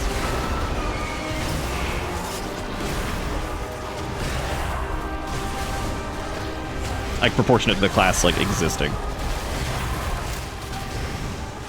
Because Demon Hunters, of course, did not exist when I started playing the game. Someone currently playing Arms Warrior in TBC Classic. It's really boring. I don't really remember how Arms played in TBC. I played Arms a little bit in Lich King, but I never played Warrior in Burning Crusade, really. Well, that's not true. I did level 1 up to max, but or level cap at the time, but I didn't really play it much.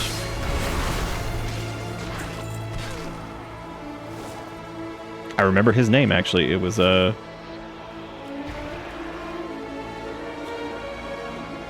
think it was Rectus was his name.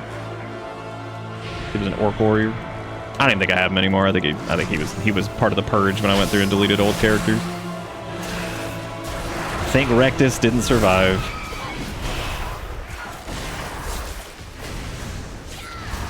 He dead as hell.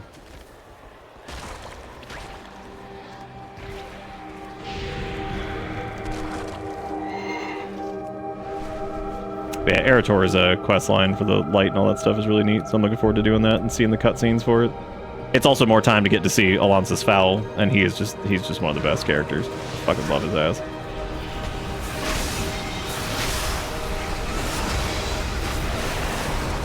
Like, I'm so glad that he's like a character that's in like the forefront of this. Because Undead Priests would know a lot about the nature of the light, considering that they're able to like wield it, but it hurts them basically. So I think it's a really interesting thing to have that, because there was a lot of that during like the Priest like campaign in Legion and stuff too. So it's nice to get to see some more of that and hear more about it. That's not entirely true, Eboera. You came back and played a little bit at one point, I think. Maybe. I think.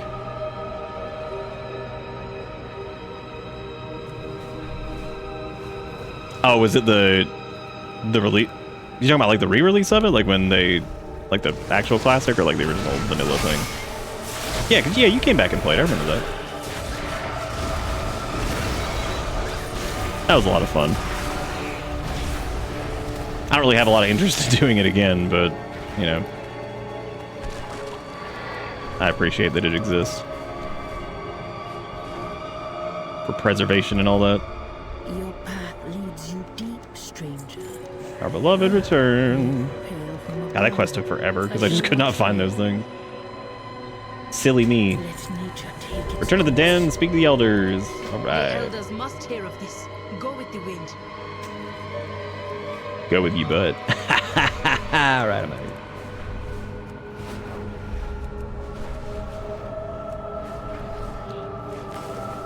I'm trying to think of what my least favorite zone was from when I did the beta stuff. And again, that's naturally with cutscenes being omitted.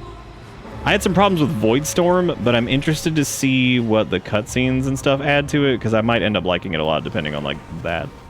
Okay, cool. This dude's actually not level 90. Oh shit, we doing it in the swimwear. Oh yeah, because we in the water. Beat his ass beach style. Where the fuck is he going? Get back here. I would Path of Frost, but it doesn't matter because I'll just lose it anyway.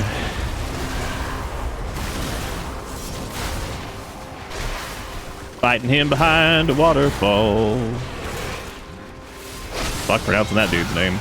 Alua Uhi, I guess.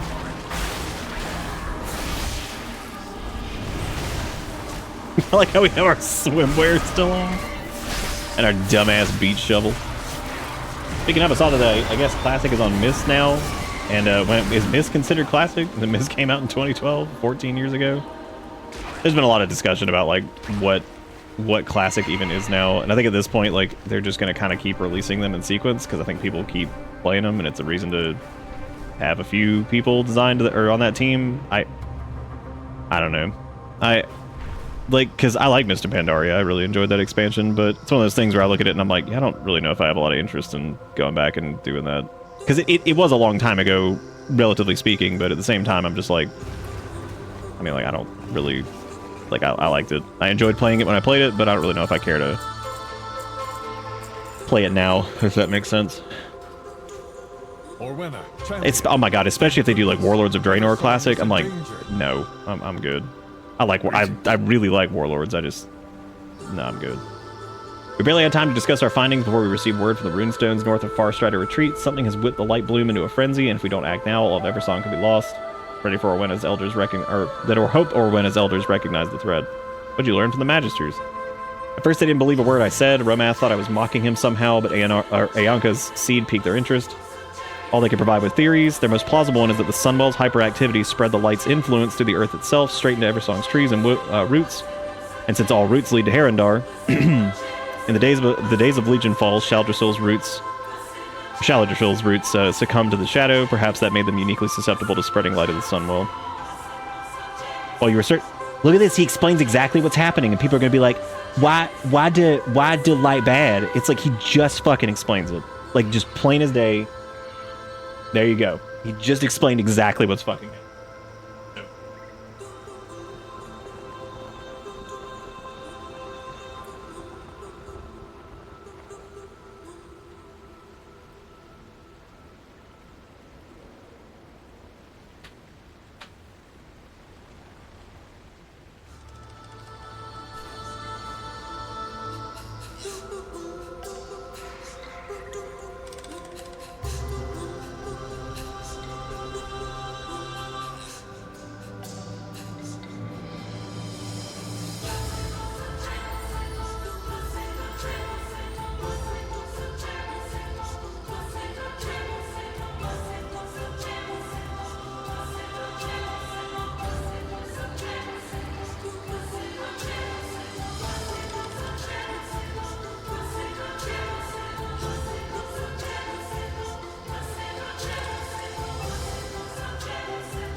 I didn't get what's going on in the story. Did you read what the character's saying? Nah, skipped all that.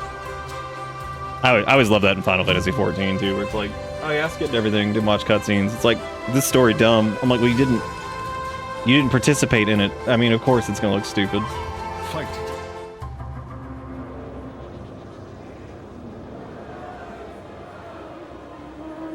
Shaladrisil's roots still stand. How? The Almdust. But we need more. How? The surface needs... No, we will not leave our home defenseless. We can gather more. We cannot risk our people for outsiders. Oh god, no, not I just know again. Our calling is to protect the roots. The last time I left, it was about my calling. This time, it is about my friends. And I will protect them, with or without your aid.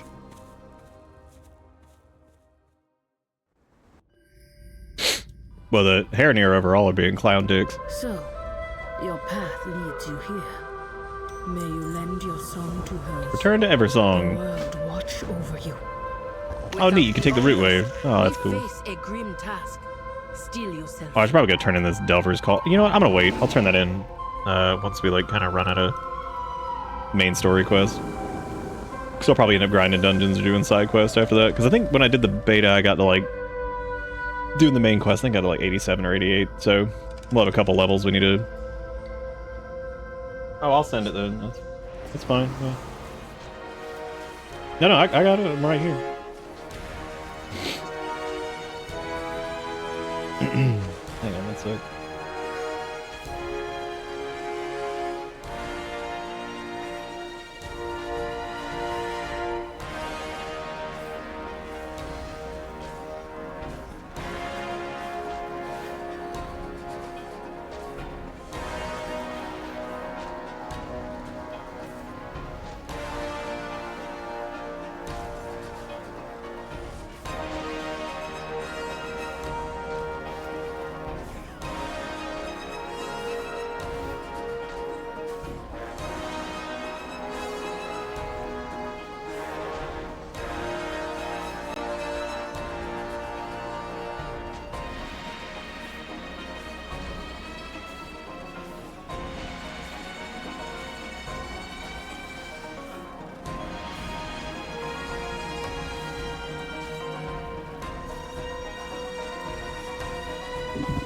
Oh, the Hand of Gul'dan changes. Yeah, I like Demonology a lot right now, and I never was the biggest fan of it, so The roots brought us. I'm cool with. Hello, little teeny pop. What you doing?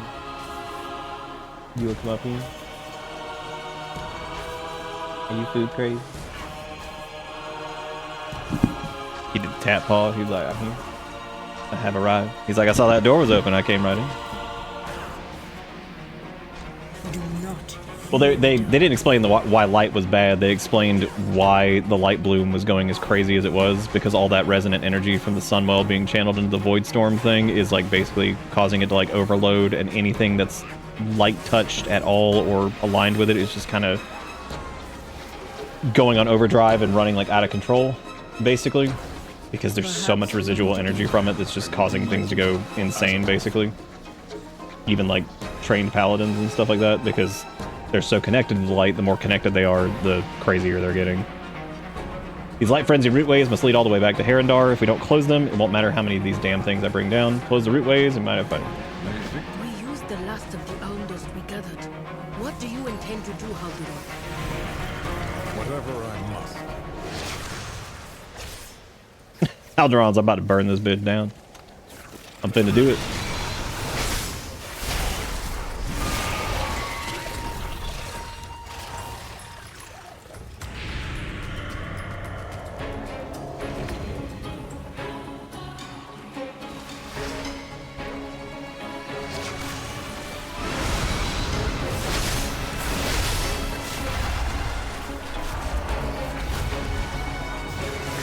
I'm doing that thing I always do, where I pull way more mobs than I need to, and then I end up having to go and click.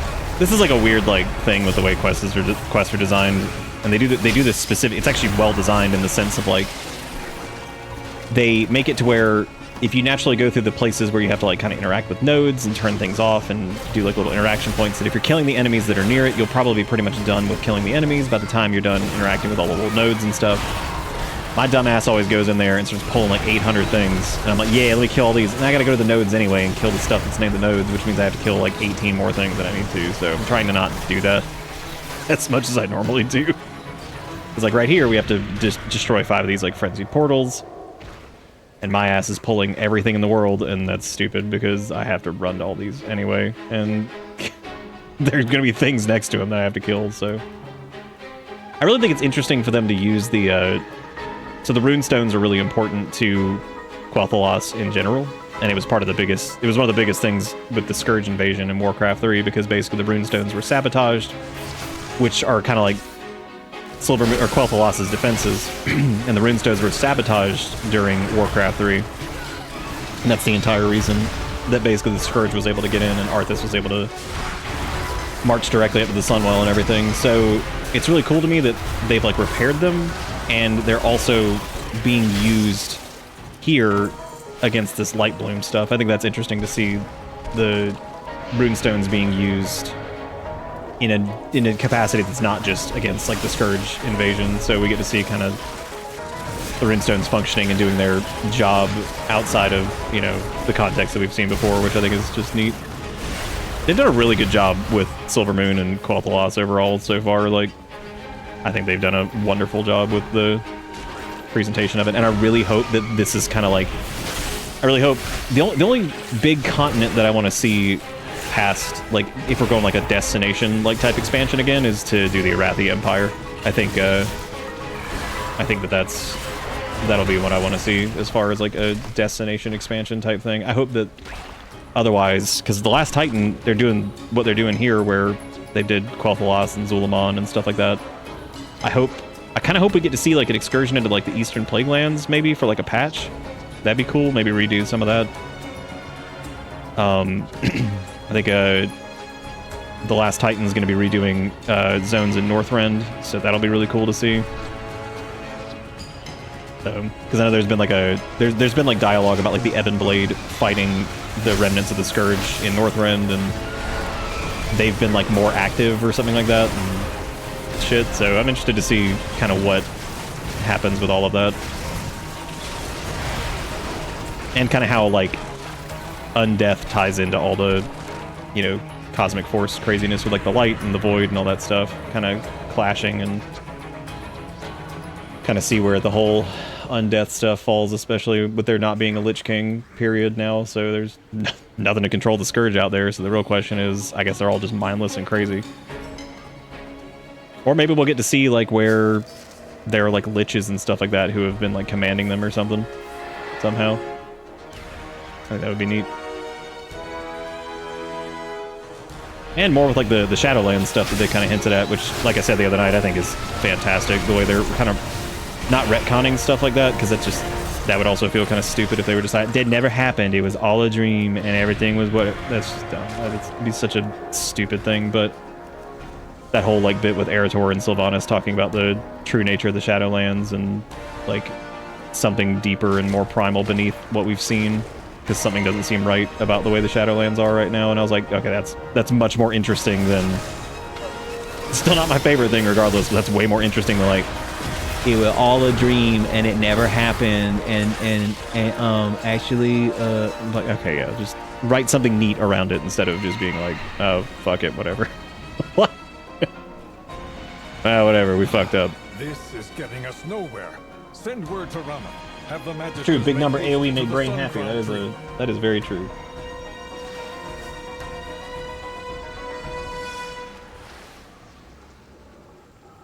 For Silvermoon.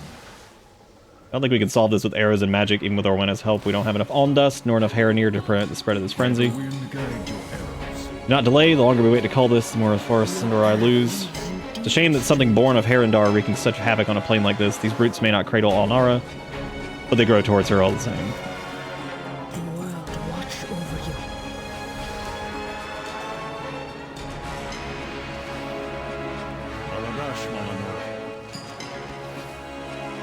sounded the retreat of my Farstriders, but some of them haven't responded. I need you to find any rangers in particularly sticky situations and lend your aid in securing their escape.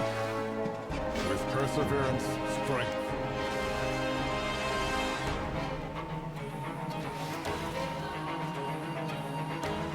Romath and the Magisters have provided us a mana gem that can be used to overload Lashra's runestones. Take it and infuse the stone with the mana contained therein. That will set the stage for the Magister's ritual to detonate the runestones and burn the entirety of Lashra to the ground. We just have to hope the light bloom cannot survive an inferno. If you detonate, We're pulling some Kael'thas bullshit. your forests will Burn it down with fire. We have rebuilt from ashes before, without any alm dust. What other recourse do we have? Because old Kael'thas was like, what if I fucking burned it? Set that shit on fire.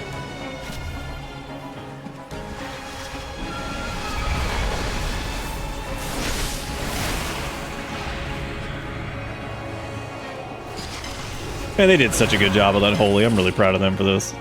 This plays so great now. Everything just flows together. Unholy flows together like Ret Paladin does, and that's what I've been saying ever since they redid Ret Paladin, that like whatever the hell they did, because Ret Paladin's like every button felt like it did something, which was nice. Because that's like, I think where some classes were going, was there was just like way too much like setup for everything. Man, for the love of God, buddy, you have 3 minutes on your food and you're being crazy. I know, I see the tappy paw. I know, it's coming. At the same time every night. Yeah. You crazy. Good boy. You in frame of the camera? There he is. The tap man. Yeah, I know some people were upset about that, but I'm just like, I don't know. What UI skin am I using? Nothing. I'm just using a frame color to make the frames darker, and one that I've been using for a long time, better Blizz plates. Just lets you remove like the portrait and stuff, or better Blizz frames. Yeah, so it's better Blizz frames and then just frame color. That's it. I'm not doing. Yeah, all I did was remove the portraits from these and then scoot them in a little bit closer. And funny enough, I actually, Platinator, which is a relatively new one for like nameplate stuff, I used like the beta build of that when it first came out, and I was actually so impressed with it that they did such a good job with like the editor and stuff like that in it that I actually sent them a message and stuff and was like, y'all did a wonderful job on Platinator for nameplates. I thought, because I was like, holy shit, this is like one of my favorite ones they've ever made, because it had that really good like visual editor to it. And so I sent Plus Mouse a message about it and just told them that they did a really good job with it. Because they're the same person who made like Auctionator and Chattinator and all that stuff, so.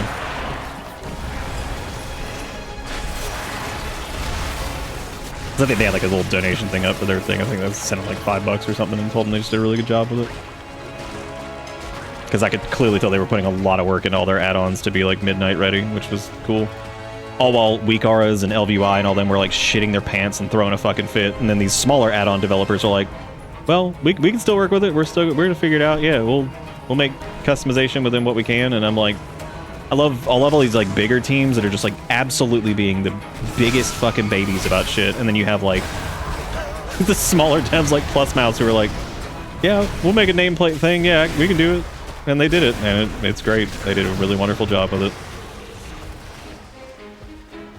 You know, it's just got like decent like base level kind of customization here, because you know, it's got the designer thing, so you can see like what your stuff is going to look like, and it's got style selectors for things that are already pre-made, and you can change up like little things to show if it's like a quest mob and all that stuff. They did a wonderful job with it, and even like one of the very early versions of it was really good. But I just remember like after that announcement, and Weak Auras and LVY and all them were just like, I'm like, oh my god. I'm like, holy shit. And then there was that whole drama of like the content creators charging for like settings packs, and I'm just like, y'all suck. I'm like, I'm never gonna pay money for a fucking WoW UI. I'm like, that's crazy. Like, I can easily make my own. I'm not worried about that. And even towards like the end of the War Within, I kind of just turned off most of my add-ons and just started slowly adding a couple things back in when I just maybe missed something or whatever. And so I did a lot of Season 3 without even having add-ons because I was like, I don't care. Like I was like, we're just gonna get used to playing without all this shit. I was like, I'm tired of it anyway. I was cool with mostly just cosmetic and QOL stuff. Yield, surface dwellers. Your light returns to wash over you. Who this bitch?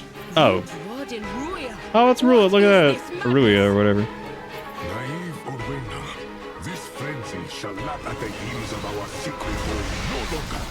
I have turned the bloom back on its creators. And then there were like add-on authors who were like stealing each other's code and using AI and shit. I'm like, look at this fucking mess. This is so dumb. One of them was like a person who used like AI in their thumbnails for like years, and I'm like, were y'all really surprised that they were using AI generated code when they used AI thumbnails for years? I was like, is this surprising? Like, are we shocked by this?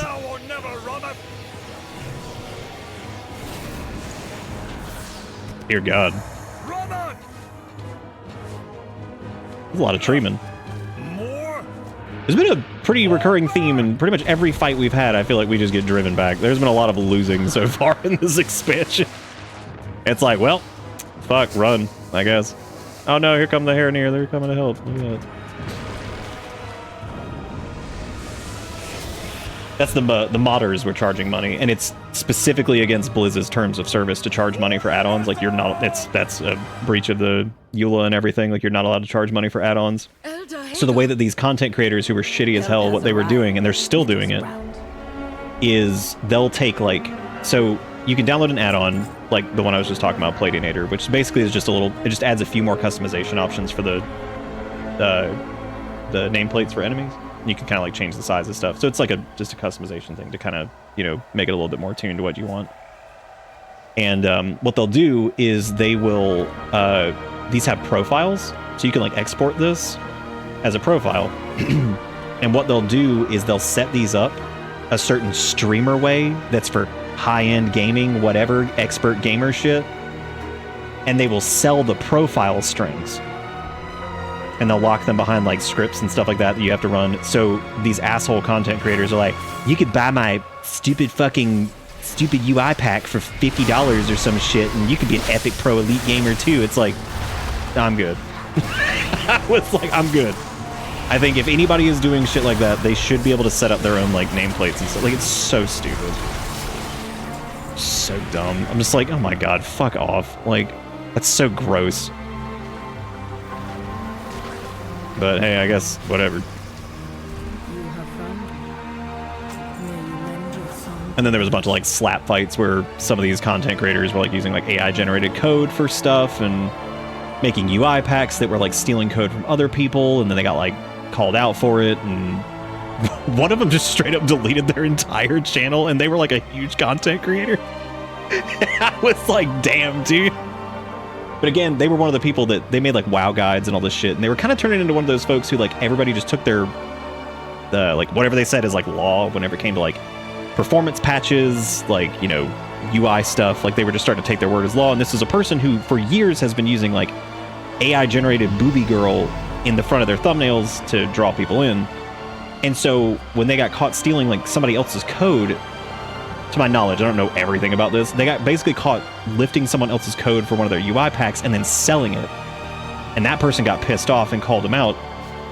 They just deleted their fucking channel. And I was like, this might be one of the funniest things I've ever seen in my life. I'm like, this dude who used like AI and stole shit. I'm like, and you're surprised? And then they didn't even try to defend themselves, I guess. They just deleted their whole fucking YouTube channel. I'm like, wow, okay, all right. Perhaps we'll meet again. And then one of the other big WoW people like was trying to sell like their UI pack or something like that, and they were charging money for it, and somebody just immediately stole it, put the unlocker string in, and just uploaded it to GitHub and was like, here, go get it for free. They're like, fuck this shit. Because again, it's technically against the end user license agreement, so you know Blizzard ain't gonna do shit about it because it's like a weird loophole. So like they ain't gonna fucking do anything about it. Like fuck them. Like, you know, they because they're gonna be like, well, they're not technically selling add-ons or whatever. Like it is so stupid. Like what a fucking dumb situation. Direct Orwena to empower nearby allies with light bloom shit. Cool. Yeah, I mean the coloration of everything there, it's just straight up. That's just straight up Azerite. Like Here we are again, the wounds. Which makes sense. Any of the coloration, like, palette stuff that's got that normally just means it's directly connected to the Azeroth's, like, world soul and stuff, so... Makes sense. Look at that big dude! That's the man. The Tyrannosaptor. Prime is just okay. I mean, in the instance of somebody, like, re-uploading someone else's, like, stupid UI pack that's probably just... I mean, who, like, fuck that. That is so stupid. Paying for, like... Yeah, and that's, like, a very different situation of, like... I would understand if, like... Do you remember that, do you remember that big Skyrim mod that was called, like, Beyond Bruma that was huge? I mean, it was, like, enormous. Like, the amount of content that shit added. You know, that's one thing if you make something like that and you're like, oh, here, there's a place where you can donate if you want to support the project or whatever. But they don't sell it directly. That doesn't bother me because, like, the amount of work that goes into that, and they're making all of this shit either from scratch or repurposing assets from the game, and they're doing, like, new voiceover work for people who are offering their time to it. And you know what I mean? Like, it's like a big community source project, and maybe they have, like, a little thing to support the development of it because it takes a long time, or something like a Skywind, or anything like that. Like, I get that. Like, because there's a shitload of work going into the actual, like, systems and all of this stuff that goes into it. The idea of charging for a string profile import and, like, UI elements that are... That's so fucking stupid. Like, that's just ridiculous. Because they didn't... If they made the add-ons, that'd be one thing, but they didn't. They didn't make them. And the weird thing, too, is to my knowledge... One of the bigger add-ons, which is LVUI, one of the people who does direct development of LVUI has profiles that they make that are customized that you can just get for free.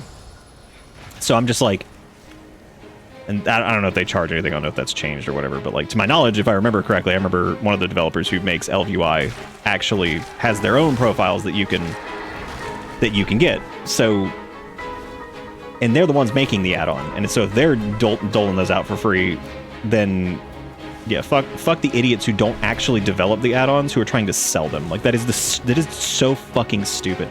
That's on the same level as, like, people who go buy, like, Fire Sticks and then, like, run some shitty script on them to get, like, the crappiest fucking, like, whatever. And it's like, oh, bro, just use the VPN, you get your free, like, TV, and they sell it to people for, like, $150. I'm like, they didn't make the script, guaranteed, to do any of this shit. And it's super fucking sketchy on its own, and they didn't make the Fire Stick. It's just idiots who, like, just buy something and just do that and then try to sell it and pretend like it was something that, like, they did. You know what I mean? So, it's just so fucking dumb.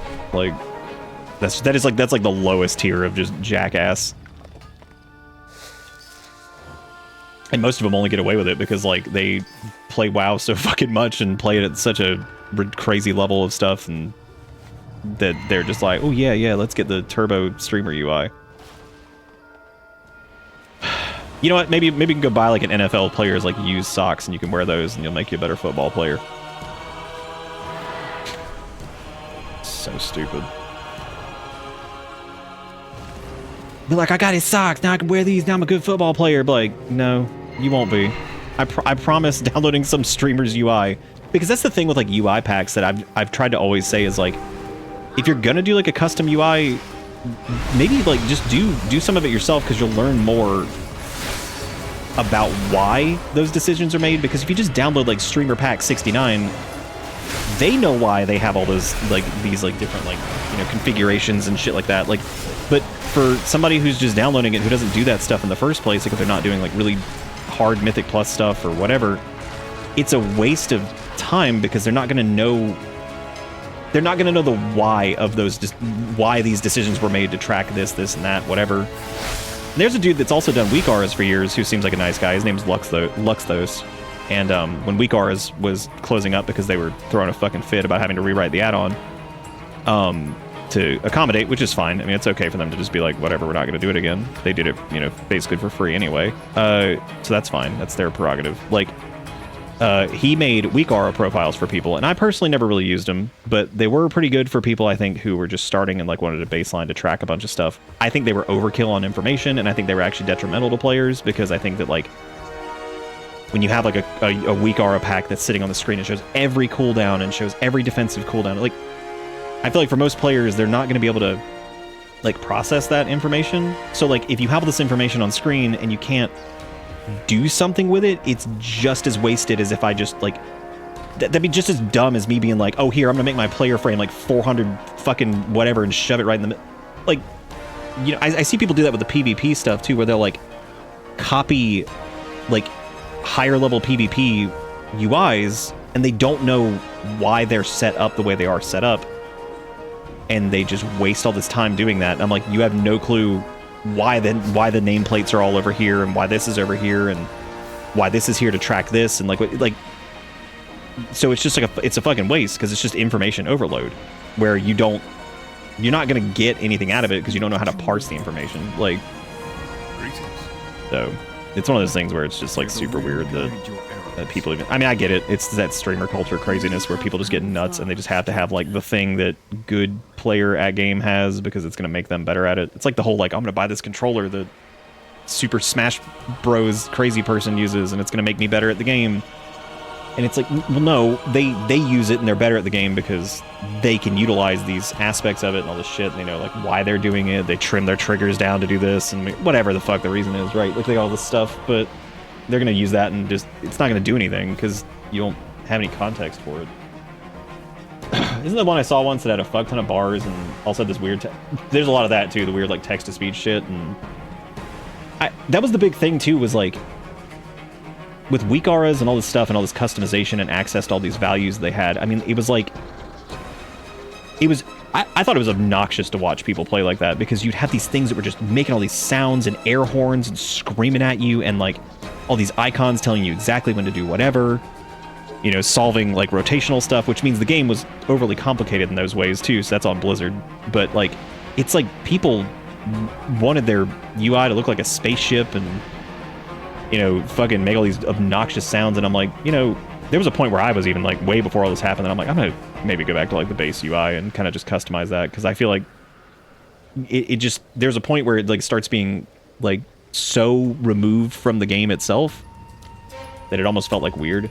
But and that's like a teach their own thing, and some people like that, and that's fine. Like, I'm not saying that's bad or whatever. It's just like, I don't know, there's like a point where when you've got all this stuff that you're trying to maintain that basically like solves problems for you, it doesn't play the game for you, but like it just feels like, I don't know, it just feels weird. It's like solving the problem immediately to the point where like you don't even look up like the fight and all this stuff, and you kind of just follow whatever this thing says, and instead of having communication in raids and talking to people and be like, oh, what do we do for this? And it's like, oh, if you get this, you run it out of the raid, and if you do this, you gotta go here. And like instead it's like just download weak aura pack, and it's like, okay, like, that's not very fun. Like, you know, so I don't miss that stuff personally, but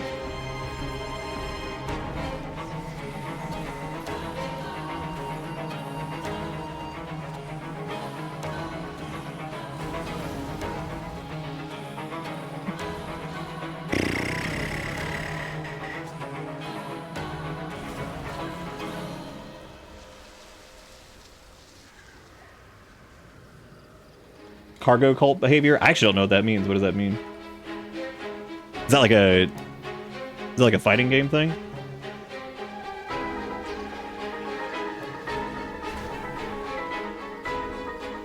I know it's in relation to what we're talking about. I've never heard that before. I played it today only to realize it came out on the 2nd. Yeah, it comes out proper like today.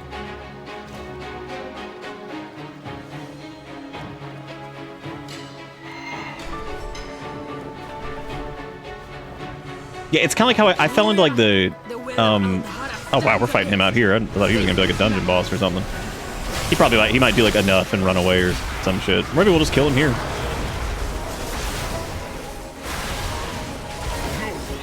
No, not here. Yep, here we go. Not yet. He warped away. Classic. Classic WoW move. Honestly, I'd be disappointed at this point if they didn't do it. If they didn't do like, no, I'd be like, okay, well. Ruya will face judgment. Come, we should fall back to the Sun Crown tree. I like the Haranir, like Harandar zone and stuff so far. I think this is neat. Really cool mix of some of the World Soul, Azerite kind of shit, power stuff, Titanic stuff. They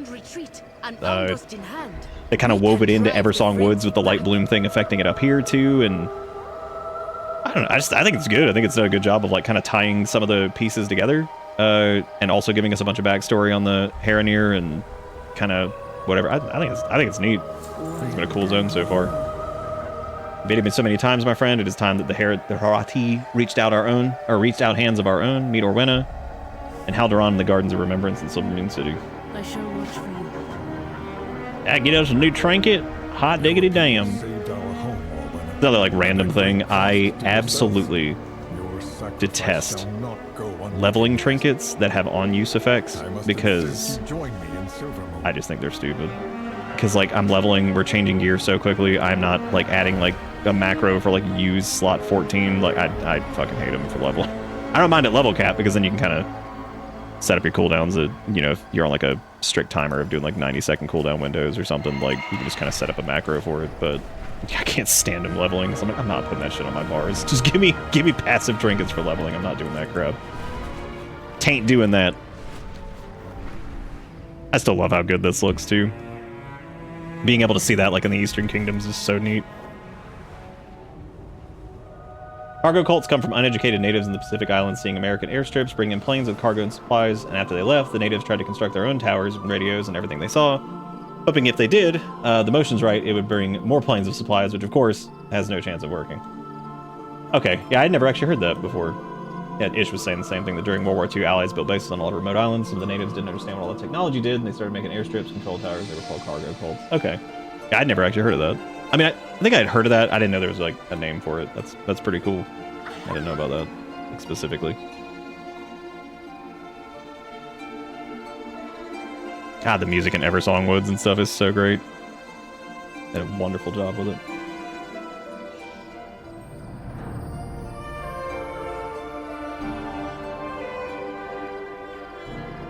Dude, Magni's not even a stony boy anymore. He's a flesh beast. So he ain't gonna be screaming about the wounds. Did we level up again? I didn't even notice. Oh yeah, we are. We're 86 now, I think. Nice. Which I guess gives us another hero talent thing. Scourge Strike deals 15% increased damage, and the cooldown of your Death and Decay is reduced. I have not missed Death and Decay. I'm glad that it is strictly like a blood thing now, because fuck it for Unholy and fuck it for Frost. Nobody cares. Tired of it. Sick of it. Hit the fucking bricks. I love Death and Decay, but like it has not fit. It has not fit Unholy, and it has not fit Frost for years. Like, it's so stupid. I like the idea of the whole disease spread thing way more than standing in Death and Decay. I'm so sick of that shit. Yeah, I'm gonna copy the motions I see from big #1 streamer to get big myself without understanding the real importance. Yeah, no, it totally makes sense. Yeah, it's like... And like, I kind of feel bad for those people too, because I guess they think it's gonna make them like, I don't know, like better at the game or whatever just by doing it. Whereas like it would be much better to kind of teach from like the get-go why those decisions are being made, and then like, I mean, even then if you had like a free little pack or something for somebody to use and you explain why it is the way it is, that's pretty cool, you know, like, and that's going above and beyond, because then you're teaching something and then you're also like providing something too, which, again, that's a lot to do, so that's very kind of people to do that kind of stuff. But that's why I've always tried to, like, whenever I play this, I try to explain kind of like what's going on here, and I've explained it several times, but it's like, you know, we got our health bar over here on the left, we got the enemy health bar on the right, because that's what your target health bar is.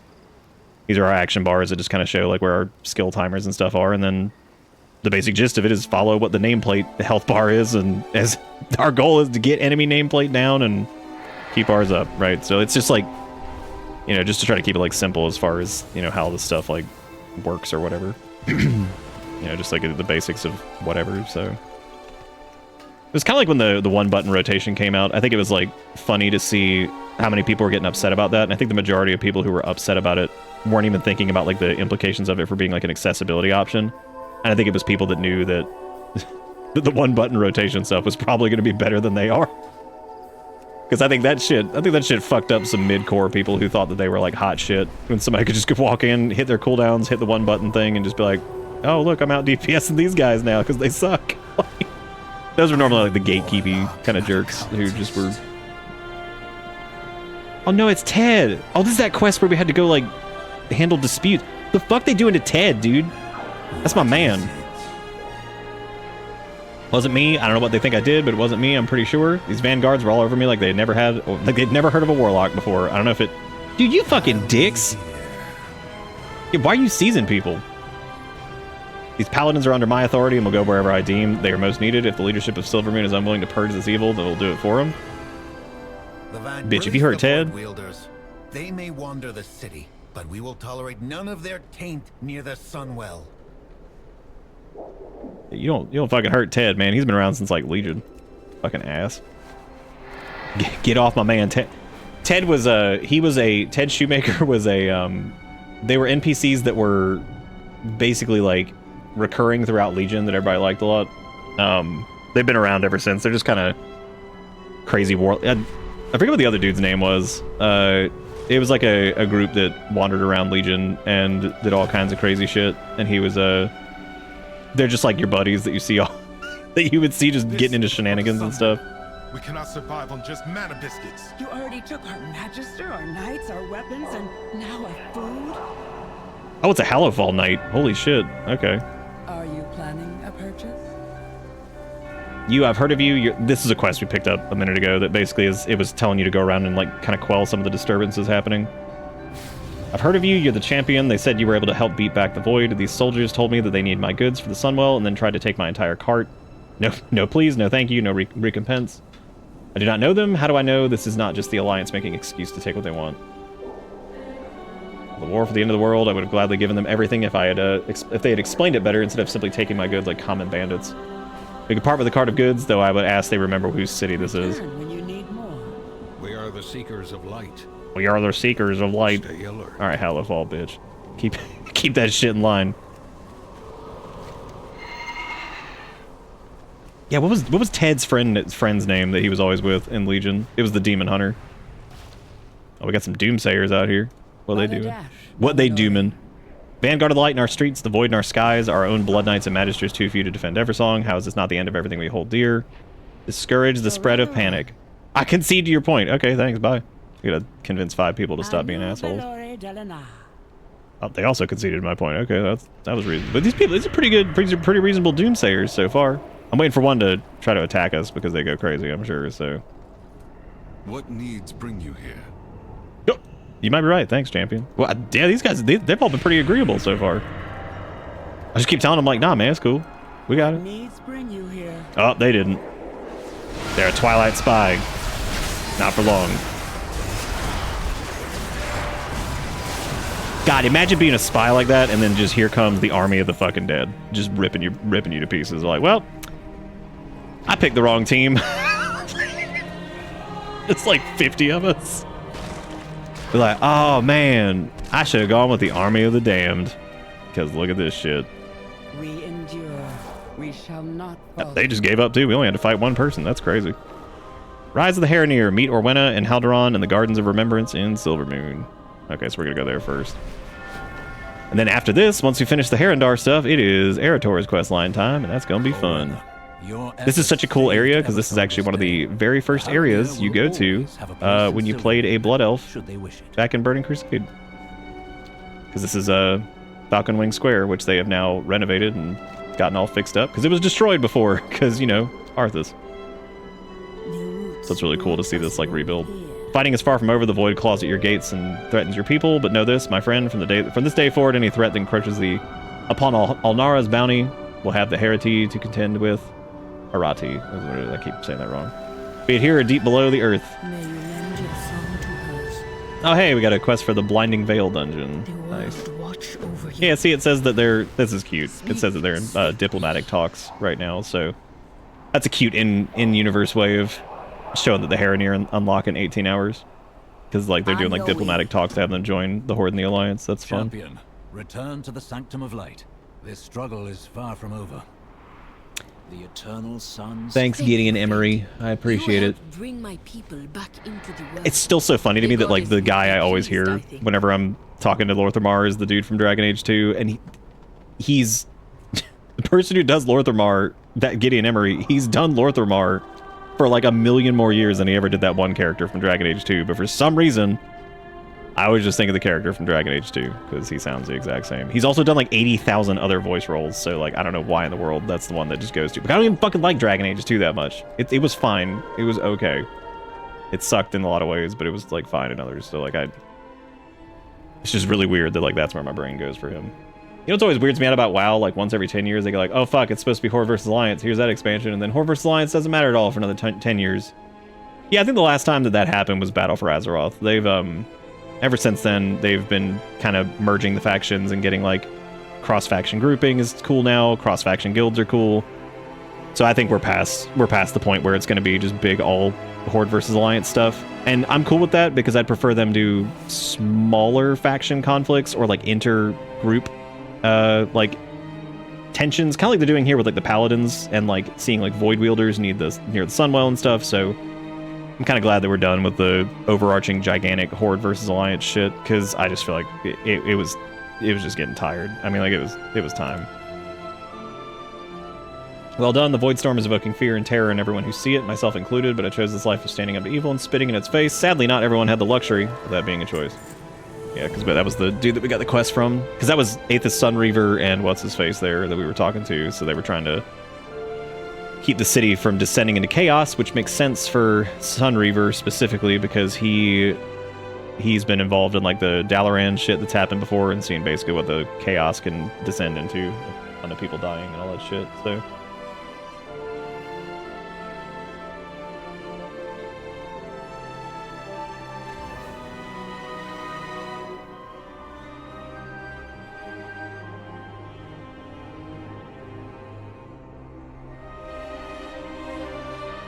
Yeah, they did a lot of that with the kind of... It always ended up being like that every time that happened, too, it seemed like another Horde leader had to die, and it's like, okay, this is getting really stupid.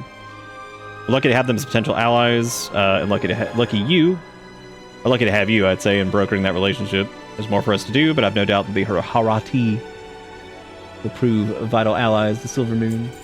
Also, thank you everybody for hanging out and watching this. I know WoW's not everybody's cup of tea, but I really appreciate y'all for being here for random bonus WoW thing as we enjoy the new expansion stuff, because I always like it, because it doesn't come around all the time, so it's fun to do when it happens. So. He was speaking to his Lord Regent. We assume benevolent motives, but have seen... Use discretion, champion. We need both... Without the light, your precious city, all of Azeroth would have been lost! Oh, here we go. No one is questioning the light's grace, Turallion. Least of all the Sindora. We seek to avoid its corruption, the light being turned against us. We are your friends, Turallion. Your family. Family? Of course. Yeah, see, like he's... an anomaly. But nothing that should diminish our faith in the light. Because, like, he's... Again, everything that's, like, light-based right now is going, like, a little crazy, and... him trying to come to terms with the fact that like the light bloom stuff is an anomaly and a bit more crazy than usual, like it makes sense, and they totally explained it a minute ago exactly what was happening, and trying to convince him like, you know, we gotta chill out, we're getting way ahead of ourselves here. Because you gotta remember, Turallion's been fighting a war against he fought the war against the Legion for hundreds and hundreds and hundreds of years. So I mean, like, he's basically been at war. We still bear the scars from the previous Lich King Death Knight. Thanks. Appreciate it. Just trying to help. That's cool. That's cool. That's cool. Thanks. Thanks. Thanks. Thanks. I do like those little RP moments of them like calling you out for being a Death Knight. They're like, we still bear the scars, Death Knight. Like, all right, damn. All right. Excuse me. Here I am over here trying to fucking help.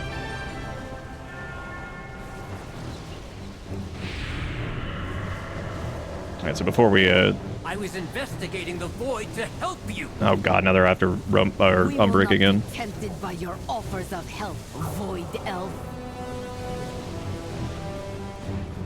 Baladash. I was simply attempting to get closer reading on the Void Storm. Look, we do not have time to disrupt, for their distrust of my methods. Can't you feel it? The Void Storm's not going weaker. It's getting stronger. The Sunwell cannot maintain its defense much longer. I need to find a way into the Void Storm, and to do that, I need to evaluate the data I just gathered without getting killed by zealots. Can you help talk them down? Maintain focus and control. Oh, Anduin's actually here, like, guarding him. The Vanguard of the Light caught Magister Umber getting close to the Sunwell. I had to intervene to ensure they did not execute him on sight. Lithraxian and I are both very familiar with the corrupting nature of certain magics and their influence. It seems we took very different lessons from their experiences, however. That's actually a good thing to point out, since Lithraxian's Light-forged and Anduin was completely fucked over by domination magic during Shadowlands. I agree with Lorthamar, though I also understand this is a politically complicated situation. Magister Umbric is not a citizen of Silvermoon. He and the Renderai are exiles, which means Lorthamar has no authority. Even if Umbric were a citizen, he is also a magister. That means he falls under the auspice of the Grand Magister Romath, who seems to have taken Umbric's use of void magic as a personal betrayal. Really, if we do not go on the offensive soon, we will be destined to fall to the void. Illidan once said, sometimes the hand of fate must be forced. Fucking fantastic. I was just talking about that earlier, because Umbric and all them were researching the void because of the whole, you know, Sunwell incident, and a different source of power got too close to it, fucked up shit, whatever. But the same thing happened with Silvermoon City, because Grand Magister Romath was right there with Kael'thas when they worked with Illidan to do like the Fel crystals and shit to pull power from that. So it's cool that he's actually bringing that up. He's saying Illidan once said sometimes the hand of fate must be forced, so, which is exact. Again, because it's kind of like the same thing here, where Romath was cool with the usage of Fel to sustain people, so they're trying to use void magic to, you know, get closer to this shit and figure out something. Did Lorthamar send you? Umbric was once a colleague before he turned to the void. He was always reckless. He might call it bold, but his approach to magic showed no respect for the boundaries we carefully established to safeguard the world. Now he has gone too far. Explain that Lorthamar wants to see Umbric freed. Lorthamar may believe he has authority here, but Umbric is a magister, and thus subject to my judgment and authority. What is more, he and his kind were exiled for their practices. Void magic is not just taboo, it is fundamentally evil at its very core. Lorthamar is blinded by his desperation. Yes, we must save Silvermoon and the Sunwell, but to turn to the void? No, Umbric is not only using the void, but relying on techniques refined by one of our greatest betrayers. It'll be harder to rely on the lighter arcane to find a way into the void storm, but they will be far more trustworthy methods than what Umbric plans. Now, what's old War Chaplain Sin got to say over here? The Vanguard of the Light knows our business when it comes to war with the Void. The forces there are predatory, infectious, cancerous, and consuming. This is how they fight. They wear the face of a friend and offer a deal. And before you know it, another world is devoured. We have already compromised our legions enough for Silvermoon. Lorthamar is thinking too small. We're not here to save a city. We're here to save all of Azeroth. I have no doubt that that's true. Yet we can't trust him, Yet can we trust him to give us a path we can use? Or is it for his own personal gain? We need to go on the offensive, but again, this is how the Void infests worlds. They offer you a hand in your time of need and then take everything from you. Queen Ansarek, Queen Ashara, Nexus King Saladar. All of these people accepted a hand offered when they were most desperate, and we must rise above them. I think you can just ask, like, how are we going to get in there otherwise? Our own auguries or auguries, I can't remember how you pronounce that, are researching this. They do not have a solution yet, but neither does this void-stained elf. We cannot bring the Vindicar to bear here due to the suppressive magic. Oh my god, they even explain why the Vindicar is not here. Holy shit. I was just about to ask, why don't they just get the Vindicar and fly into the fucking Void Storm? But she's like, we can't bring the Vindicar here due to the suppressive magics. Teleportation and flight magic cannot breach the storm. Yeah, we'll find a way in. We must have faith that we'll find a way. Thank God they actually said exactly why they can't bring, even if it's a stupid reason. Be like, hey, why can't you guys go get your crazy ass spaceship and bring it here? They're like, oh, shit's fucked. Glory to the light. Which, I mean, I guess makes sense when you got this going on in the background. Yeah, I'd imagine you can't fly your Naru-powered spaceship in here. Our caution over allowing... It's probably stupid anyway, because if they are powered by Naru and magic and shit like that, I would imagine that Naru can be void corrupted pretty easily. So I would imagine that that's probably a bad idea. Be like, hey, we should fly this in there. But yeah, good idea. Our caution over allowing a Void Elf as powerful as Magister Umbric near the Sunwell is warranted. Illyria Windrunner approached the Sunwell a few years ago and altered the magic just by her presence. Granted, she holds a Dark Naru within her, but I am not about to risk letting a creature so given to the Void that close to the Sunwell.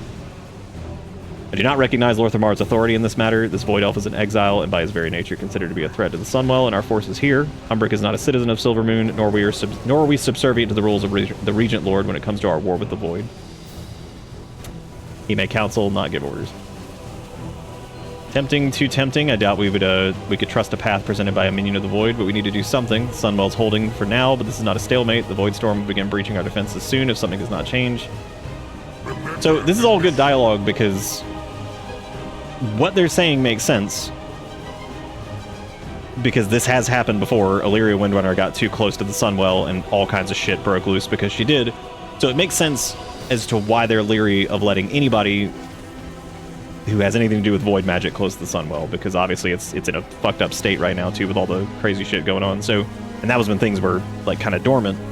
So Illyria getting that close to it was obviously like a big deal, so they're probably very leery of anybody who's uses void magic and all that shit to get close to it after what happened before, so. Oh, what's Anduin gotta say? I think we already talked to him. Yeah, okay, we already talked to him. So we just need to... Oh, I guess you still need to talk to Anduin. The Alliance. Explain that Umbric is breaching the Void Storm. High Commander, you will release Magister Umbric, if you please. No! This elf has made their allegiance known. They have. To me. Time and time again, Umbric and his Rendori have shown their loyalty to the Alliance, despite persecution and distrust. You do not have the time to imprison him, nor the grounds to execute him. But Umbric is fond of bold actions. Is that what I heard you say, Grand Magister? Now is the time for bold actions. Yeah, I love Romath, but he's got to remember that he also was just like, yeah, bring on in the Fel, we got it. And that did not go great either. That was also how the Sunwell got corrupted again. Because that was like a portal for, what's his face, Kill Jaden to come through. So, like, I mean, fucking with Fel magic around it too was not great, and he was all about that because his people, they were desperate. I mean, I like Umbric's character. I like the dynamic between Umbric and Romath so far. I feel like it's actually really well done. Because, like, they're both kind of similar in the way that they go about things, but they kind of just have different methods for it, and Romath's, like, really, he's kind of an asshole about stuff. And I think conveniently forgets that he was also part of the whole, like, yeah, man, bring in those Fel crystals. Everything's gonna be great. Let's just trust Illidan. Kael'thas trusted him, so fuck it, let's do it. I can protect you in the city, but the Vanguard will not allow you to approach the Sunwell. Results will change that. Results? I have no tools, no support, and zealots on both sides hunting me. If you found a pathway to Xalatath, the Vanguard would leave, to say nothing of the power your people could acquire.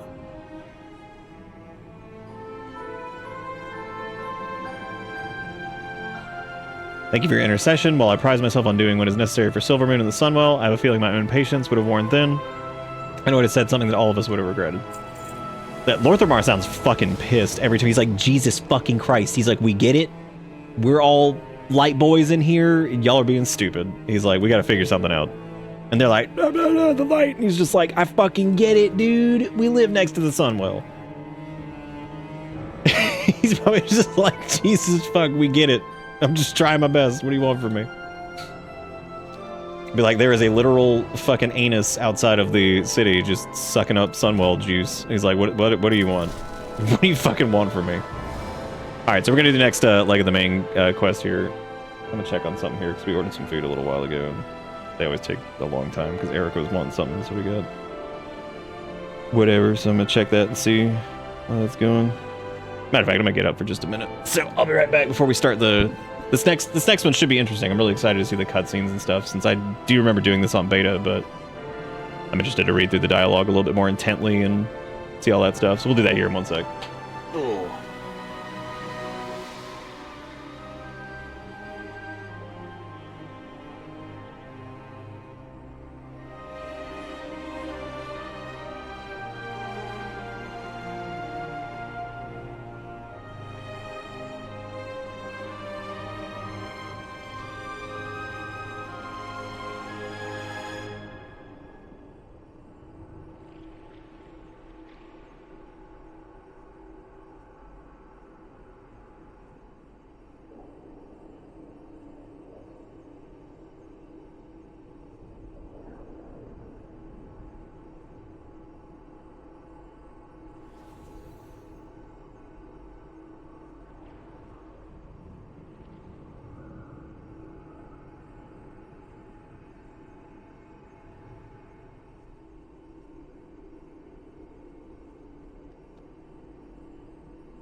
Okay, so that actually wasn't jingle keys. That was like a little dangly like crystal thing. And last night we actually just realized, remember how I said that I was getting ready to start the stream and like I was about to hit the start button and she was like, did you start yet? And I was like, no. And she's like, okay, well, my stepdad fell, so we need to go check on them. I was like, okay, cool. So I was going to stream last night and didn't.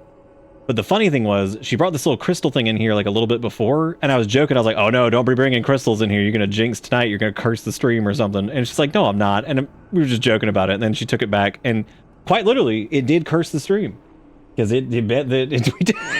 So like, cause she's like, wait a minute. She's like, technically, I did curse you last night by bringing this in here. I was like, oh no.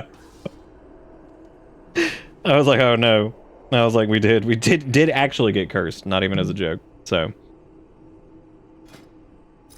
the Sunwell holds for now.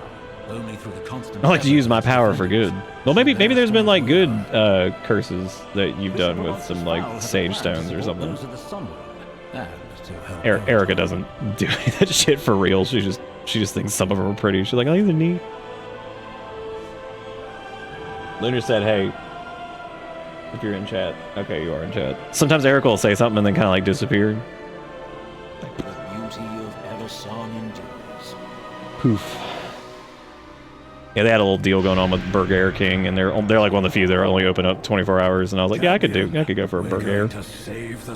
Maybe it'll suck. More importantly, we're going to fix that broken young man. Alonzo is foul. Alonzo is foul. One of the coolest characters who's now getting screen time because he's the man. Light bless you. Remember, he's the one that. So if you were here for the other night when we were watching the little animatics and stuff, he was the priest that was with that he was talking to Leadrin before the attack. So that's this dude. I've been tasked with bolstering the vanguard of the light that empower the Sunwell, and I need your help. Though not just for that simple task. Our mutual friend Erator is stuck in his grief and anger over that tragic conflict between him and his father. I'm just an old priest that's been raised from the dead, but I found that the quest is just the thing to set a young paladin back on the right path. Would you help? Hell yeah, Alonzo. Such a troubled boy. That'll happen when your father leaves a gaping wound in your chest. Not to worry, I have a plan. Hell yeah. Will they crown a new Burger King? Probably not. They're all dead. What do you want? Is that some dick horse? Sure is. Yeah, thanks again to everybody for being here. I hope y'all are having fun. It's just this little bonus WoW time doing the thing. I'm just watching the fountain. I needed to get some air. Was I needed somewhere? Is that why you're here? Fowl sent you? He's a decent man. Did you know that he founded my paladin order? He trained the silver hand in his legacy. Very well. I go where I'm ordered. That's the life I signed up for. Yeah, Alonso's Fowl he's awesome. Like, he's got so much fucking lore to him and stuff. An original thinker. He is the man.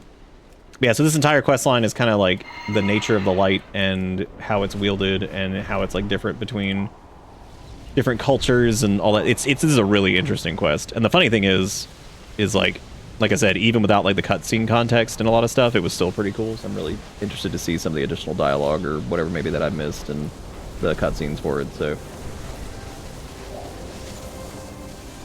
when's it not, Erica? That's just the lay of the land. Did we expect this to be a good idea? No. Never is.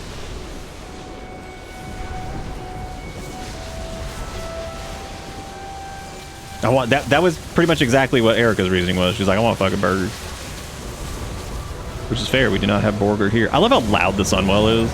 There have been complaints about this. They're like, why is the Sunwell area so loud? I'm like, I don't fucking know, dude. Why do you think it is? They're like, why's Sunwell loud? It's like, I don't know, dude. Maybe it has something to do with that. Why it loud? It hurt my ear. Like, yeah.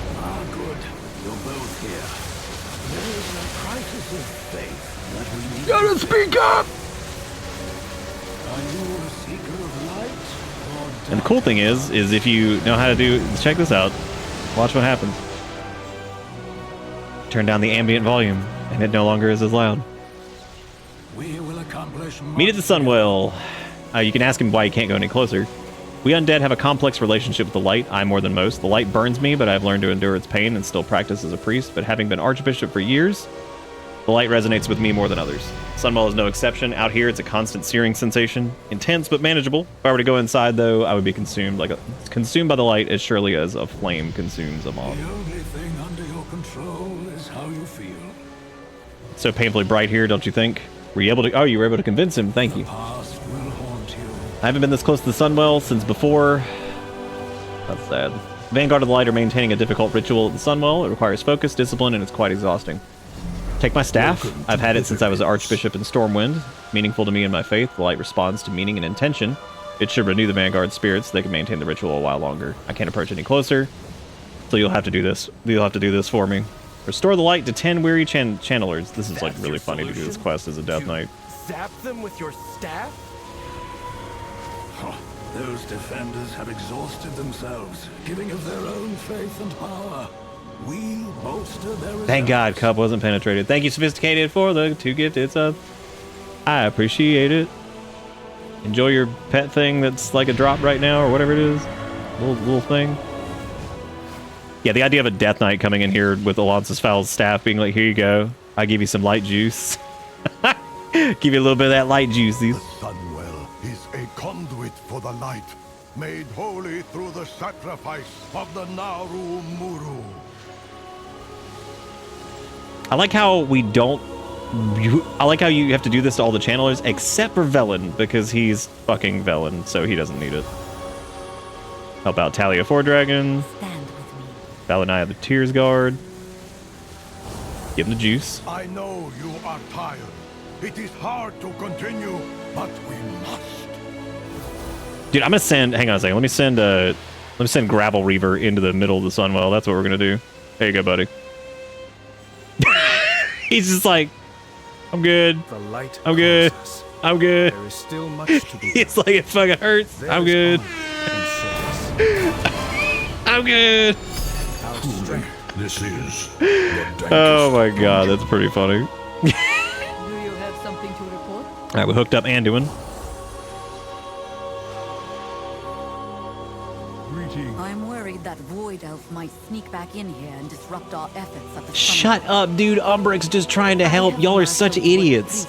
I mean, they're not. I get it. There's like reason that they're worried about it, but God, give Umbric a fucking break. He's clearly trying to help.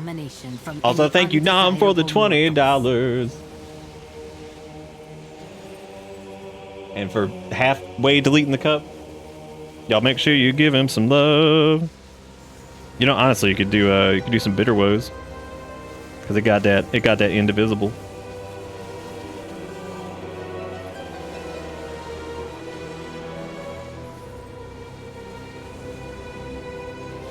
I bid you welcome. Anshe would have us stand against the void just as he would.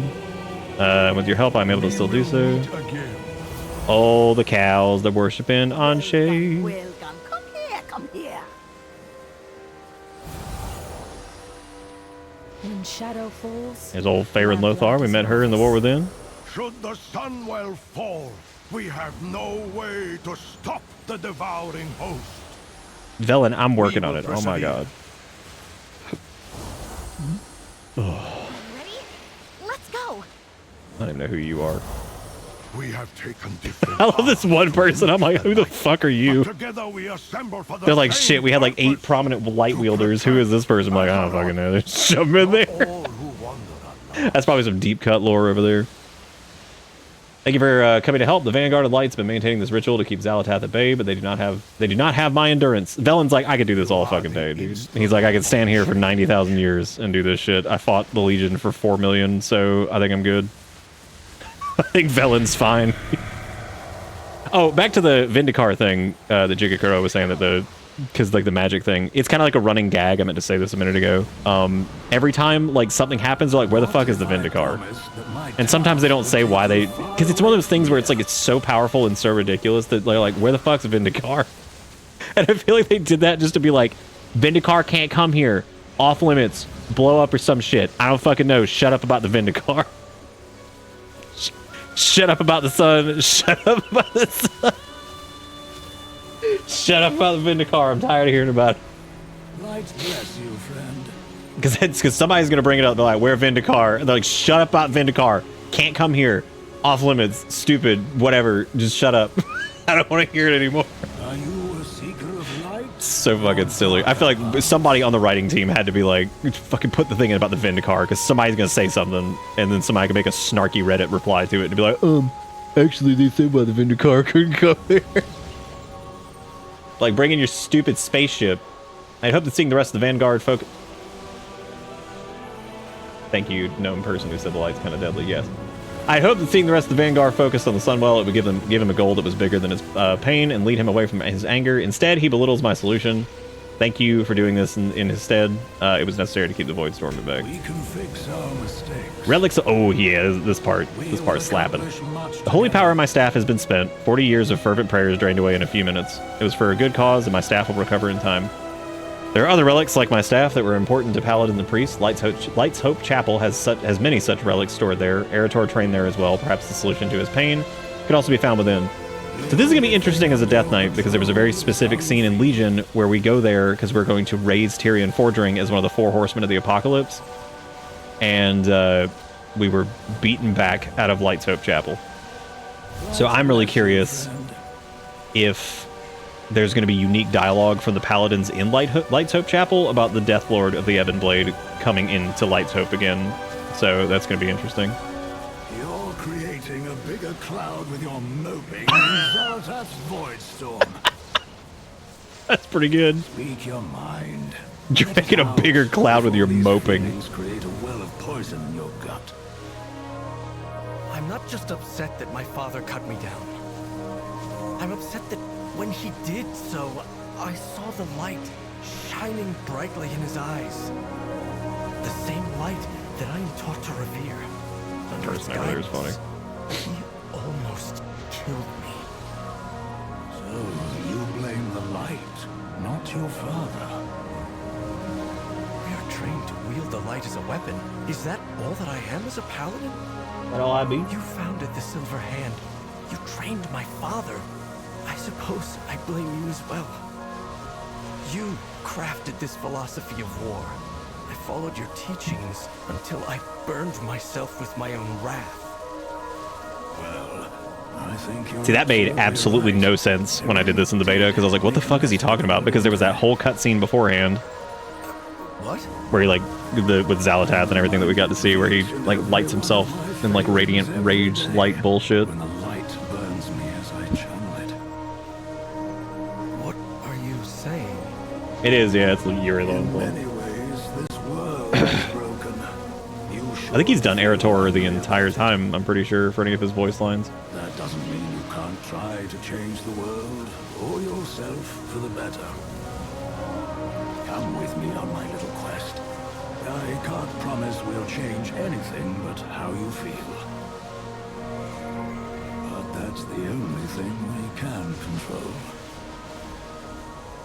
So there's a lot of lore implications with Light's Hope Chapel. It's a super, super important place in the Eastern Plague Lands, and we're gonna go there here in a second. But so not only was that where the Paladin Order Hall was in Legion, that was also where basically there was a huge fight between Arthas after he became the Lich King and some of the Paladins that were there. And effectively Light's Hope was so consecrated that Arthas, some of his power waned while he was there. And that was basically the finale of the original Death Knight intro quest for Wrath of the Lich King. And that was basically where the bonds, or the control over the Death Knights was severed from Arthas's control, because he was basically using us as like cannon fodder. And because of the shit that went down at Light's Hope, that was basically where that his control over the player character Death Knights was broken. So it's a pretty significant place in terms of lore, as far as like kind of where the current player character Death Knights, well, some of them came from, and like how that whole thing happened. And then at the same time, it was also where, in desperation to fight the Legion, since Tyrion Fordring was dead, the Death Knights of the Ebon Blade are like, well, we're raising these powerful heroes. So they raised, General Nazgrim of the Horde, what's his face, Mograine, I think. Well, they didn't raise him, but they well, I don't even know why I'm getting there. going back, they what's her face from the Scarlet Crusade? They raised her. I'm drawing a blank on her fucking name. Sally Whitemane. So they're going through and they're raising like these notable warriors to take the position of the Four Horsemen, who are basically like super powerful Death Knights underneath the Death Lord, who is of course the player character at that point, or eventually becomes the player character. And I think Mogarane's one of them. Anyway, it doesn't matter. So they were going to basically get Tyrion Forgering, and they were going to raise him as one of the Four Horsemen of the Apocalypse, which would be pretty fucked up considering how Tyrion was like so fervent about like the light and his faith in it even until he died. So it would have been pretty fucked up if they had raised him in undeath to be a member of the Ebon Blade. So they weren't able to do it because the Paladins basically pushed them back out of Light's Hope. So it's Light's Hope is an interesting place. So this should be a pretty cool quest. Oh, we're just flying there. To take my mind off the problems with paladins. It's like, yeah, we got problems with paladins. Let's go to the Paladin Order Hall. But like, yeah. And that's cool that we can fly there. I think they did this quest on purpose, just to be like, hey guys, look, Eversong Woods and Quel'Thalas and everything is part of the mainland stuff now, so you can just fly there instead of, you know, having to go through like a portal or anything like that, which is really neat. It's so nice to have this area connected to, you know, the rest of the world. Like, I swear to God they did it this way just so they could be like, look, you can fly from Eversong Woods now all the way into the Eastern Plaguelands, which is something you couldn't do before. So it had been like that since 2007. So that's a pretty cool thing.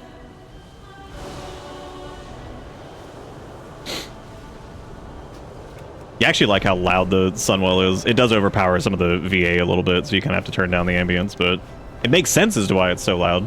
But I can see why that would drive people crazy a little bit, trying to listen to the dialogue. It's like, oh my God, okay. Like maybe we shouldn't have had all that dialogue take place right next to the Sunwell, but there was contextual significance to all that anyway. So I cannot wait to see how wrong this food is. It's gonna be so fucking funny. We don't order stuff nearly as much as we used to, and like it's still absolutely hilarious. Like every time we do it, for the most part, it's actually been fine. The few places we have ordered from, so we'll see. We'll see what old 24-hour Burger King has in store for us. See what it's got in store for us this time. Let's see what kind of trouble we can get ourselves into. Yeah, it was straight up instance. There was a portal and everything you had to go through to get here, and it had been like that since 2007. Now it's here. Getting distracted. Mining and herbing again. Kind of glad the leveling experience is like, even though we're taking it pretty slow, it seems a little bit slower even than usual, which is kind of nice for right now. So I'm cool with that. Skywriting glyph. Didn't I already get that one?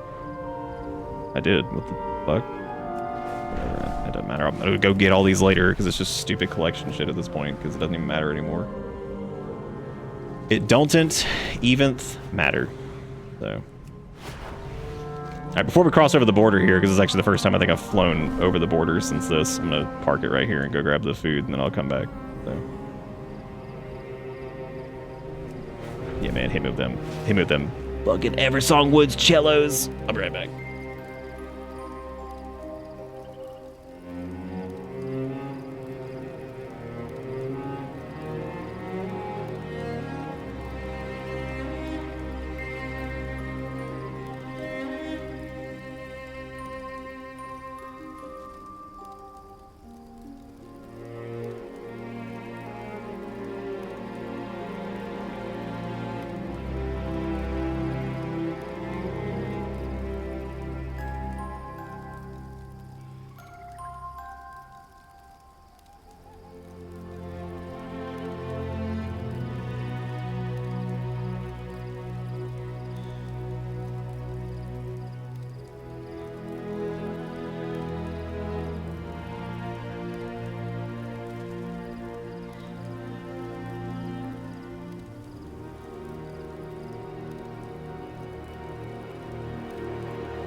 Oh, Kale stole the chair. Oh, yep. He stole it. Look at him go. Oh, that took forever. I had to fight with their stupid support because everything was wrong. So we get it, and the drink is wrong, which is okay. That's pretty standard fare. It's like whatever, no big deal. We'll figure it out, you know. And then I opened up the bag and I was like, oh, they just completely forgot Erica's burger, which is the whole fucking point that we ordered that. It's just not even there. And then so we go to submit that. She's pissed because she's like, man, it's like that's like just the one thing I've been wanting lately, which does suck whenever you're like, oh yeah, I'll get whatever, and it's just the one thing you want and it's like not even there. So anyway, I was like, cool, so I'll put in a refund. And I took kind of a glance at like my burger, which was an Impossible Whopper, and I was in the little side, the onion rings or whatever, was just like completely shot. They were super cold, like awful. And which again was kind of expected, but whatever. It was on top of everything else. So what are you two doing? So then I'm like, okay, well I don't want to waste this. So let me take a bite out of this or whatever. Well, I didn't see that on the underside of the Impossible Burger, they put bacon on it. So I got a nice mouthful of bacon. And I was like, all right, that's fucking it. So I got on the support thing, and then I had to go through, which is a thing they offer, by the way. This is a menu item. They have the Impossible Whopper with bacon. And I'm like, what? Why? What is the fucking point of that? What is the actual fucking point? So they do that, I guess. Yeah, I don't know. That's just the thing that they do is the Impossible Whopper with bacon. So I don't fucking get that. So I'm like, oh, okay, fuck that. That's disgusting. I was like, because I hate when that happens when I bite into like meat because it's been like so many years and it's just gross to me now. So I put in a thing and they did a refund for the full order and then gave like extra stuff for it. But it took forever because I had to get through the AI chatbot wall. And it's just like, order is completely wrong. Bacon on a fucking like vegetarian whatever item thing. Like, it's just fucking wrong.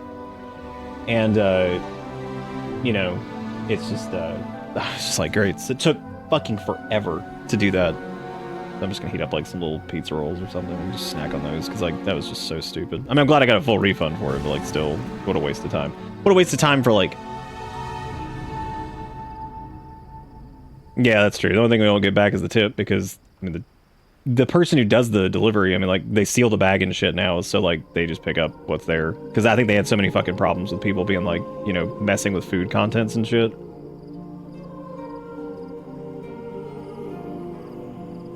That person waited there forever too, so that's fine with, you know, whatever. That doesn't bother me. It's annoying because it's a waste of fucking money, but I mean that person still went to go get it, so not their fucking fault that the place is stupid. So.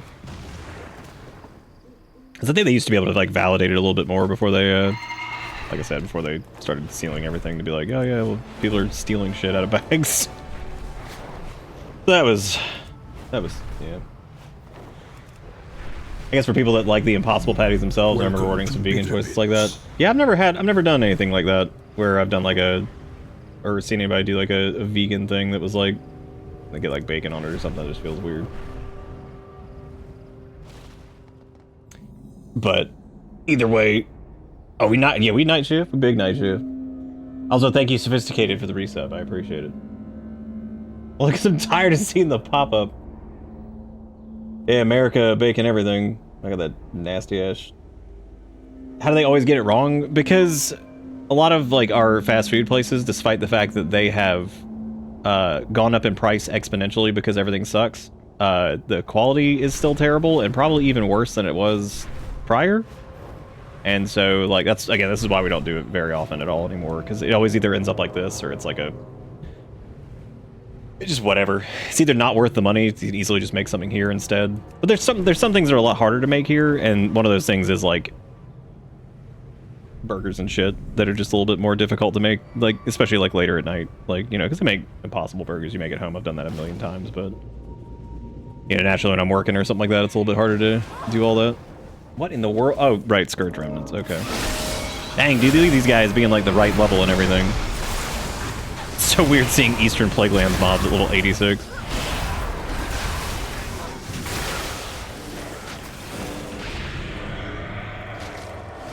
It's so weird hearing like the original Eastern Plaguelands music too. What can we do to help?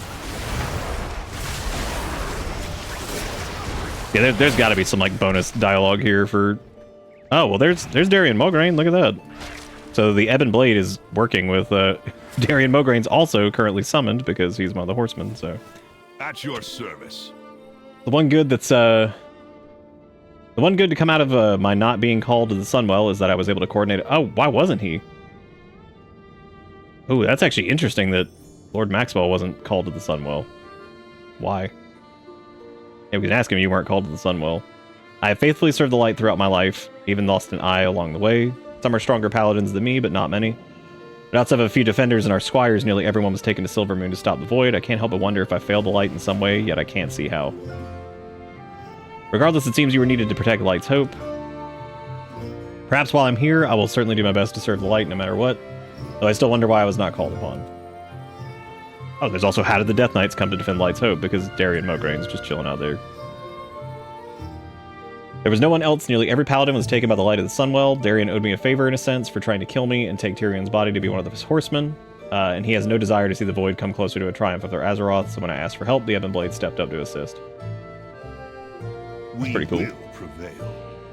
Most of the paladins that defended the grounds were called by the light. I've had to reach out to the Ebon Blade for support, or the Scourge would have overrun this holy place. Take care of yourself, Alan. The one good to come out of my not being called to the Sunwells, I was able to blah blah blah. Okay, yep, same thing we saw. Normally, paladins from Light's Hope hold back the Scourge in the immediate area around the chapel, but they've all been called to fight the Void. As a result, Scourge forces have greatly increased their numbers around the chapel. We've managed to hold the line so far, but only with the help of Darian and the Ebon Blade. Give us some room to breathe, defeat as many as you can, kill Scourge forces around Light's Hope Chapel. With so many defenders called away to the Sunwell, the Scourge almost broke through to the chapel. I've called for assistance from the Ebon Blade, but we could use your help pushing back this latest attack.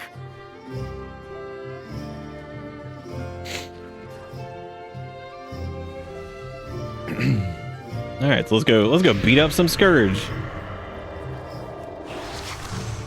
That's so funny.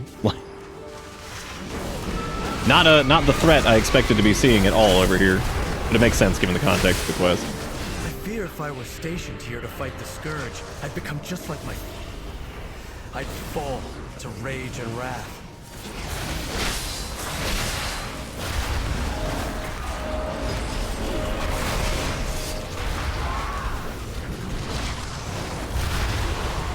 Killing all these abominations.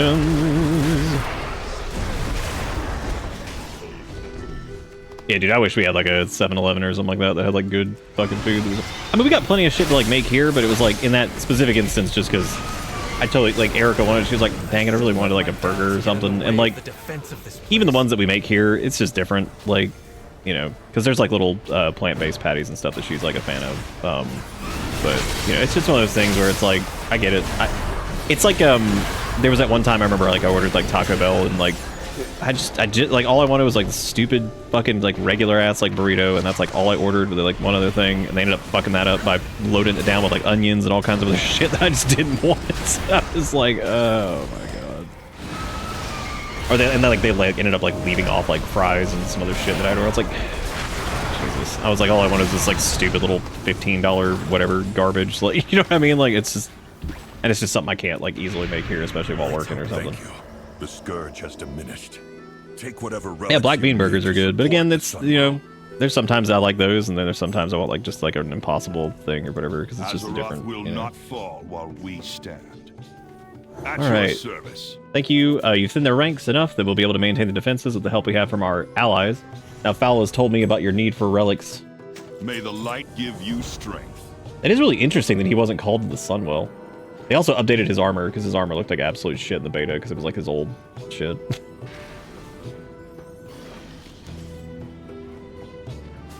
Yeah, it's a college town, but the thing is, like, the college is, like, more closer to downtown, and also, ever since COVID, there's just not, like, most of the places aren't open 24/7 anymore, and the ones that are just suck. Like, Taco Bell does okay, but we don't really order from them much anymore either, like, because I just got tired of it, and it's, like, one of the few places I can eat.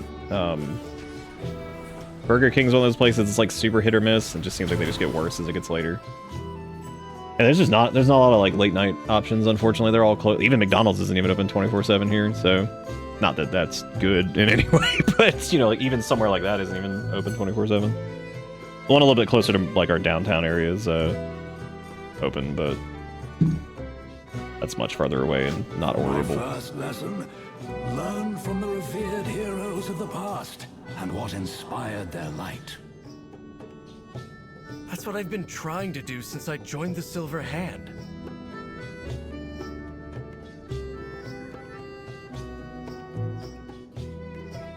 Well, into Light's Hope Chapel. This is weird, just going into Light's Hope, just willy-nilly. I like this paladin that's in a pink sweatsuit. I'm proud of them. That's good. Looks good. This Taran paladin is all pink sweatsuit. He's like, yeah, man. I'm going in. I'm going in my jammies. I'm gonna go grab these things. Hang on a second.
What if I try to spill the rest? Thank you, Nom, for another $10. Thank you guys for all the donators and stuff. And make sure you give Nom some love. There are many options that are available in your emote list that you pay monthly for. You should use them. you should use them. Making choices today? What choices are you making? Also, Gator, aren't you up late as hell? Oh wait, I see. Maybe instead of no sleep, I'll try for 4 hours so I don't actually destroy my... There's the answer to my question. I've known the stories of these paladins since I was a child. Each of them is a legend, immortalized in stone. Their great deeds set an example for all paladins. But no matter how hard I try, I fear that I'll never live up to them. Dude, trust me, man. Some of these people are chuckle fucks. You got this. Their flames is accurate. It's always accurate.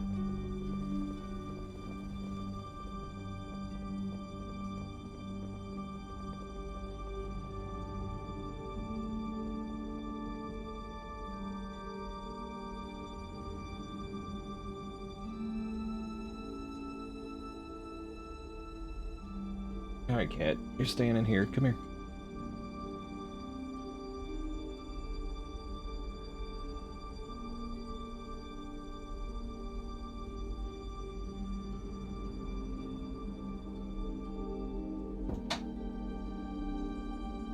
Up. Look. Been in there being a gremlin. Yeah, he's being an idiot. He was... I made some little pizza rolls and set him up on the... Erica's doing some work and he almost knocked that shit off.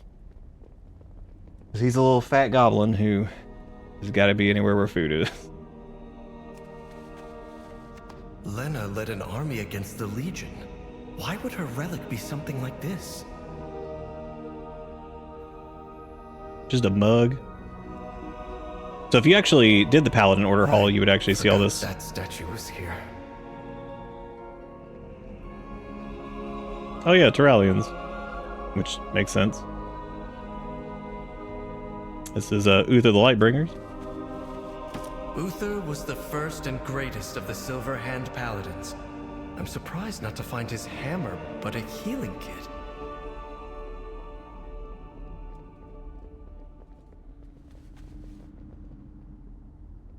Or Lady Mara for Dragon. Mara's heroics inspired the creation of the Silver Hand. Her relic is a book of refugee prayers, though. Refugee prayers in my world, Warcraft does get political, like COVID-19. Wear mask. Crom defended the people of Lordaeron, but the relic is a smithing hammer, not a weapon. Oh shit, look at that. Marad was known for his skill in combat, yet his relic is a meditation crystal.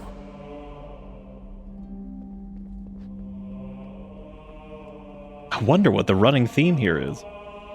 I had expected these relics to be powerful weapons. Instead, they were mostly simple items, unconnected to war. Something about like a Death Knight or a Warlock or shit, just like running around in Lights Hope Channel. Not the measure of a paladin's accomplishment. That shit just cracks me up. Just walking around, but like, hey everybody, how's everybody doing? At least they had like a way to explain. The most revered paladins didn't draw their faith in the light from warfare. They fought to preserve what they valued most. Azeroth will not This got some good ass backstory going on here. I like it. walk always in the light. These artifacts will help sustain in the Vanguard, but they are not enough. I know a place nearby that would have the rest we need, but given Erator's state of mind, I'm hesitant to go there. No sense in avoiding it. We must all face up to the fact that the Scarlet Crusade calls upon the power of the light and has for decades. The Scarlet Crusade? You of all Again. people want to spread their light? They claim I feel like so many of these lines are just like, I hear you, I hear y'all saying it, shut up. that would be better used to our purpose of holding Hey, back Ilias, Xanath. what's up? How you doing?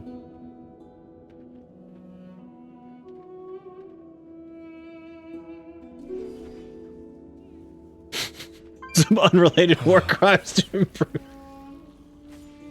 It's strange to me that the light responds to the Scarlets just as it does to me, Foul or Lord Tyrosus. I can scarcely believe that the light answers their call. I was always taught that the light was good. The crusade is unconscionable. The light seeks a path. It does not dictate the way. Look at all the cultures across Azeroth that channel the light. From Elune to Graal to Anshe. Philosophically different from our Church of Holy Light, but with the same ability to channel the energy. I have often wondered. Well, that's good, Alias. Yeah, I'm gonna play it here soon. I was giving it a few days before I did it, so people can kind of do. The light brings certainty. And this came out, and responds to one's conviction. Here we are. But the light cannot distinguish between love and hatred. So all the shit we were talking about earlier about the light basically responding to conviction and zeal and all this stuff. And why they were able to pervert my teachings of fellowship and protection into something you and I recognize so clearly as evil. The Scarlet Crusade was founded by a paladin I personally anointed. For a long time, I saw them as my own misjudgment made manifest. Perhaps I still do. However, the relics they possess will do for our purposes of bolstering the Sunwell defenders. It will be good to reclaim them.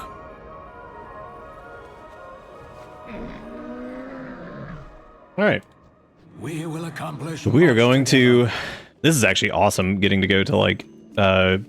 I love when they do this with modern expansions, like sending you back to like older zones. I mean, the whole thing with Quel'Thalas being remade completely is awesome, but like I like when they send you to old zones to do stuff like getting to fly through like the Eastern Plague Lands and all that stuff. Which this is all stuff that was, you know, a lot of shit that happened here in like Warcraft 3 because. Stratholme is over there, of course, which is famous for... That's like when Arthas kind of started to lose it. Because he gave in to vengeance and then went to Northrend and found Frostmourne and everything just went to shit.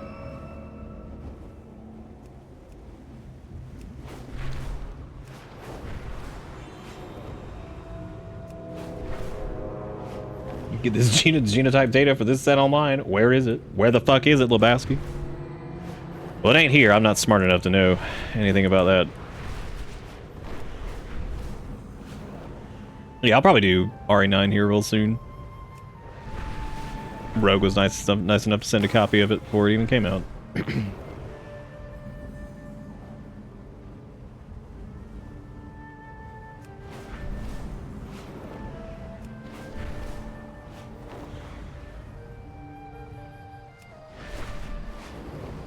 I really enjoyed Village, so I'm sure I'll like Requiem.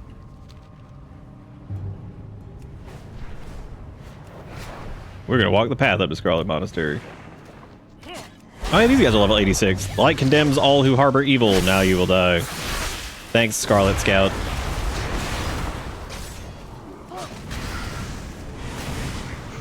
He's just standing there.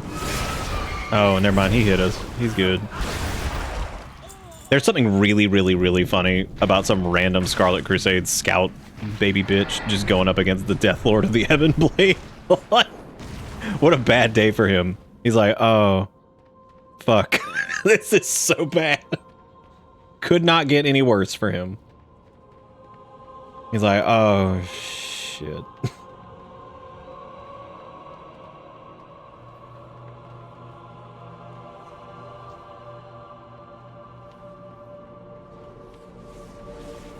Ah, you're here, champion.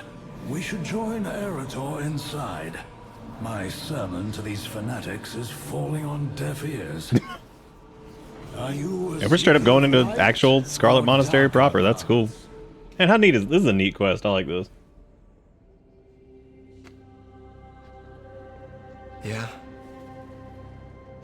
We're done. We will accomplish much together. This place has seen better days when it was truly in the service of the Church of Holy Light. Originally under Sidon and Alexandros, it did much good. from Lordaeron, but the Crusade was misled over time into hatred of the others, or the other, which has guided their actions for decades. Light bless you, friend. Scarlet Crusade has been wielding the light for its evil purpose for decades. I'm disappointed to see how many forces they still have here. Still, the light responds to them just as it does to us. We're here to get the relics to help the Sunwell, but while we're here, we'll cleanse this place of the dark influence. The only thing under your control is Leaders of the Crusade have channeled the light through their weapons every day for years. While their goals and actions are reprehensible to us, their weapons are no less useful than my own staff, especially in such a time of need. As you go through the Scarlet Halls, whenever you find a leader, defeat them and bring back their weapon. We'll put it to righteous use to aid the Sunwell. Recover Myers' Rod of Castigation, Alias's Gleaming Falchion, and Benthar's Scarlet Spine. This place has all the trappings of the Church of Holy Light, but turned to an evil purpose. That is my second lesson. The light is channeled through belief and conviction, even if they are misguided. Time to pull everything.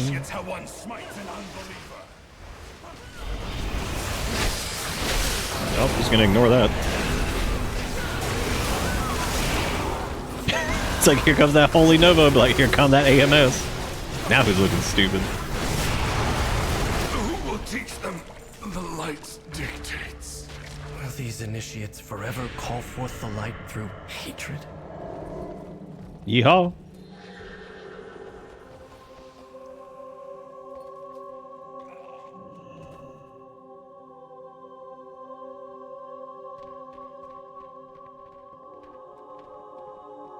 I think I broke something by jumping down here and not running down normally.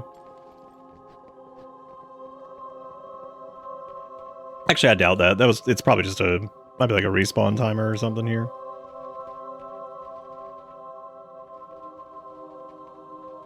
I don't know much about WoW, but it's neat that they're going with what if undead, but you still go to church on Sundays.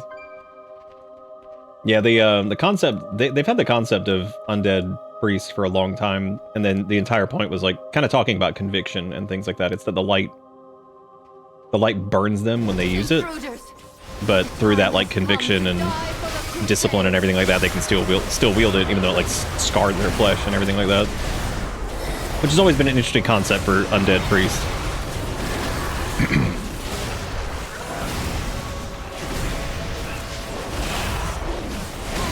I yield. I lost my faith in this order long ago. I won't give my life for them as well. Oh, interesting. Go. If you wish to surrender, give us your weapon. Leave this accursed place and never return. This Lion King blade shit. was forged long before the Crusade's hatred. Perhaps it can be returned to a wielder who That was pretty good to see one that's like, fuck this place. I'm tired of this shit anyway. Like, here, take it. I don't care. It's like, I don't fucking care. Just go. Because you imagine, like, at some point, like, especially with like the fall of like Undercity and stuff, it's like, what are they even doing out here? Like, they probably completely just lost like their way, and they're just like, oh yeah, I guess fucking I'm done. I'm not dying over this. This ain't worth it. God, we still have to kill so many Scarlet Forces. There's just not that many of them here. It's because like it's semi-instanced area, so it makes sense that like they're just not quite as many because other people are fighting them and stuff. So we'll kill some of these dudes before we move on. Your cats are upset. They're just like, what the fuck is happening?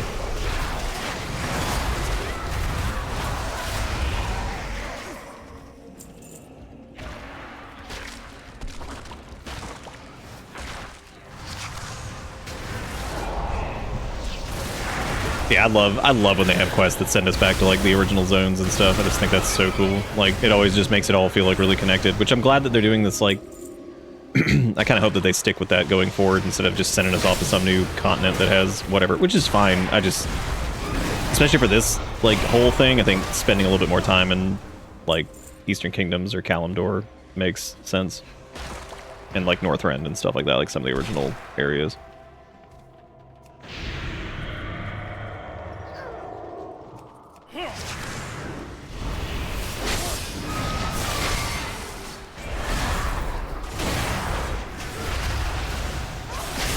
God damn, they hit hard. Wait, I yield. I lost my faith in this order long ago. I won't give my life for them as well. Oh, I thought that was another character. I was like, what the hell? Why is it? I was like, oh, it's somebody else doing that part. Excellent work. Perhaps one day the Scarlet Monastery can be a place that truly serves the light, but for now, our time is limited and our focus must remain on the Sunwell. The past will haunt you. Yeah, I think this is a really neat quest, like kind of diving into like the nature of like the light and how it functions and stuff.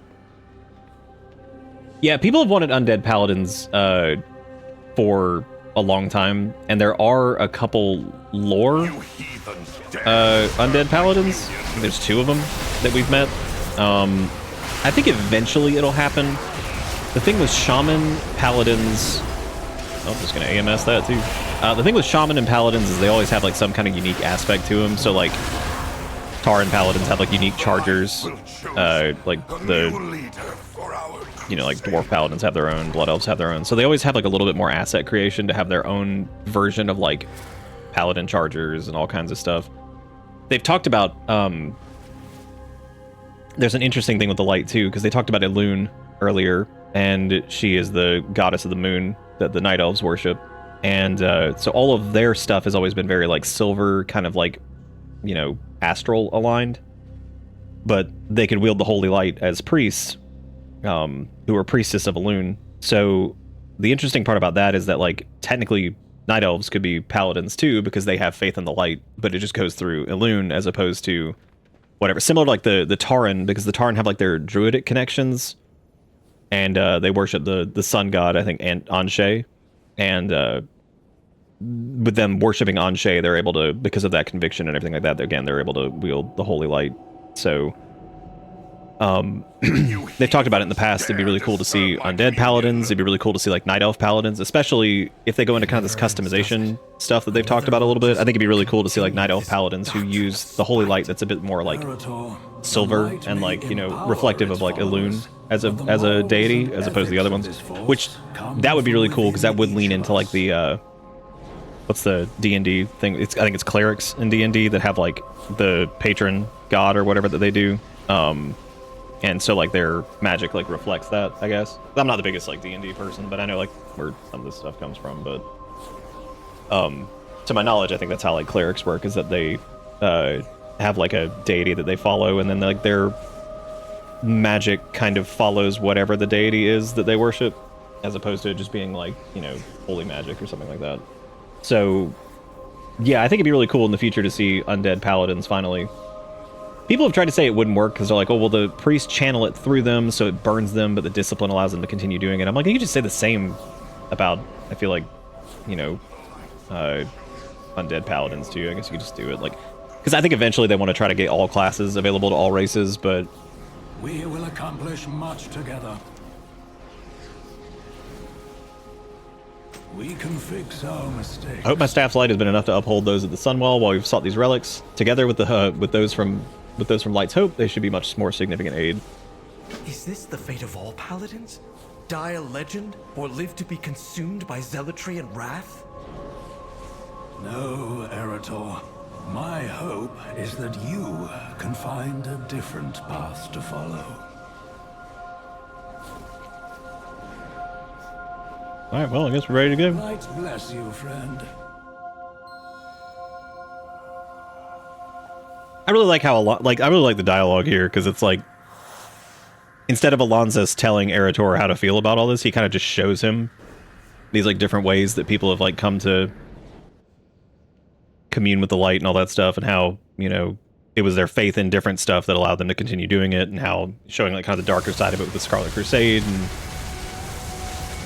showing that it's not all about channeling, like, you know, whatever. I don't know. I think it's interesting. Like I said, it's a cool way of doing that. Gathered at the Sunwell right now. Are you a seeker of light or darker paths? Oh yeah, and you get this as a quest reward, which is really cool. It's basically the Paladin Charger, but it's one of the Scarlet Crusade ones, so the coloration of it's interesting. My staff brought us time and the effort to hold back the void. These relics will be a more powerful aid. Erator, I did not mean to add to your burdens. The trip to the cathedral was necessary to save the Sunwell. Champion, if you could deliver the relics, I need to have a word in private with Eretor. You got it, homie. Light bless you, friend.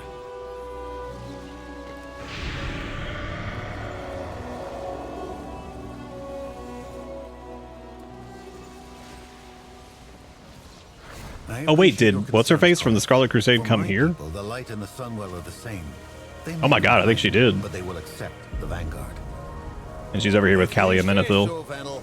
It just seems we're ruffling too many. Thank you for sparing me when I left the Crusade. I had growing doubts for years, but always pushed them aside. Talking with Kalia and Mariella is giving me a completely different way of seeing the world. Feels like a lot like falling, but also like breaking free all at once. And with their help, I know I'll land in a better place. So Kalia Menethil is also interesting because she's unique in that she is a light-forged undead, so she was actually raised by a Naru.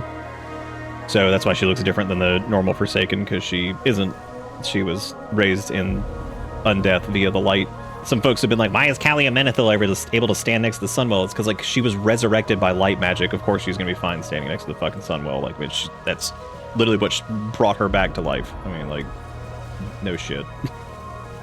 That's just another one of those weird moments where people just don't even know anything about. And she's not that involved as a character. Like, we haven't seen a ton of her, but she's Arthas's sister, and she was resurrected by Naru, basically. So she's undead, but she was resurrected by the light, which we've actually seen that a couple times now, where there was an instance in the Priory of Flame in Hallowfall in the War Within, which was the expansion right before this one, where it was blasphemous to do that, basically, to resurrect people in undeath in any capacity. So, but in an act of desperation and craziness, the people in the Priory of the Sacred Flame were resurrecting fallen warriors in undeath via the light. So they were bringing people back to life, basically, which again is completely against their code. So we have seen that that's also a thing that they could do, which is interesting because, you know, naturally any class that can wield the light has the option for resurrection spells, but the interesting thing about that is that, like, that is something that apparently light wielders can do that we've never... Well, I guess technically we've seen the Void do it too, because Xalatath herself inhabited the body of a dead elf, which is why she looks the way she does. So, I mean, I guess the Void's able to do that too, to somehow resurrect things in undeath, but the weird thing about that is that the way that they do it is very different than, like, necromantic magic or domination magic. So I don't know. I think this is neat because it's kind of like, again, it's setting up, like, they've set up a lot of the cosmic forces, and I think getting to see that maybe they're all a lot more similar than we thought, but their impact on mortals is, like, very different, and, like, kind of how it shapes certain aspects of, like, characters and the way they respond to things and all that stuff. I won't lie, while it's a true honor to be here at the Sunwell, it's been extraordinarily exhausting. I hope you're here with good news. There you go, Salamander, or whatever the fuck your name is, because I don't even know who you are. What's the situation? I know who Talia Fordragon is. That's Bolvar Fordragon's daughter, so we know who that is. Without the boost from Foul's staff earlier, we already would have failed. Here's a book. You just hand her a copy of the Bible, and she's like, oh my god, I'm so much better now. I found my purpose. Thanks, I'm healed. Others. I must admit, I'm nearing the end of my reserves. Vindicator Marad found peace and strength for this meditation crystal. This is cool, too, because these paladins who are gone now, we're taking some of those relics that they found, you know, solace in, or all that stuff, and it's cool to, like, kind of give that to... We gave this to Valenai over here, because she's a Draenei, so, like, Vindicator Marad was a Draenei, too, so it's neat to, you know, be able to, like, kind of pass on some of those relics to the ones who still live and all that stuff. This is Uther's kit from his work as a healer. You should have it and let the light support you. Or let it support you, or whatever. I thought that was really cool, actually, that Darian Mograine came to Tyros' aid at Light's Hope. That was neat. Give Velen the remaining relics to distribute. Thank you, champion. We are resolute. Thank God they got Velen in here and he's actually got dialogue and shit. That would have been so weird if Velen just wasn't here for this. Because he was the one that used Muru's crystalloids to help, like, reignite the Sunwell with all the other shit that was going on. So it'd be really weird to not have Velen present for this, because he's like half the reason that the fucking Sunwell even works again in the first place. So That would have been very, very dumb. They're like, where's Velen? And be like, I don't fucking know. He ain't here. I don't care. Yeah, Velen's too busy on the ship doing things. Because I think one of the last things with the Draenei Heritage Quest was that, like, I think they're fixing the Exodar too, so that'll be another spaceship. So now we got another spaceship to fucking be like, what are we gonna do with that? Be like, I don't know. I think that's more for the intent of bringing back or giving the Draenei like a home here on Azeroth proper, finally. We will accomplish much. Hooray! We got the relinquished Scarlet Charger. I think I have failed Erator in my attempt to steady him after the incident with his father. I may have shattered his faith with uncomfortable truths of the light. I appreciate so far that, like, almost every quest has kind of ended up in us blowing it. Like, we kind of pushed back some stuff, but we got, you know, fucked up with the light bloom shit. Had to make some crazy... until the Heronir showed up. The whole attack initially from Xal'atath, we basically just got pushed back, and now, like I said before, they've been mentioning it in the story that, like, the Void is very, like, all-consuming. So I can't help but think that this is all part of the plan to basically dump as much power from the Sunwell into it to try to hold it back while simultaneously it's basically, like, devouring it. So effectively all this is for nothing because it'll probably just further empower all of that and fuck us over in the end. I like to consult the wisest person I know, Sunwalker Desco. I did not see him with the Vanguard. Tyrosus told me he may be in Hammerfall, providing aid to the displaced. Meet with Sunwalker Desco. Oh, so we're still doing. Because now we're gonna go talk to the Paladins or the Tauren about how they became Paladins. All right, but if this lesson is anything like the others. Oh, don't worry. This one won't be imparted by me.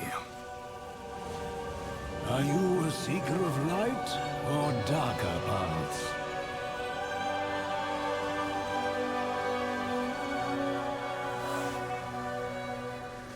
The reason I've always liked Discipline Priests so much, oh, excuse me, in terms of like lore, because the idea of them being healers who walk the line between shadow magic and holy magic is interesting. Because it kind of shows that like they've always been a good example of beneficial shadow magic that can like help protect or, you know, destroy an enemy before, you know, it does any damage to you, while also using holy magic to bolster your allies and, you know, recover their health and that kind of stuff. So like Discipline's always been an interesting thing of them like kind of walking the line between the two. Please tell me the world isn't ending again. I like how this Tauren Paladin over here, he's like, hey man, I'm just trying to fix this place. Please tell me the world's not ending again. He's like, Jesus Christ. He's like, come on, man. He's like, why is it always something? I'm just trying to like hammer a stick out here. I'm tired. A humble servant. Residents of Hammerfall are focused on daily life, defense, survival over the past months. They have not had sufficient time or frankly numbers to address all the harms that were done. There's much we can do to help them get back on their feet. I know this is humble work, but it makes a very real difference to the orcs who live here. The one thing that's kind of pissed me off a little bit so far is they made it pretty clear that they knew Xal'atath was coming. Not like a ton of time, but they knew a little bit in advance that something was coming. Because Liadrin goes to meet with Fowl to talk about it.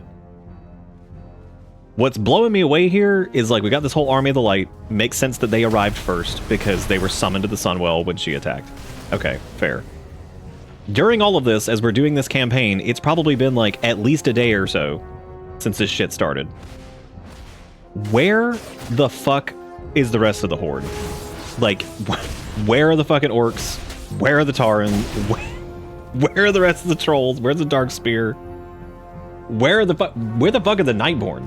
For God's sake, Lorthamar is now married to what's-her-face. So, like, where the fuck the Nightborn at? Like, help is always I'm assuming that they're kind of, like, focusing on, like...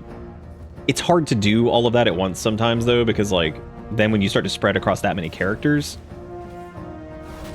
I feel like it can get, like, really muddy. So I understand that they're wanting to focus on, like, kind of Erator, Lorthamar, you know, Umbric, Romath, like, all these people. And it's also, we haven't gotten a bunch of focus on the Blood Elves before, like, specifically. But with her siege on the Sunwell, you would think that they would want like the orcs and shit out there doing anything. Like that's been a little weird that we haven't seen them, but I think it's probably going to show up a little bit later. I think they want to. I remember them talking at one point about how the way that they were trying to do like some of the character-driven stuff, that they were trying to focus on like groups of characters at a time, which is something that you do in writing. I mean, like it's like any like a film or something like that. If you have a big cast of characters and you have too many, you can't really do enough with them. So like it gets like really just to be too much. And I think they're trying to focus on like I said, Eretor, Lorthramar, Umbric, Romath, and Xalatath, and like, you know, all the Haldoran and all those other characters that have kind of Orwenna, you know. So I think that's probably what's going on, because it just feels really weird to not have like have this major area of a horde city just getting attacked. Look, the orcs are just chilling. Hunger and poverty are my friend. If you could help with the cleanup and deliveries, Eretor can help me with some work that needs another pair of hands. If you'll all excuse me, I must find Eitrig. There are some things I need to arrange.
Talking to Erica for a second, she ate some of those little pizza rolls. She was still upset about the food. She's like, it's just so stupid. She was like, tell Nam I'm sorry if I came off as like whatever. I was like, when? I was like, what are we talking about? She was talking about when she's like, America just fucking sucks. Which is just the truth. I was like, I don't think anybody's gonna agree.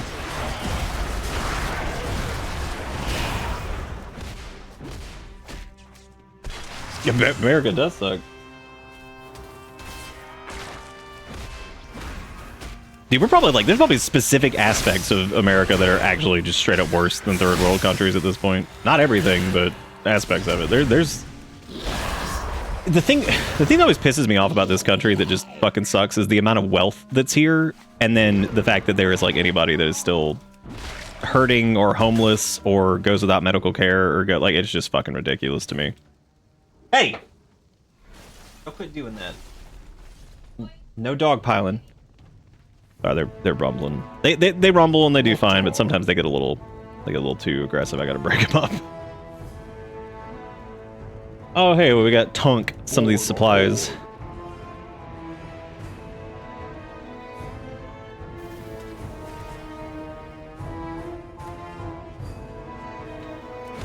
I think she meant she was saying like she was worried she came across as like rude or something. So I was like I don't think so.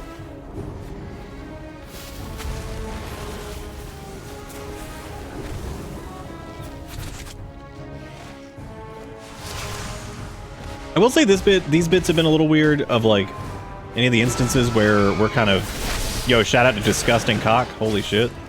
Nice. I like how the name bar down there was too long for Disgusting Cockroach. So it just said Disgusting Cock.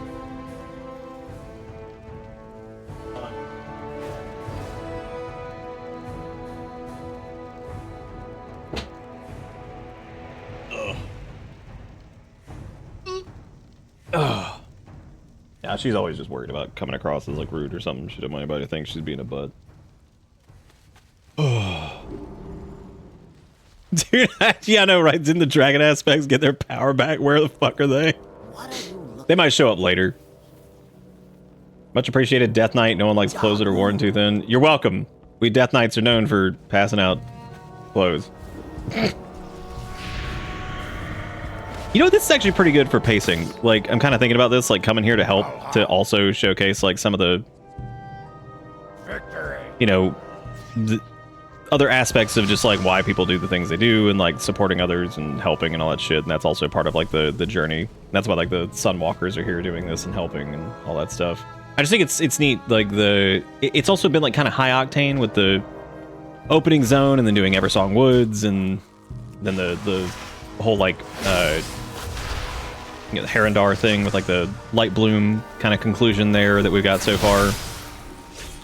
I think that this works in terms of pacing, just to kind of slow it down for a second, show you some of the aspects that are like less crazy. So, and it's a character focused thing, and I really like when they do that in this, and they've done that a little bit more lately because like that's interesting.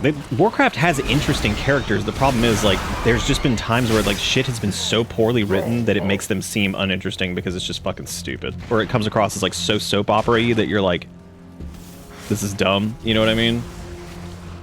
Our people were held as prisoners, as slaves in this very camp by the humans. I was locked in these cages, saw my brothers held in stocks, hung on the gallows. I saw Orgrim Doomhammer, leader of us all, stabbed in his back, his blood stained the earth we stand on. Look at us now. This is our legacy, Hammerfall, where we lost everything and then took it back with our own hands. Good to see the orcs, though. Like I said, I'd like to see a little of them on the front line fighting with us. Damn, you could just be... She's like, I don't want to be here either, and just leave. Damn. Well-deserved break. I've been working hard here with Dezco and Malu for longer than I would like.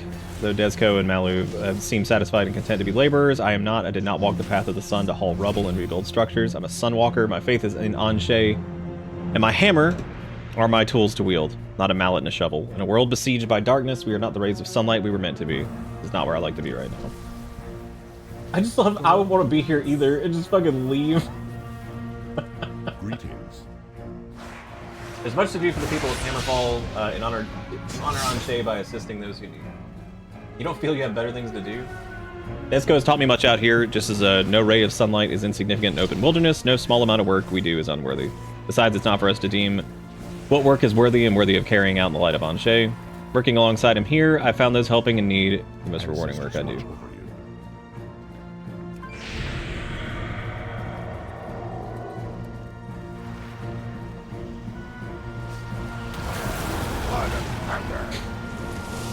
We have strategically truncated the text. Fucking disgusting cock.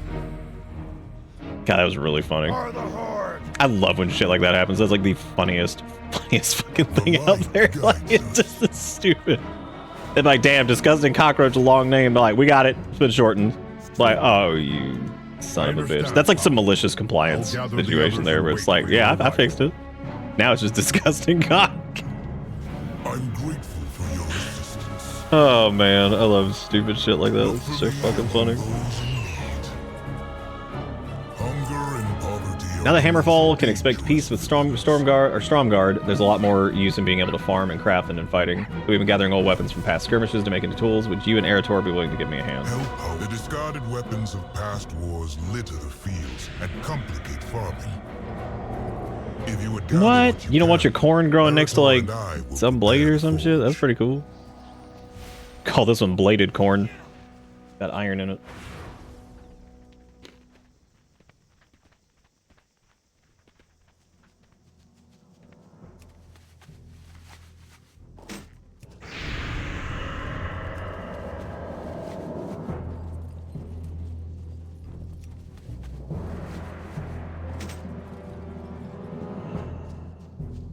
Oh, that old school Orgrimmar music.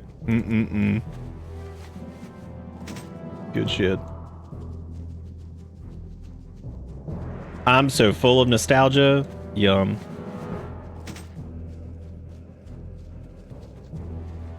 Oh, dude, this raptor about to get it. He don't even know what's going on. He's like, oh shit, I'm just a raptor.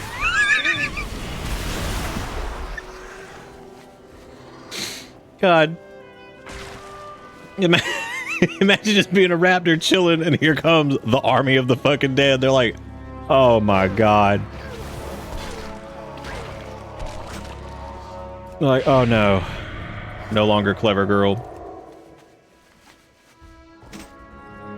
God, that reminded me of that meme from a long time ago that just said easy breezy, beautiful, clever girl, and it was like the fucking raptor with makeup on. That was like 400 years ago. But goddamn if that's still not hilarious. Easy breezy, beautiful, clever girl. It was just that raptor with stupid makeup on. We'll make something God. out of this refuge. Is this what it means to be a Sunwalker? For some, others are content to smite the wicked with a giant hammer. But allowing the innocent to suffer, that is the worst evil. This isn't the type of thing the Silver Hand gets involved in, is it? Alonsis has told me how he always intended for the Silver Hand to focus on this kind of service. Bought some pineapple juice earlier because I wanted some pineapple juice. What his paladins were called to do. Alonsis tells me stories of his first students. The legendary Uther was apparently quite the nurse. I would have liked to meet the man during that time. Somebody took a screenshot of that shit. And I swear to God, this is where the toxic masculinity garbage is just so bad. And somebody took a screenshot of it and they were like, ah, yes. Further emasculating one of Warcraft's most famous male characters. And I'm like, I'm like, have you ever been to a hospital? You know how many men are nurses? Like a shitload. You know how hard their fucking job is? It's hard. Even the doctors say their job is fucking harder and that they're the backbone of everything. I'm like, shut the fuck up. I'm like, stupid assholes. Shut up. God. Just suck the entire disgusting cock. And help you once this war has ended. I think this is as much my calling as facing down the horrors of the void. That's also like specifically when it comes to like dumbass toxic masculinity garbage. That's like specifically what people are talking about. This stupid shit like that where it's like, masculine because men aren't supposed to be nurses. I'm like, have you ever been to a hospital? Clearly not. Clearly you've never had anything ever happen with you because yeah, there's plenty of them. Fucking clown. You fucking clown. This is a different one, but this is also fantastic. Thank you, Cricket, for finding this. Not the one I was thinking of, but that is also beautiful. This one is far more done than the original one that I saw like a million years ago. That's way better quality and great. It sure was prime TV, but you know, whatever, I guess. Men aren't allowed to be nurses, I suppose. We will accomplish much together. Some other dumbass type takes I've seen on this, like, how's Eritor been training with the Knights of the Silver Hand and, like, never doesn't understand the nature of the light? It's like, it never did it say that he doesn't get it. It's that he's learning about all these different aspects of it. How, like, the zealotry aspect can turn into, like, a real fucking curse. How it's been manipulated by people who are basically objectively evil and doing horrific shit, but the light still answers their call because of their conviction. Like, it's also explaining it to the player, too, while he's kind of learning it. And also, Eritor is pretty young as far as elves go. He's like 30-something, I think. And considering they're a race of people who live for hundreds, if not thousands of years, then yeah, he's still pretty young. He also grew up without a mother and father because they were gone fighting a fucking war. So he was raised by people in the community and his aunt and all this. So, like, I mean, it's so dumb that they're like, character learns things. Like, yeah, that's stupid. That's really so dumb that he's, like, having this conflict because his dad fucking went damn near crazy because of this, like, surge of light from the Sunwell, and he's got stabbed by him, basically. He's just like, I don't know how I feel about this shit anymore. Hey, guys, got stabbed by my dad because he was going a little crazy because of the light, but you know what? Whatever. I've asked the Sons of Lothar to meet us in the Burning Steps. Are we going to Blackrock Mountain? All right. This is like a fucking... This is a nostalgia tour. Must now steal Eritor into the champion away. Not really. This is actually pretty cool as far as the storytelling aspect goes. Light bless you. Thank you, Desco. I really admire what you're doing here. I'll be sure to return. I like Tar and Paladin were those things when they first, like, brought it up that I was like, I don't know, that sounds kind of stupid. And then the more they explained it, I was like, you know what? I'm kind of digging it. I dig the Cowadins. They're fun. There you are! Foul! Why'd you bring us back to this desolate place? I would be like, why are we back in this shithole? Blackrock Mountain sucks. Whatever comes, we will face it together. There's old Dan the Trollbane. Are you a seeker of light? I know it's difficult for the Sons of Lothar to come back here, but there's something we truly need. We are on a hunt for artifacts to support the defenders at Silvermoon. The only holy artifact here is... Oh, you must be joking! The Dark Horde will have taken the fragments, divided it up amongst themselves as a trophy. Well, ain't that The fact that the Dark Horde at all is even still here is so funny. I love the idea that there's just been these small skirmishes going on in Blackrock Mountain this entire time of people just having a slap fight.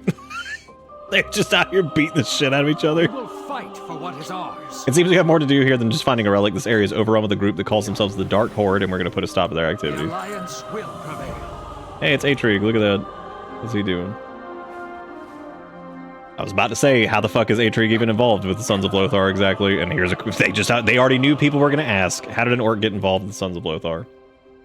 I fought here with Doomhammer against Lothar's army all those years ago. It's quite strange to be working with those who bear his name, to be working with humans at all, but it was humans' strangeness that changed things for me, Tyrion Fordring.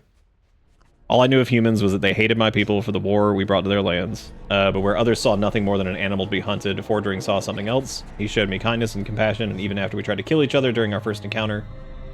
Through Tyrion, I saw that humans are no different than orcs. Some have honor, many do not. Over time, I've seen that the Sons of Lothar are among those that do, and I think Tyrion would agree.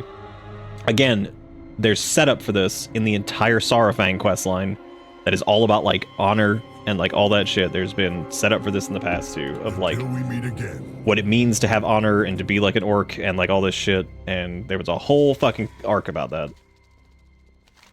I once served under Blackhand long ago. His son Rend was a sniveling fool, a coward who bolstered himself in the Spire after Doomhammer was defeated. He made deals with dragons, called himself War Chief, and proclaimed his Dark Horde the true Horde. His Dark Horde embraces the ideals of past long gone. Rend died years ago, and there are still orcs and ogres here who cling to the rotting husk that remains. If they haven't seen the truth by now, there's little hope. There's little hope for them but death. Damn. He's like, these people are so fucking stupid that we can't fix them. The one thing worse than seeing this Dark Horde here is their banners. It showcases their pride, and this accursed mountain is a place of greatness. as a place for their horde to rise. In reality, this banner is a little more than a defiled perversion of the ancestral Blackrock sigil. Burn down everyone you find. Champion. Faithless servant, faithless cause. One of their lieutenants, Mark Hag, appears to be one barking orders. His father, High Overlord Omok, followed under Ren Blackhand's banner. Cruel, vicious, no surprise that his son follows in his footsteps. Talking Mark Hag down will spread chaos among the cowardly remnants of the Dark Horde and perhaps help them realize they are not as strong as they think. Fowl also has us here to look for relic fragments. If Mark Hag has anything of note, bring it back. Mark Hag has long served the Dark Horde and now leads their ogres. It is time to... he was rewarded for his contribution. Come, Curdran. We should scout out the other Dark Horde encampments. We will the Dark Horde. This is so stupid. It's World of Peacecraft. I hate that everybody just gets along now. I hate that it's not the same old tired plot that's been going on for 20 years. Wah. Wah. It's so dumb. I hate it. It's so stupid. Why everybody kiss? I want big dumb man smack dick on Battlefield for 500 fucking hours again. Please. Please, it's so interesting. Can't wait. Wah, character development, wah. Yeah, Mark Hag about to get his ass kicked.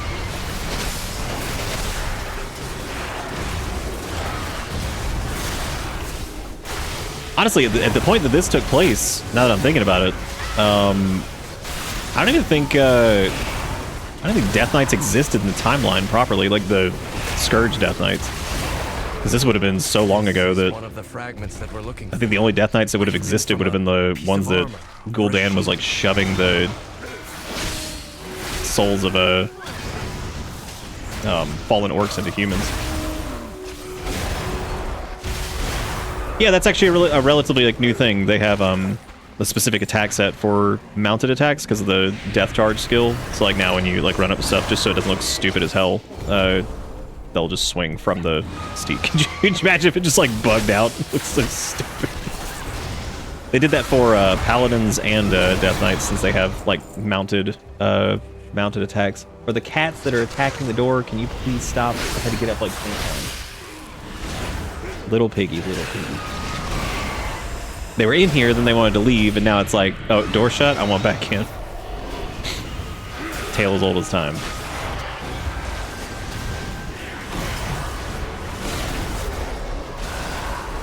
It's like my one gripe with I like to kind of see whatever the hell my character is doing most of the time. My only gripe with like demonology warlocks and like unholy DKs and stuff like that is the amount of minions that you summon is so high that like unless you're a super large character, half the time it's really hard to see whatever the fuck your character's doing.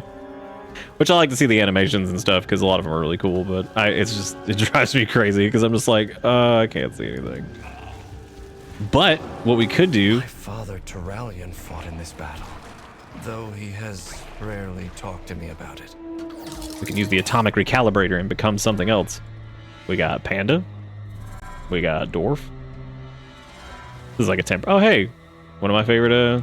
I wish that shoulders on the female undead body type 2, whatever.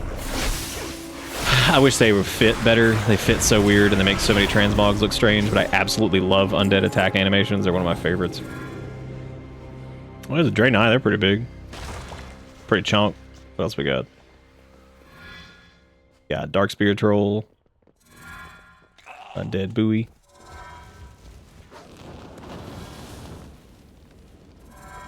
Another Dwarf. This is one of my favorite toys, though. It's so stupid. The atomic recalibrator. I'm gonna try to get like Orc or something. Oh, there we go. We got Zandalari Troll. Alright. That's how I know I played this game too much, that I can like, just the silhouette of like the way the model stands, I know exactly what race it is. We can do Zandalari Troll and run around with no shoes like an idiot. Even though I love the Zandalari in general, but...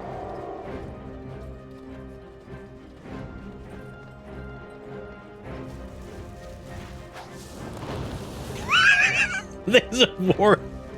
There's a war going on. We just pumping estrogen. They're like, who got the hormones? I'm in.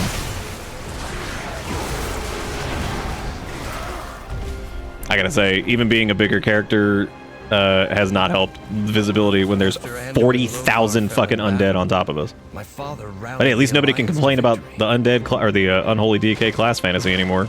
You have a literal army following you every time you hit anything. So like, I mean, come on. I need more minions.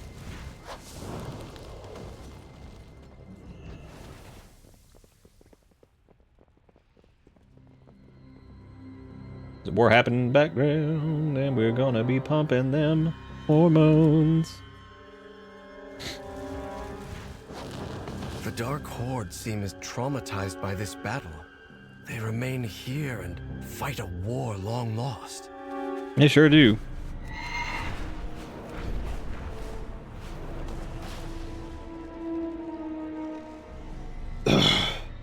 Is Unholy also still stinky and then it hurts people, or is it all in on minions? It's both actually now. I think they kind of brought in like some of the super strain stuff and all that.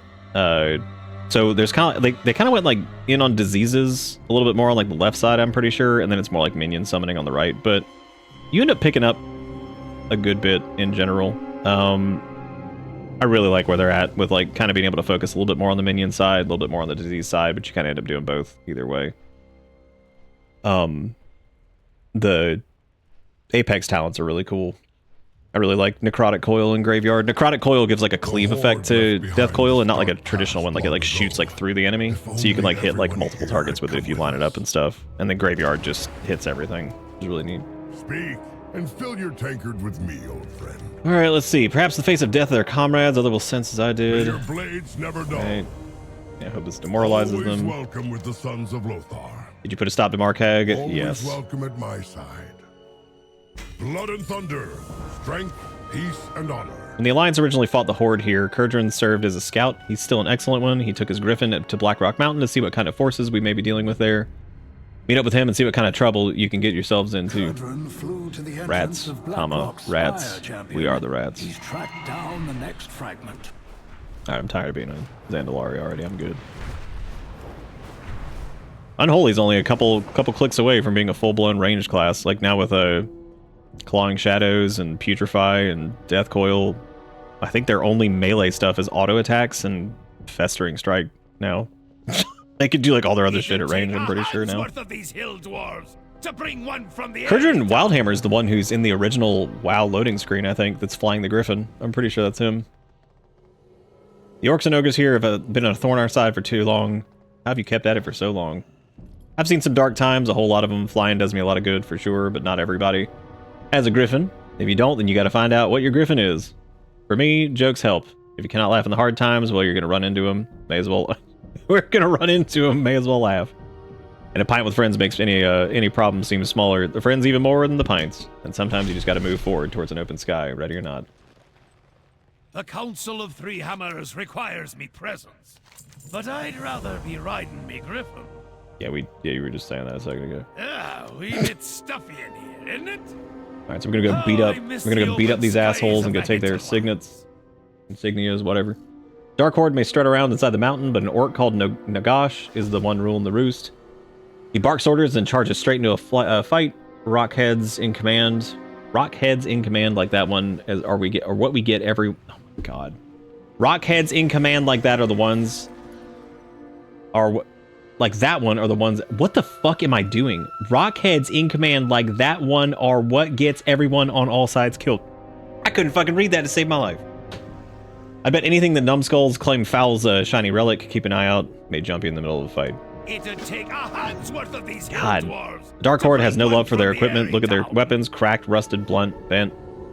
The only way they function is by making more shoddy tools to constantly replace the ones they've broken. If you see any of their weapon racks, destroy them. Let's see how well they fight with their rusty blades. Or without their rusty blades. The orcs in the mountain don't just have a fragment. They're also stockpiling weapons. Yeah, I couldn't, Seems like a good chance to smash things up if you ask me. Oh, I'm finna. Let me know if you want me to join in the fun. Well, apparently we can call Kurdran in here to come murder. Then he did, right as I walked away. Nice.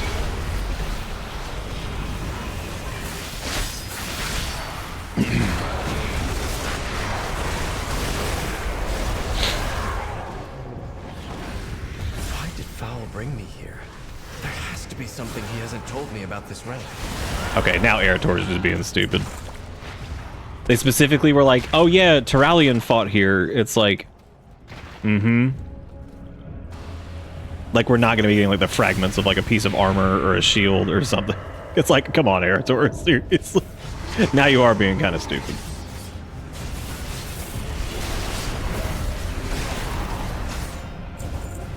We're going to get it and we're going to put it back together and be like, Dad, I brought you your oversized pauldrons. Yeah, we're going all over the place, man. I'm cool with it. I love going back to these old zones. I think you know, getting to see like Silver Moon and everything like rebuilt and remade and looking at all these other zones and be like, I can't wait for them to do this to like everything. It's gonna be fucking awesome. Because Quel'Tha Lost has been really good so far. They've done it complete justice. Like, it doesn't feel stupid or wrong or anything like that. Like, it works. It's just really cool. Been waiting like 1,000 years for that, so. God, Kurgan just flies by and just annihilates. Just hit him with the fucking Stormhammer.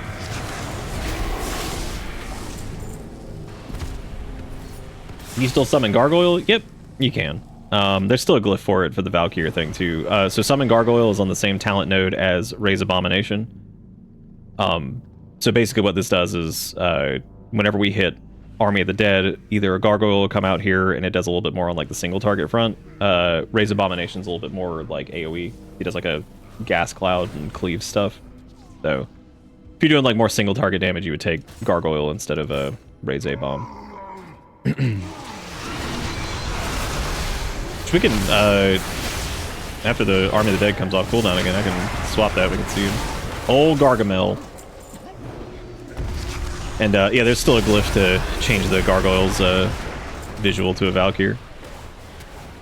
I've studied the Second War, but to everyone here, it's more than history. They lived through it. Yeah, so this is the Second War, so this is before Death Knights even existed, so half these assholes wouldn't even know what the fuck we are if they've been fighting out here the entire time. Okay, now we have to kill Nagash or whatever, which I think he was, I think he's like actually going to be in an instance up here. Oh my god, is he actually going to be in like, oh maybe not. Oh man, hang on, he might be. Is that where they're taking us? All right, you can't get in that way, you have to go around over here because this is old and stupid.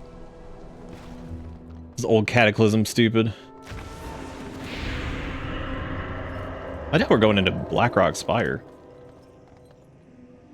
Dark Horde may still strut around inside the mountain, but an orc called, let's see. I don't know, maybe this is where we're going. No, I don't think so. What the hell is this sending us?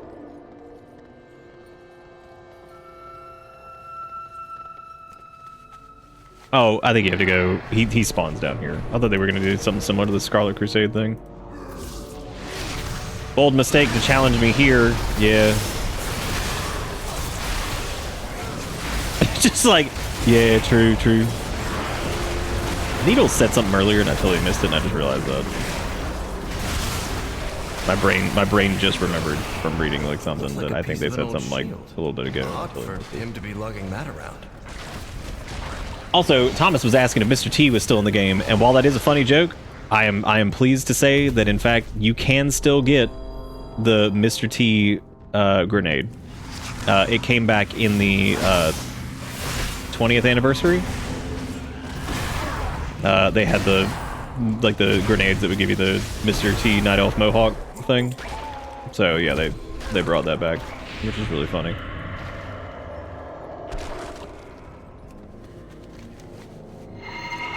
And for anybody who doesn't know what that's from, that was from the series of advertisements they did back in like 1958.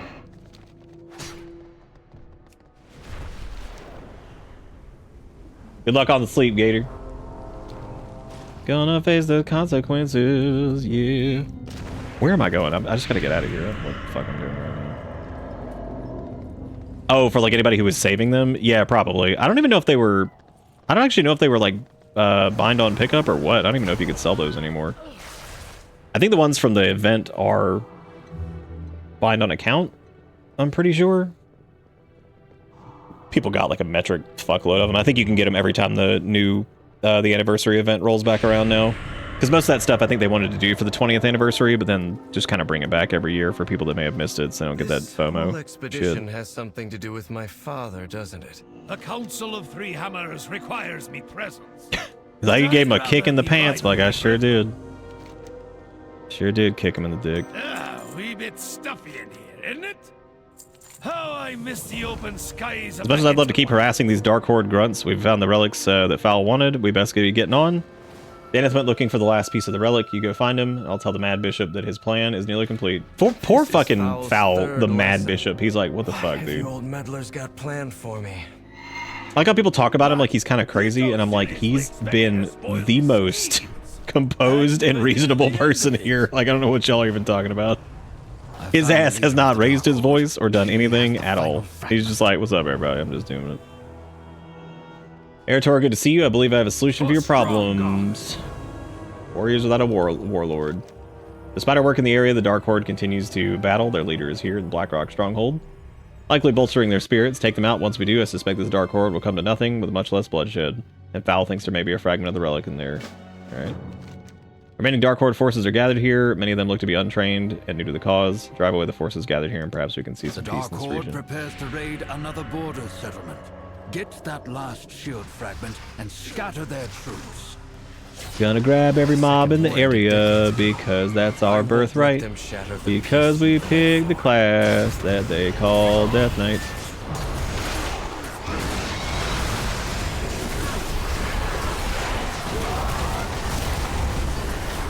Gonna kill everything around because that's what we do. Getting a little bit of murder. That's for true.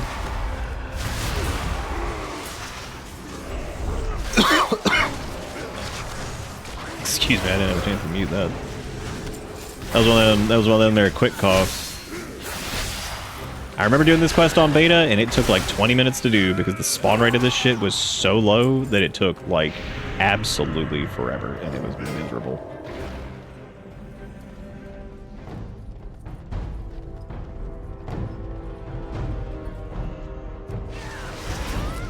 Fall before the might of the Dark Horde. Oh.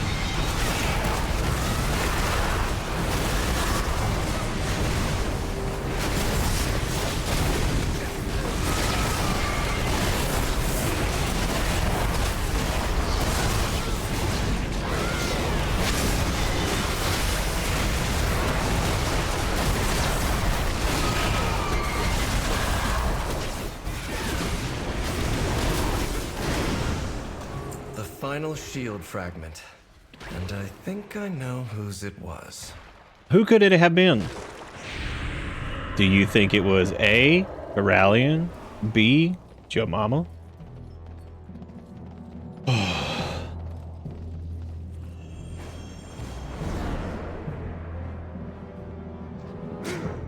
Who is hitting me with a stick?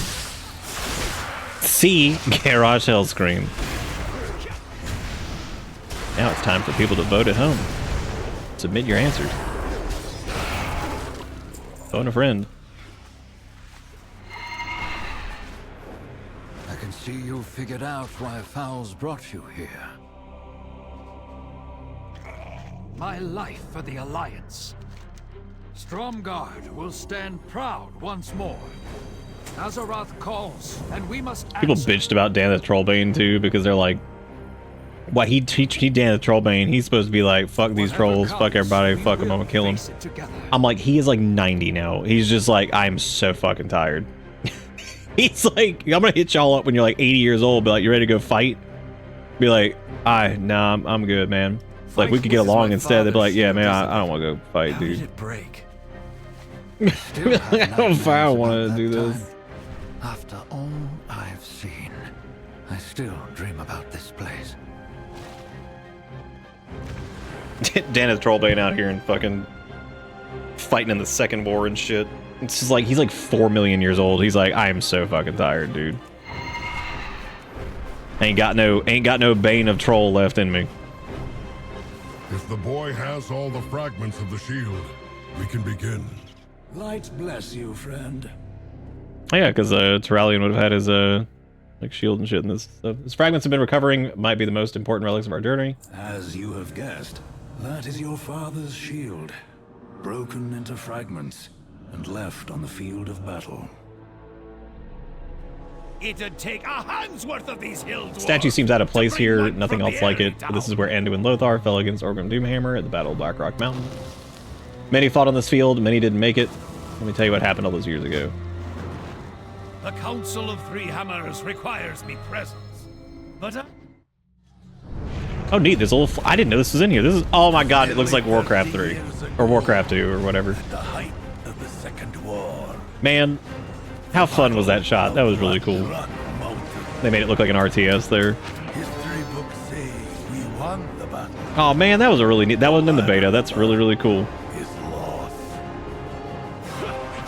Your father, Turalian, was squire to Anduin Lothar. About that. That was a really neat little detail. Our brother. Super cool. Turalian seemed invincible. His shield, his resolve, never wavered. Until...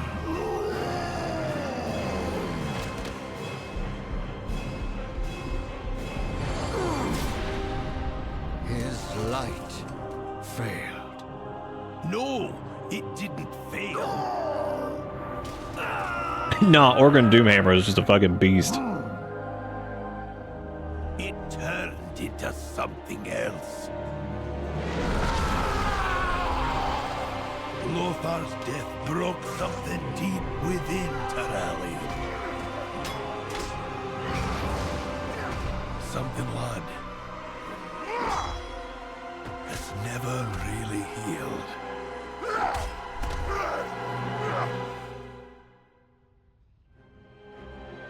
This was prior to his 40 million years fighting the fucking Legion and shit.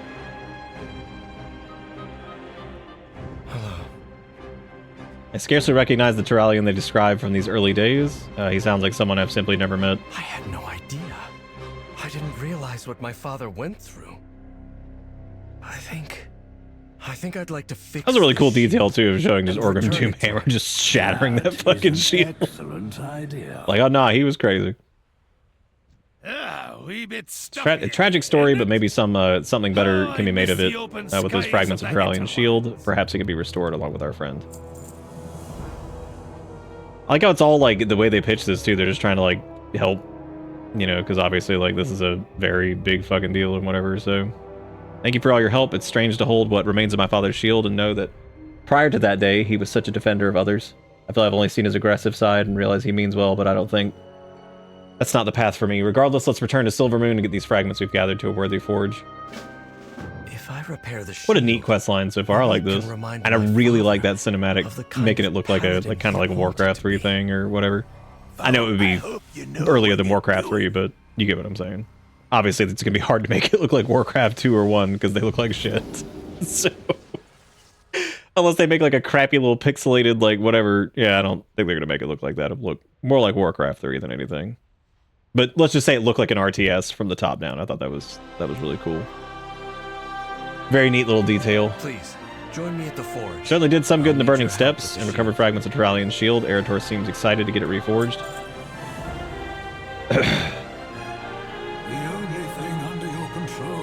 Time to see what we can do with these fragments. While it did break, it was exceptionally powerful in its day, and it could be of great help to Turalian against the Void, perhaps a moment of healing and letting go as well. This is gonna blow up in our face, isn't it? I'll pull Turalian away from his duties. Not an easy feat by any means. My friend, I was just about to begin. It will give Eretor time to finish reforging his father's shield. He could use I'm your ready. assistance. Let's do this. I'll hammer, you control the heat. Add some worm dust to make it more powerful. Give me that worm.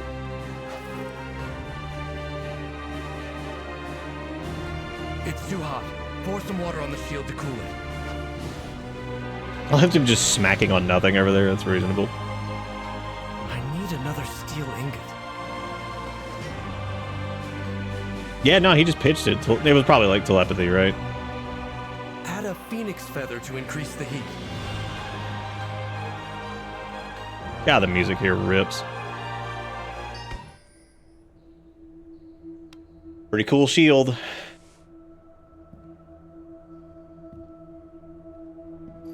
My son, Eretor, I was hoping to... that we could... Father, I know you'd never willingly hurt me, but in that moment, you lost control. Could you ever forgive me?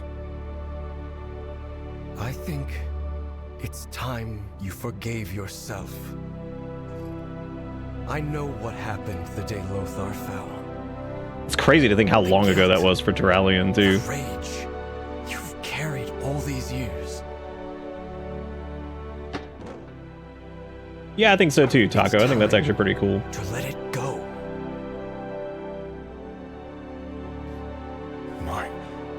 My shield. How did you... Take it up again. Be the paladin you were born to be. What the fuck's this Death Knight doing here? Like, are they helping? I can't. That part of me died with Lothar. But not all of you. Don't give up hope, Father. My son, some things can't ever be redeemed. Well, that's sad. Each shot your character just keeps kind of scooting forward like, hey, Why do you let me get some still sniff. have the shield? Didn't you give it to your father? Yeah. I'd hope my father would take up his shield and his old role as a protector. Apparently he isn't ready. Maybe he never will be. We're done. I did. He said some things can't ever be redeemed, and refused it. That's disappointing. I had hoped for a different reaction. He wasn't disappointed that he did it, though. He just still felt like he wasn't. But a wise man once told me, I can't change anything but how I feel. So I'm going to focus on that. My father may not be ready to change, but I am. Eretor, light be praised. Perhaps this all happened for a reason. I just need to figure out what to do with this shield. I could use a hot meal and a drink. I thought he was about to be like, I could eat off of it. You do, champion. I must return to the Sunwell. The Vanguard needs my counsel. That did not go as I hoped, to say the least. I'd hoped he would be able to see, to accept that he could still change, but it doesn't look like he's open to that, at least not now. Oh, Kurjan's got a quest after that. What's he got? Elafira, there's a place... That's our character's name. I just never say it because there's no point. There's a place that we used during the Second War when we missed our home and needed to remember Azeroth. Something of a retreat. A sanctuary for those who have too much, or who have seen too much fighting, too much pain. Over time, we brought friends and allies there. In recent years, members of the Horde have been invited as well. We call it the Arcantina. I believe Eretor and you would benefit for some respite there. Use this key to make a portal. Honestly, Eretor, we've wanted to show you the place for some time. Glad to finally get the chance. Where is this place? It doesn't appear to be in Azeroth. Khadgar introduced us. It's in some wizardy hocus pocus dimensional. What's the thing? Fucking Khadgar introduced us to it. Great. Champion, could you get us the first round? Put it on my tab. This place is Take cool. a look around. Horde, Alliance. This place is a refuge for those who've had enough of war. I'm tired, boss. Bartender Bob. Hey there. Buy a round.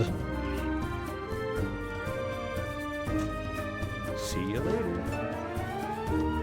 So I said, if that's... Oh, is he a Hearthstone character? That's really funny, actually. Is the Arcantina from, like, Hearthstone? Is that a thing? What are you going to do with... I don't know anything about, like, Hearthstone's lore and stuff.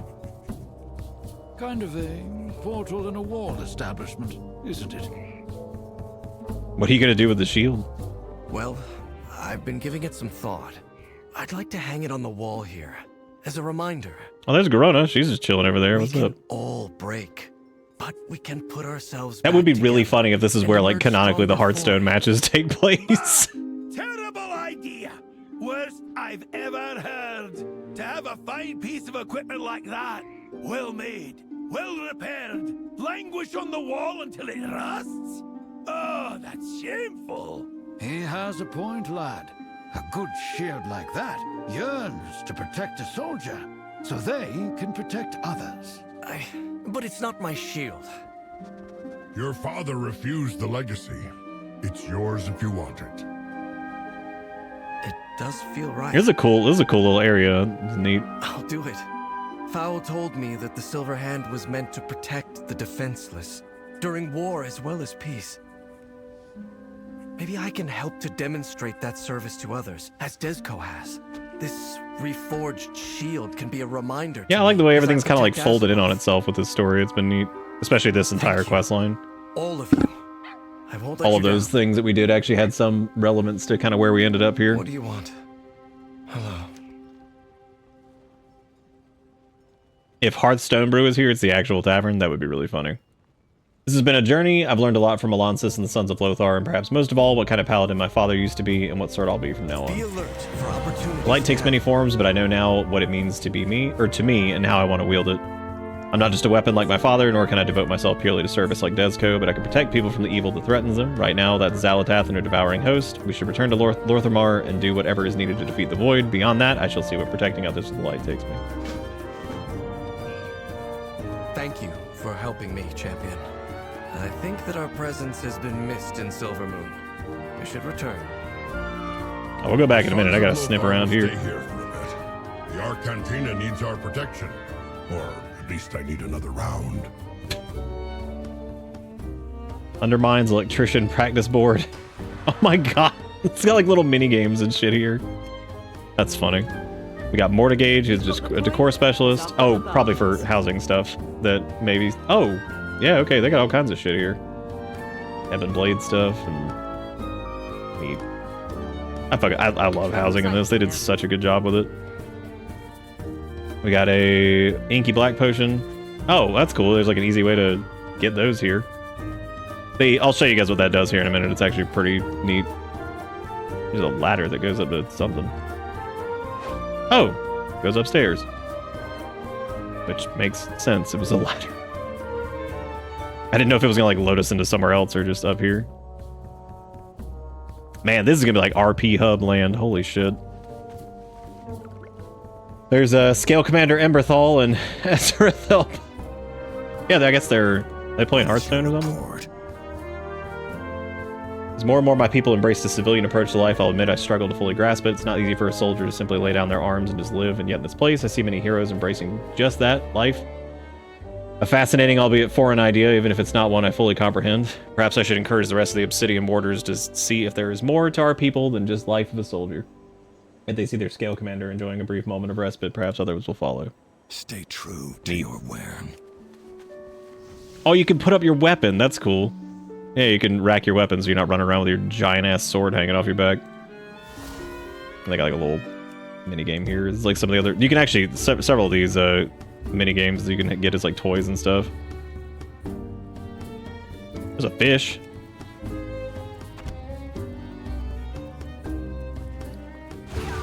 Oh, yep. Savory Delight turns into a stupid-ass pirate. Oh, and you can grab like a little mug and walk around. That's cute. What a neat little place.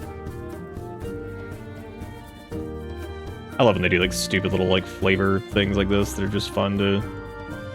What's Garona doing here? Name your target. That I haven't seen a fight break out amongst such a selection of storied fighters speaks to how things have changed on Azeroth since I first stepped through the Dark Portal. The fight for peace is noble, maybe some of them think this can last, but I know the truth, it just takes one good cut to upend a kingdom. When the battle lines get drawn, make sure you know where you're standing. I Let the always do. hunt begin. We got Pygmy Oil. Can't imagine what that's gonna do. You feel a little smaller. Not all the way, just a little bit. Oh, you can carry around like a candle too. Dude, there's gonna be like so many secrets and weird things in here. I can already see it coming. So a lot of these things that we're picking up are basically toys that you can get in game, but it's fun, I think, to just have like a, oh dude, it's Chewini or whatever the fuck their name is.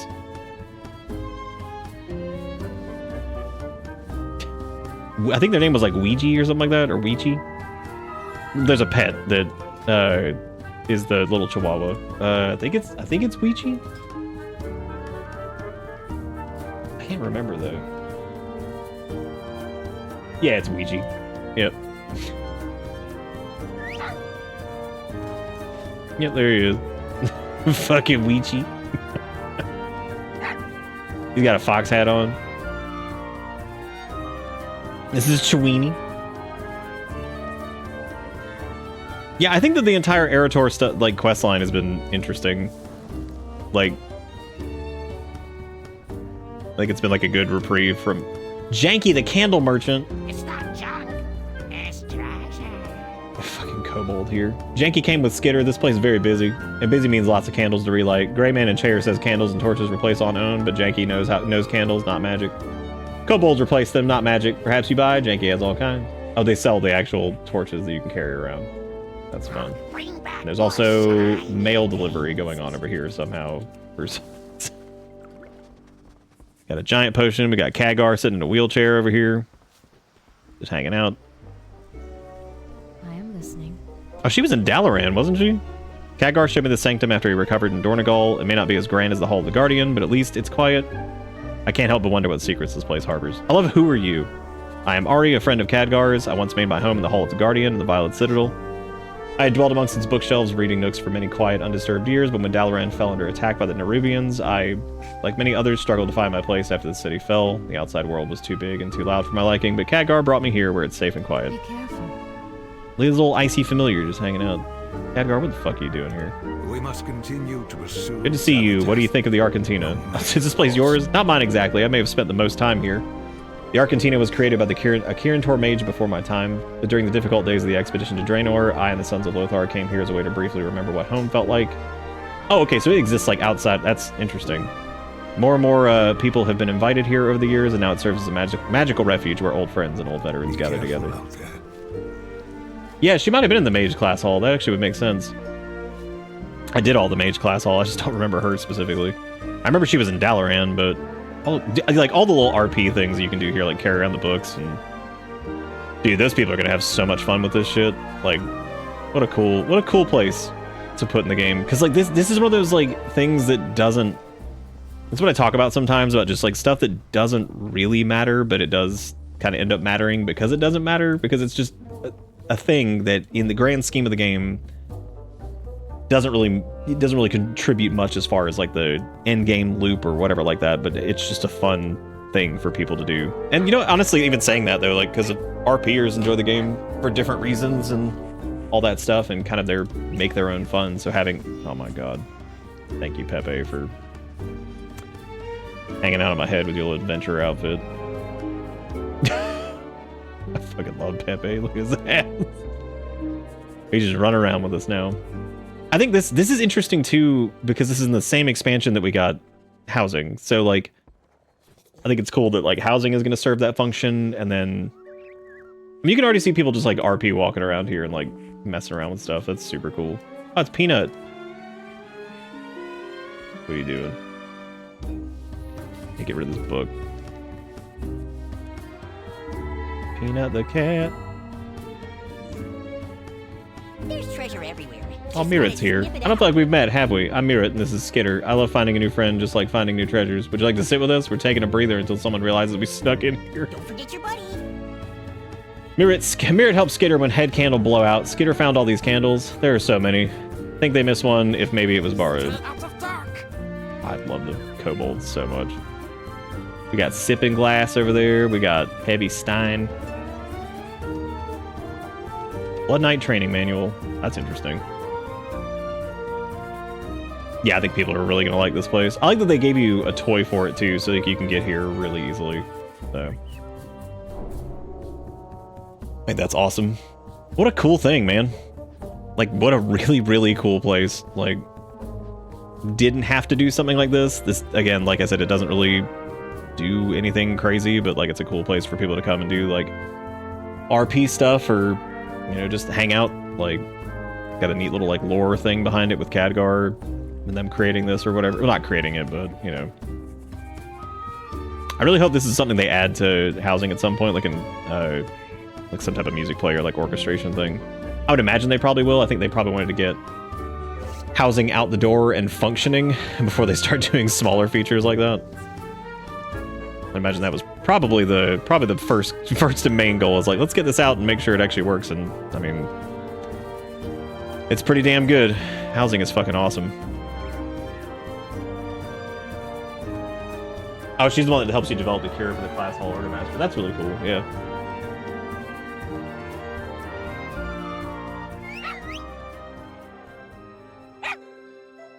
Motherfucking Ouija. Oh, that's really cool. They're all like lining up like near the portals and stuff. It actually makes sense that the Silvermoon citizens would be like evacuating to, or at least partially evacuating to like Orgrimmar or something farther away from this shit. If I was just a civilian that lived here, I'd be like, oh yeah, no, I'm going somewhere else. Fuck this. I'm not staying here. This place sucks right now. You like look up, you're like, yeah, I'm gonna head out. I'm not dealing with whatever that is. I'm just not putting up with it. Had enough of this. I definitely do not need that. Don't need these. I need to sell all my gathering trash here soon. We're gonna keep Pepe on our head though, because it's always worth it.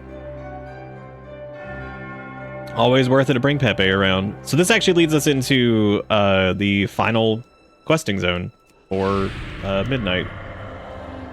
Because this is the journey's end for Eretor and that whole thing, and then the next place, once you're done with this, it unlocks Voidstorm, which is the final area for the base game stuff here. The plan has worked. The defenders hold back the Voidstorm another day. You have made many sacrifices. Looks like Eretor has sorted things out as well and is ready to, for whatever may be ahead of him. Or ahead. It's good for you both to focus on the fight against the Void once more. Eretor's a good man. I'm grateful we didn't lose him to his conflict. Zaladath's attacks grow stronger. It was an entropic wave. We felt them just before Xal'atath launched her assault on the Sunwell. We move faster than my best messengers. You have to check in with the Vanguard commanders and see if their defenses will hold against the latest assault by Xal'atath's devouring host. Champion, you must get to the Vanguard leaders. The Sunwell is straining against Xal'atath's assault. Oh yeah, they straight up have a debuff that says the Sunwell is weakening.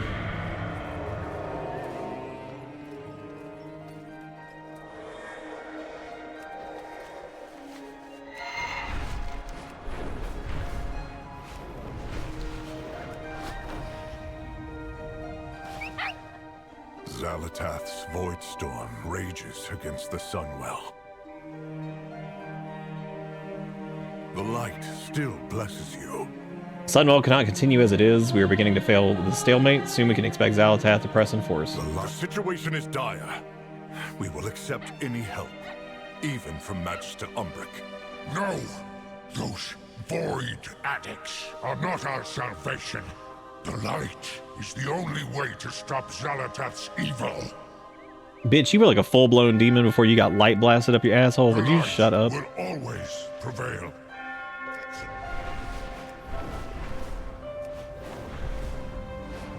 All Vanguard forces to the Sunwell, now! What do you want? Our time is short. What do you need? Lorthamar requires a report. If we could just take the fight to Xal'atath, we gave her such a drumming she's hopped back inside that knife. Lorthamar promised his majesty Hop back inside that knife. It's now or never.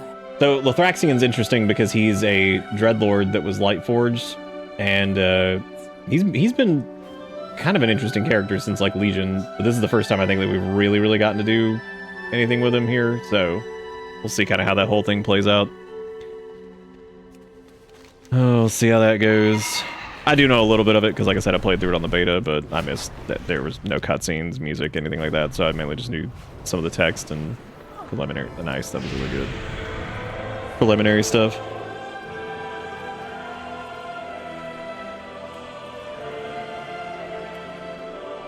Well done. The Voidstorm is evoking fear and terror in everyone who sees it, myself included. But I chose this life of standing up to evil and spitting in its face. Sadly, not everyone has luxury. We read that earlier. We know there's land inside the Void Storm, though it's massive. It's a massive portal. If we can reach it, we can take the fight to Xal'atath. I have found the key. It's a relic known as the Cynosure of Twilight. For ages, it has mystified us by revealing unreachable pathways to infinite unknowns. My research tells me I can use this to open a path to the storm. There's just one problem. It's in Magister's Terrace, and I'm not exactly in their good graces at the moment. Meet Magister Umbric on the Isle of Caldonis, and then complete... Damn, dude, we get to do Magister's Terrace, which is a remake, or I guess a new version of one of my favorite dungeons in the game. So, it is a risk, Regent Lord, but it is also the only way to end the siege on Silvermoon. I guess we'll go politely ask the Magisters if we can just set up some shit there. I'm sure they'll be thrilled. I'm sure they'll be fucking thrilled. So we need to go back to Quel'Danas, and I guess we're gonna do Magister's Terrace. Let me go over here and go do this last unexplored zone so I can get the credit for that. Oh, Lithraxian? Yeah, Lithraxian's yeah, he's interesting. I don't know what they'll end up doing exactly with him, but there we go. Oh wow, that actually got me to level 87. That's pretty funny. Pretty funny. I think we get another Apex talent now. Yep, rank 2. So we have rank 2 Putrefy. This is the one that Putrefy causes your next Scourge Strike to summon a Lesser Ghoul, grant you 3% mastery. Putrefy causes your next Scourge Strike to summon a Lesser Ghoul, grant 6% mastery. Okay, so it's just a stacked version of that. Nothing changes.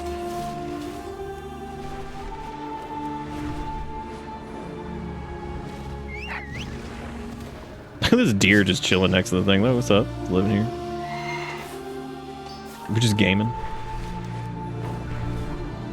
Yeah, I kind of hope that they do more with it. I do think that he is a dungeon boss, I'm pretty sure. Minor spoilers, I guess. And I think we do kill him, but I don't really know.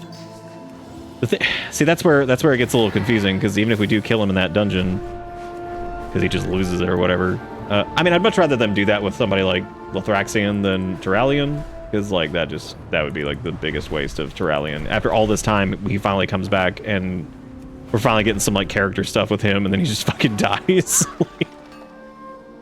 But it's interesting though, because like I wonder how much of him being a Dreadlord remains, and is it one of those things like even if he gets killed after being Lightforged and everything like that, can he slip back into the Twisting Nether like a Dreadlord does normally? So that would be interesting if he does die in that dungeon, and then if somehow he escapes because he can still warp back through the Twisting Nether like you would as a Dreadlord normally. So I don't know. I guess we'll find out at the end of this and see kind of what it looks like. Because like I said, I only saw the bit I saw in beta and it wasn't finished. So yeah, the Twisting Nether is like a my brain just fucking died. I forgot what the fuck we were even talking about.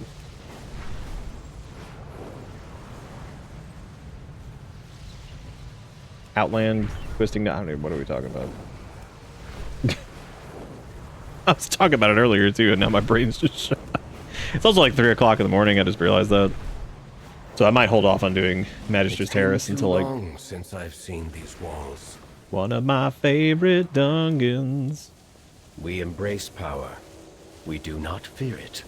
Spent my youth here, mastered my first spells here at the Midsummer Ball, danced with Therafar, Goldvale, and felt...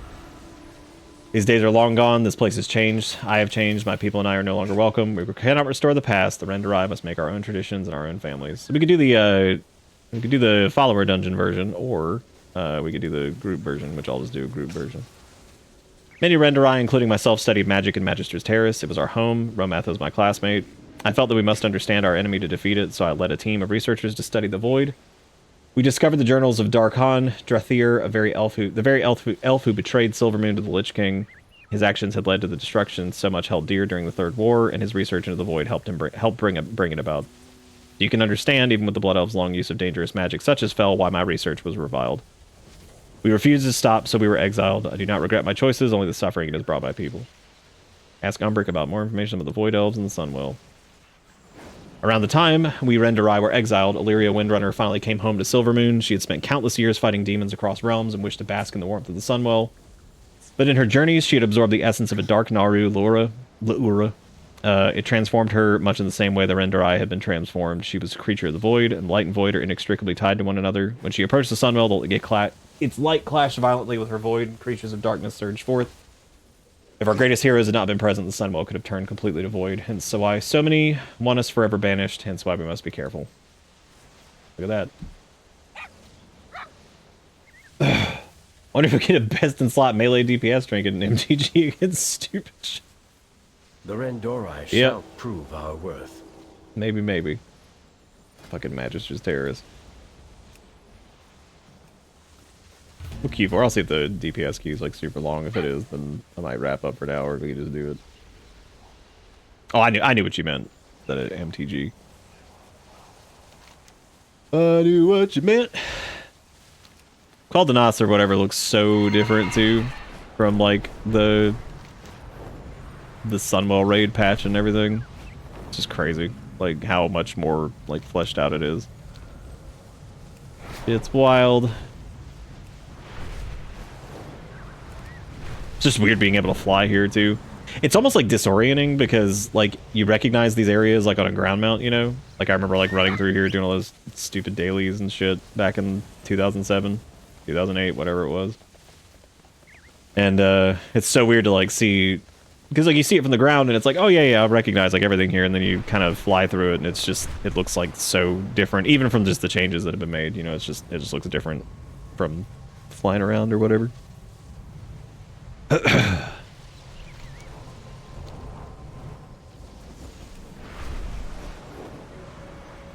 Oh yeah, so like basically demons normally it's a little foggy on exactly how this works because like they've changed a few things around, but traditionally demons, if they weren't killed in the Twisting Nether, could always come back.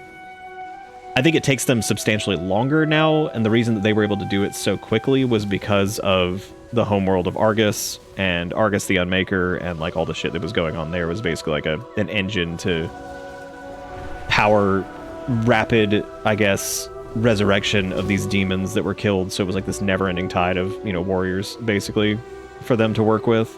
And so I believe that's still the case, that if a demon is not killed in the Twisting Nether, then they can still come back. Which that's why I was saying, even though Lothraxion would be light forged if he does die. Oh hey, look, not too bad. Oh, never mind, somebody fine. Even though he's light forged, I wonder if he died now, if he would still be able to like slip back to the Twisting Nether and resurrect slowly. That would be interesting if he died as like the light forged thing, and then like somehow, oh man, the music here is gonna be fucking awesome. The terrace holds what we require to gain entry to the Void Storm, the Cynosure of Twilight. This is so cool. I mean, it's just like, I've always loved like all the Blood Elf areas and shit, so it's so cool to get to hear like remade versions of some of these things, and like some of my favorite areas in the game, so.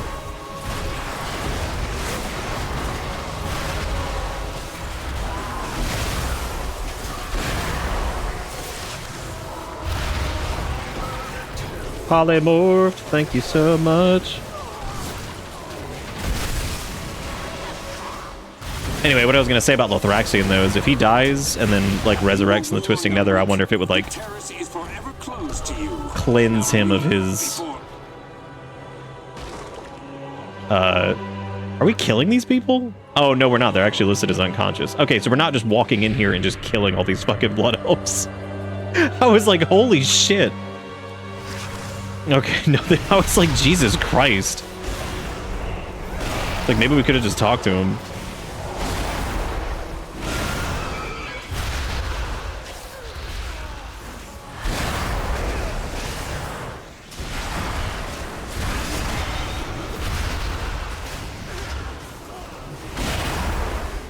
God, the sound Scourge Strike makes is so crazy. It's so fucking loud. Yeah, that's what I'm saying, is like, if it like purged him of like his light forging, you know what I mean? Like, so he comes back as like a regular Dreadlord. That'd be really interesting, actually, if he came back as a regular Dreadlord. Now, all I need is Oh, these people are just leaving, too. We get to see more parts of Magister's Terrace that we've never seen before. And stunned, because I walked through the library and made noise. Silly me. That's really that's really funny. You're gonna... Oh, man, this is gonna be a bitch at Mythic Plus. People are just gonna be, like, crashing into this constantly. Go, go, go! Is that a fat cat down here? It is the fat cat called Kazoo. That's really funny. Yeah, but no, if he was, like, purged of that, that'd be a really interesting character thing for him to basically be like... Now, what they need to do is, since Denathrius is apparently, like, the guy who made Dreadlords, period, that would be interesting, because maybe Lothraxion would come back with Denathrius. This library. He'd be like, fuck the light, hate the light, stupid as hell, can't stand it. Done with the light. Daddy Denathrius is my true path now. Romoth would go this far to keep me out. That is, like, thank God we're not just murdering everybody in here. I was like, what the fuck, man? You can walk in here and just be like, hey, everybody who's ready to fucking die. Like, oh, okay. Damn. God, this music is so good.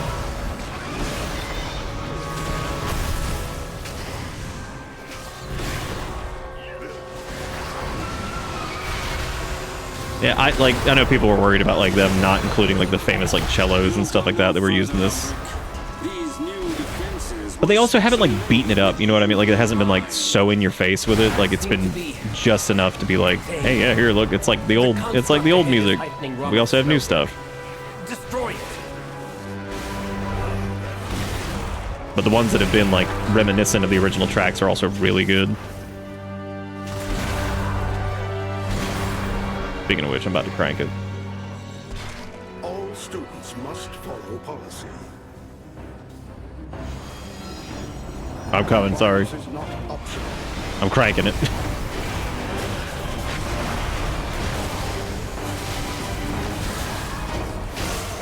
Proceeding with intrepidity. Please remain still.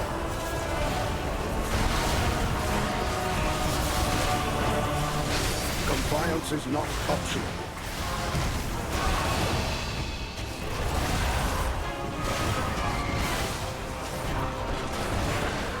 Proceeding with intrepidity. Refueling. Please stand by. Oh, I got the refueling thing right here where we're stuck in the fucking sludge. Sick. Oh, guess we need to pick all this shit up.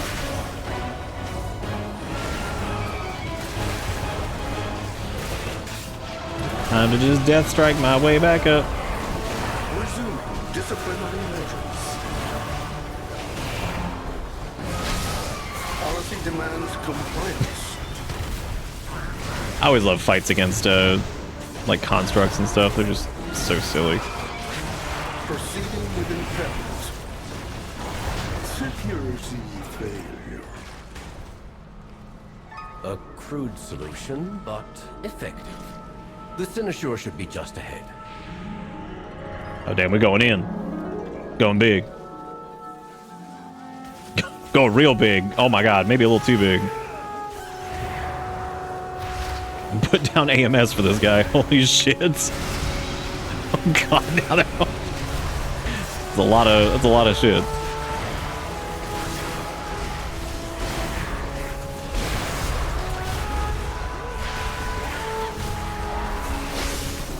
Okay, I like me some fat honking pulls. It's good nourishment.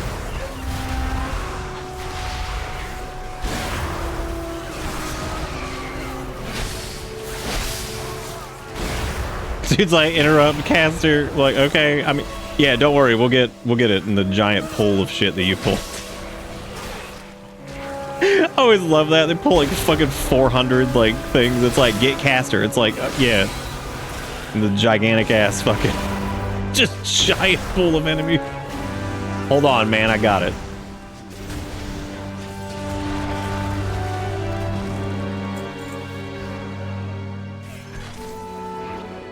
No, I really haven't. All the dungeon groups have been really nice. Everybody's been like, hey, how's it going? do the thing. No, we didn't really run into anybody who's been like an asshole at all yet. I don't run into dickheads too much these days whenever I play, so you get like, I think the weirdo. Tanking is like so weird, but I actually talked about this the other night. One of my favorite new features is the new Mythic Plus like routing thing. That's I think it's from 2 through 5. There's a new thing that will like, it's like a little guiding spirit that will basically take you through the dungeon and get you to 100%, so tanks can actually learn the routes in lower level dungeons and then take them into the higher level ones. And I was like, that's fucking genius. And that is going to be like one of the biggest barriers of entry for tanking just solved.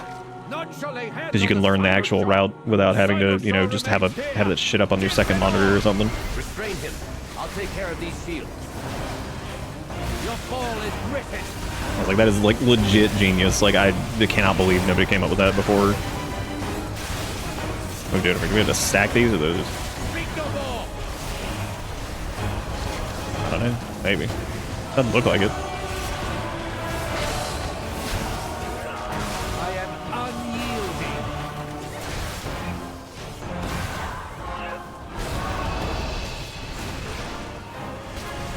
Your fall is written. Raise his glaive to afflict you with mark of whatever. Question is, what do we need to do with that?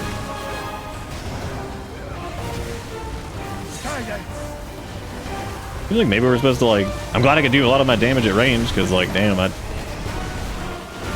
does that say? Go inside the bubble? Oh. Oh, shit. Too late for that. The person was like, just go inside the bubble. I'm like, well, too late. Which is fair. I'm glad they said something. It was just funny because it's like, oh, whoops. Okay, now I think we can go in. Okay, cool. So you get silence, but it removes the debuff. All right. God, imagine learning mechanics. I love how they're saying it again. The hunter's just ignoring him. Because he's like, go in bubble, hunter.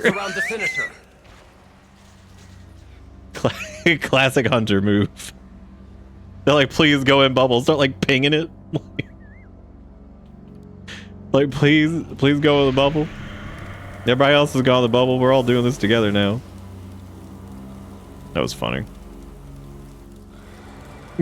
Please go in bubble.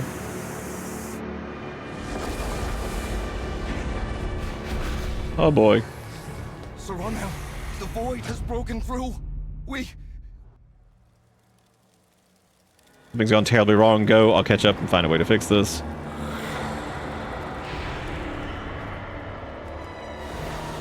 Shit's going wrong. What else is fucking new?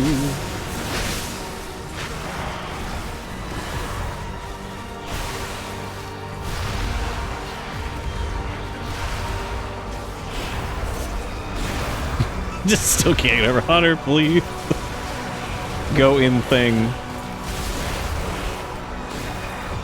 One of my new favorite things too is you can speak in instance chat and a little bubble will actually appear over your head now, which is so nice. Thank God.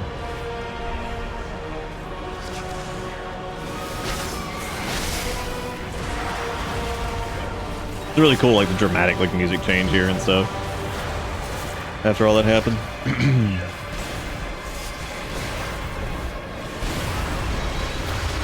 It's still so weird to me to like not drop Death and Decay like at all as an unholy Death Knight. That's so weird. I mean, I'm glad. I'm sick of it. Like, I think that's cool. Just saying it's like a blood only. Well, not a blood only thing, but predominantly blood move. Because you still have, we can still use Death and Decay. It's just not in the rotation anymore, which is that's fine by me. I got so sick of Cleave being tied to that. I'm just so tired of it. Just made like everything like miserable.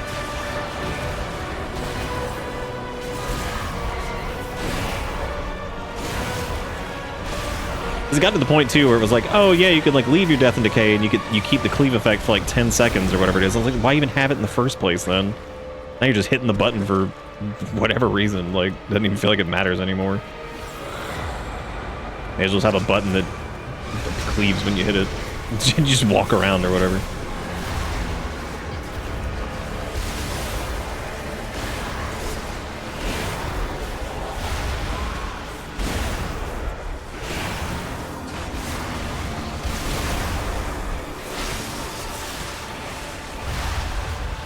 Why are they saying kick? You can't. Those are like there was no interruptible cast there that I saw. Also, like no one's even taking damage from that. So, like,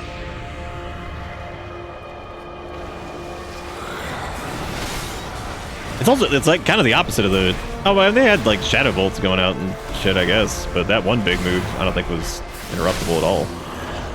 Yeah, Terror Wave. Or, oh no, I think Terror Wave might be.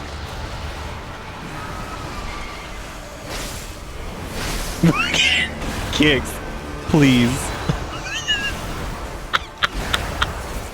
I love people who are still talking in /say too, because I guess they don't know.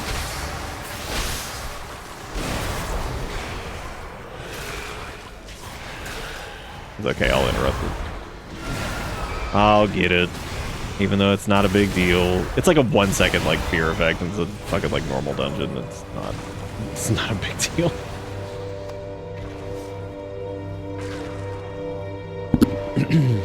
That's why I love always playing a healer though, because I'm like, don't interrupt anything. I'm just gonna live it. Just live, laugh, love. Like, I don't give a shit. Just fucking let it go. Let's just get mad together.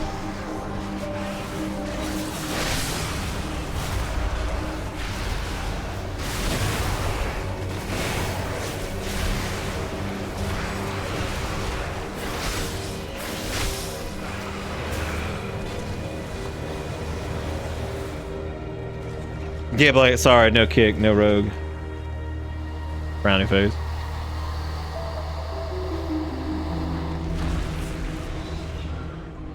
Camellis.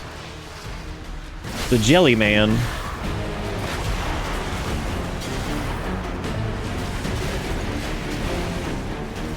Oh man, he expanded.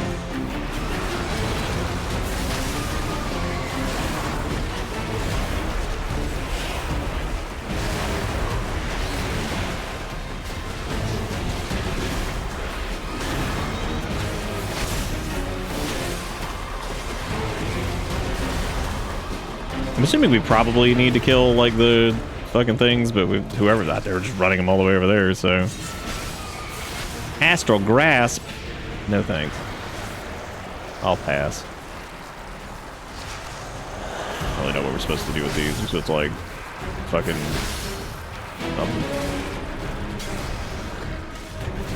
Yeah, I'm guessing we're supposed to kill these ads first, but it seems like it's actually... their health is tied together, so...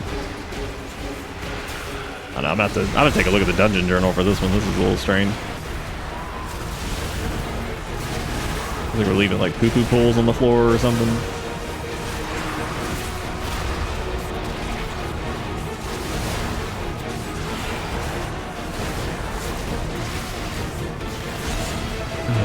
Maybe we'll just murder and just see how this goes. That's fine by me. Pull me in, idiot. I love it. I love it. Just ignore it.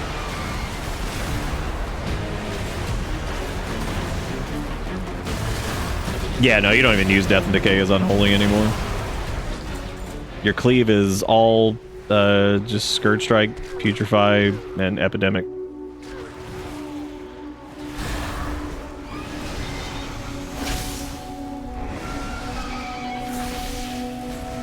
Yeah, the ad's definitely shared health with him. I gotta look at the dungeon journal for that and see. So there's he has the pull move. I'm not sure what some of the other things we're doing. That's okay, that's why the dungeon journal's there. Also, wait, my brain ain't doing.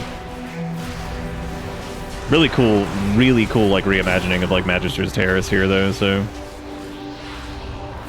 Little strange, though, that the fear effect, it's not a horrify effect, but it goes through Lichborn. If it was a horrify effect, I'd understand that, but it's not. It's just a fear effect. That's really strange that Lichborn doesn't negate that. That's pretty rare, actually.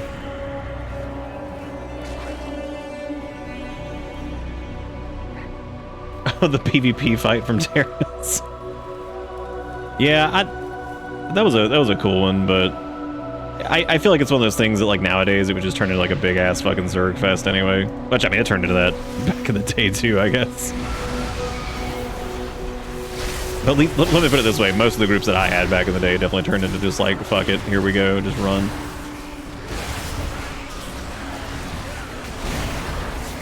Just pull it all, screw it.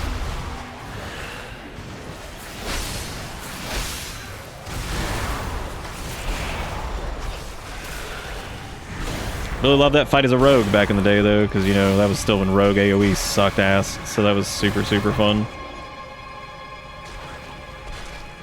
Rogue cleave was terrible.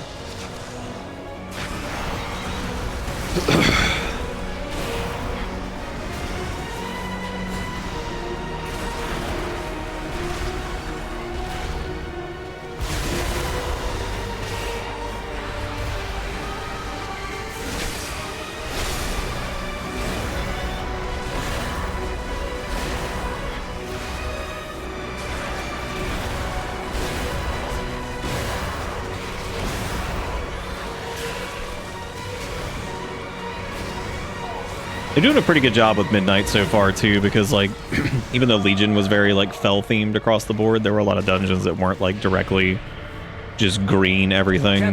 And they've done a pretty good job here with that too, where we've had like the void presence, but not every single thing has just been nothing but purple void everywhere. You know what I mean? So like you keep it occupied while I channel the Degentrius.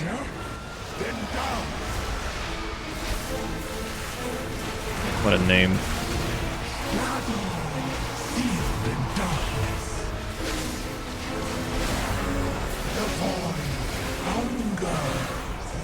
Okay, we'll get a sandwich. Oh, we probably need to break the lines on the... Oh, no. It just splits the arena?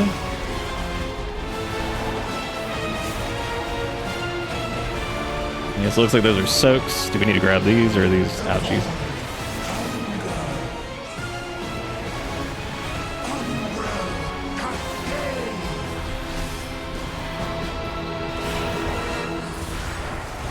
Alright, so we got some soaks that show up. We got essences, I guess, that need to be picked up. Maybe? No, they specifically just reduce your movement speed. Seems like we might need to... Yeah, maybe we just need to dodge those.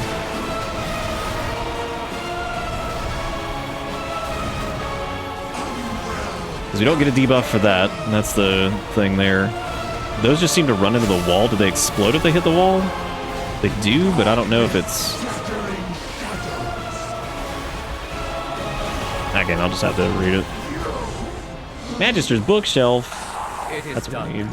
We have our way into the Void Storm. Let us inform Lorthan. Oh my god, dude, that tank was just like, I gotta get the hell out of here. This is the worst, whatever. I've never seen somebody leave a group that fast. That's the folks with the go, go, go, man mindset. They're just like, gotta go, dude. Gotta consume, gotta be done with this game before early access is even over. The shadows serve us. We've no time to waste. Let me know when you're ready to leave. The light is not the only. The bar with the moving skills is a boss timeline, so it shows like when certain moves are gonna come out. It was originally something that was normally you could do with like a weak aura or like an add-on, but it's in the base game now. So that way you can kind of see the stuff come in and you can kind of be ready for like different moves the boss is going to do and stuff. Yeah, it's really cool actually, because that used to be a thing that you'd have to get like an add-on for, do like a weak aura and all this stuff, but yep, it's just in the base game now. This is really, really awesome. That was really cool. I like that. That was a fun way to kind of redo Magister's Terrace. So for the Jelly Boy, at the start of the encounter, 50% health. Gemellis uses Triplicate to create clones that drift around. Its clones are bound by Synaptic Nexus and act as one. Maintains a damage absorb shield until its neural link is broken. Absorbing damage equal to 20% of its max health. The player they are linked to receives 20% more damage. Players who touch Gemellis with them before a neural link expires disrupt the connection, removing Gemellis' damage absorb. You touch him who's linked with them before neural link. Astral Grasp pulls players towards their respective Gemellis. Oh, I see. So you're supposed to... Okay. Cosmic Sting inflicts heavy damage. Yep, okay. Alright, so yeah, I think I get that one now. What about Osmosis Jones over here? Okay, Degentrius leads the assault from atop Magister's Terrace, commanding platform with overwhelming void magic. Void torrent streams carve across the arena as they flow into Degentrius, while the unstable void essence ricochet around the platform. If there are no players standing under unstable void essence when it impacts, damage will be inflicted to all players. That was the soak that we saw. And then void torrent just inflicts moderate damage, which stuns any player that comes in contact with it. So it doesn't look like you actually have to grab the orbs or anything like that. And I think that the void shit, the lines that it was drawing, I think those are going to rotate on Mythic, I would imagine. Maybe? I think I remember doing, I think I did Magister's Terrace on Mythic, but I don't remember that. Like on the beta, but... I have much to teach you. I could have gone better, then again, Romath hasn't killed me yet. It could have gone worse.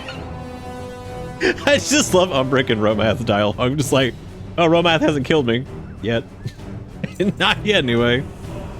Against all odds, we made it. I can open my way into the storm, but it will be tenuous connection, and we can only get a small team through the portal. We have no idea what awaits on the other side. We must be prepared. I can use the Sinister to bind us to Magister's Terrace. If we need a quick escape, I can bring us back there. Come, help me calibrate the spell. Here, champion. Help me align the spell. It will anchor us back to Magister's Terrace in case of disaster. High Commander Lothraxion has warred on countless far realms, so I have asked him to lead this mission. And young Eretor has more than proven his worth. Together, I hope their light will balance. Oh boy. We taking Lothraxion and Eretor. The portal is open. Gather your courage. Only the light is our greatest weapon against the void. Remember that. The fate of Silvermoon of all Fucking Death Knight sitting over here like, am I a fucking joke, dude? Alright, stay a while and listen to Lorthramar. How dare you step into the Magister's Terrace, Umbric! You nearly destroyed us all! Just like I knew you would! I have confidence in the strength of myself and my allies. Something you noticeably lack, Ramath. Confidence? Arrogance! The same arrogance that transformed those poor souls who follow you into void monstrosities! We are not monsters. We are in control. We are Rendorai. Enough. It was a risk to let them near the Sunwell, yes. But we will not win this war without taking risks. The Rendorai have not wavered yet. Hey, Sturg. Yet. We shall see if this mission succeeds. You've always been... God, the Void Elf theme is so good. Leave calamity and ruin in your wake. Romath, you wanna come with us? So y'all can fucking kiss? At least try to make it back alive.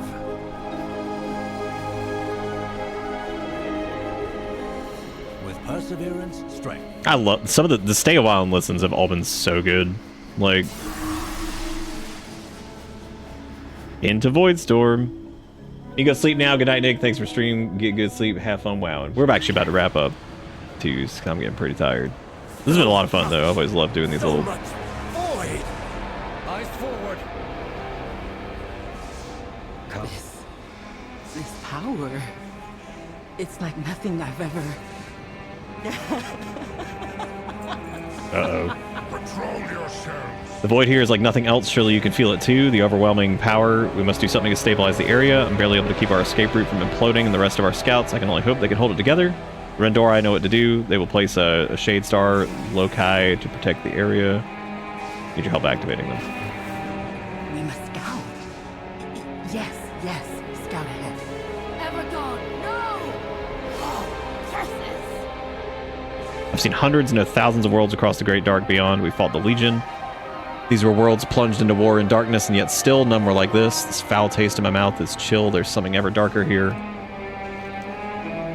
A distant realm crawling with vicious evil monsters, just like old times. Illyria, Turalian, and I faced thousands of years of war with demons in far-flung realms. It is a simple solution now as it was then. Kill or be killed. And she must get a lay of the land. Oh, I can ask Lothraxion about himself.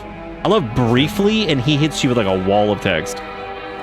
Hey man, what's up? He's just like, oh, here's my entire life story.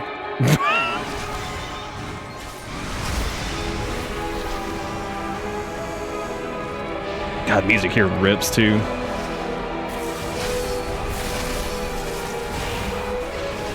It's going good, Sturk. It's a good time. What you been up to?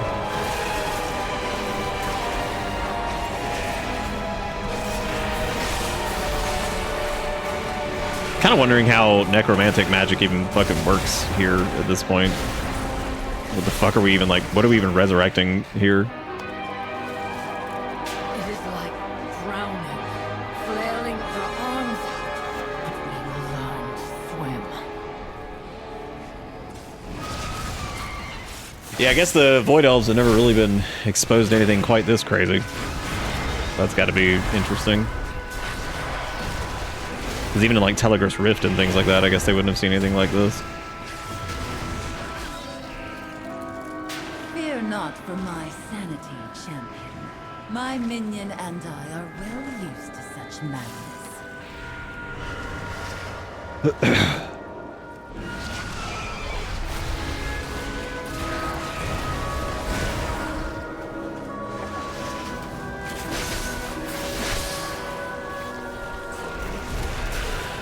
And the music's got kind of like that spooky feel to it, like a little bit like the Void Elves stuff. Oh my god, that thing is hitting us like a fucking truck.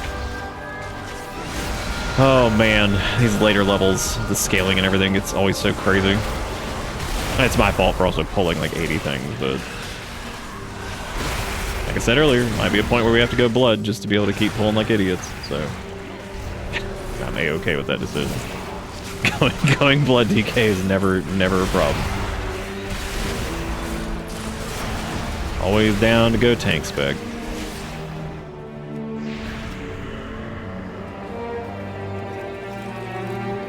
It's worse.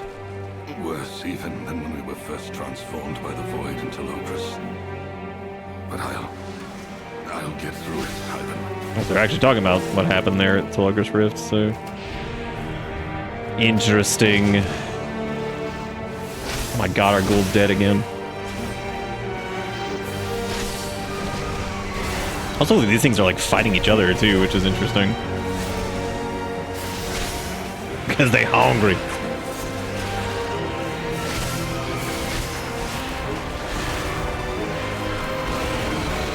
Could also just switch to Sand Lane, because Sand Lane has so much self-healing, like...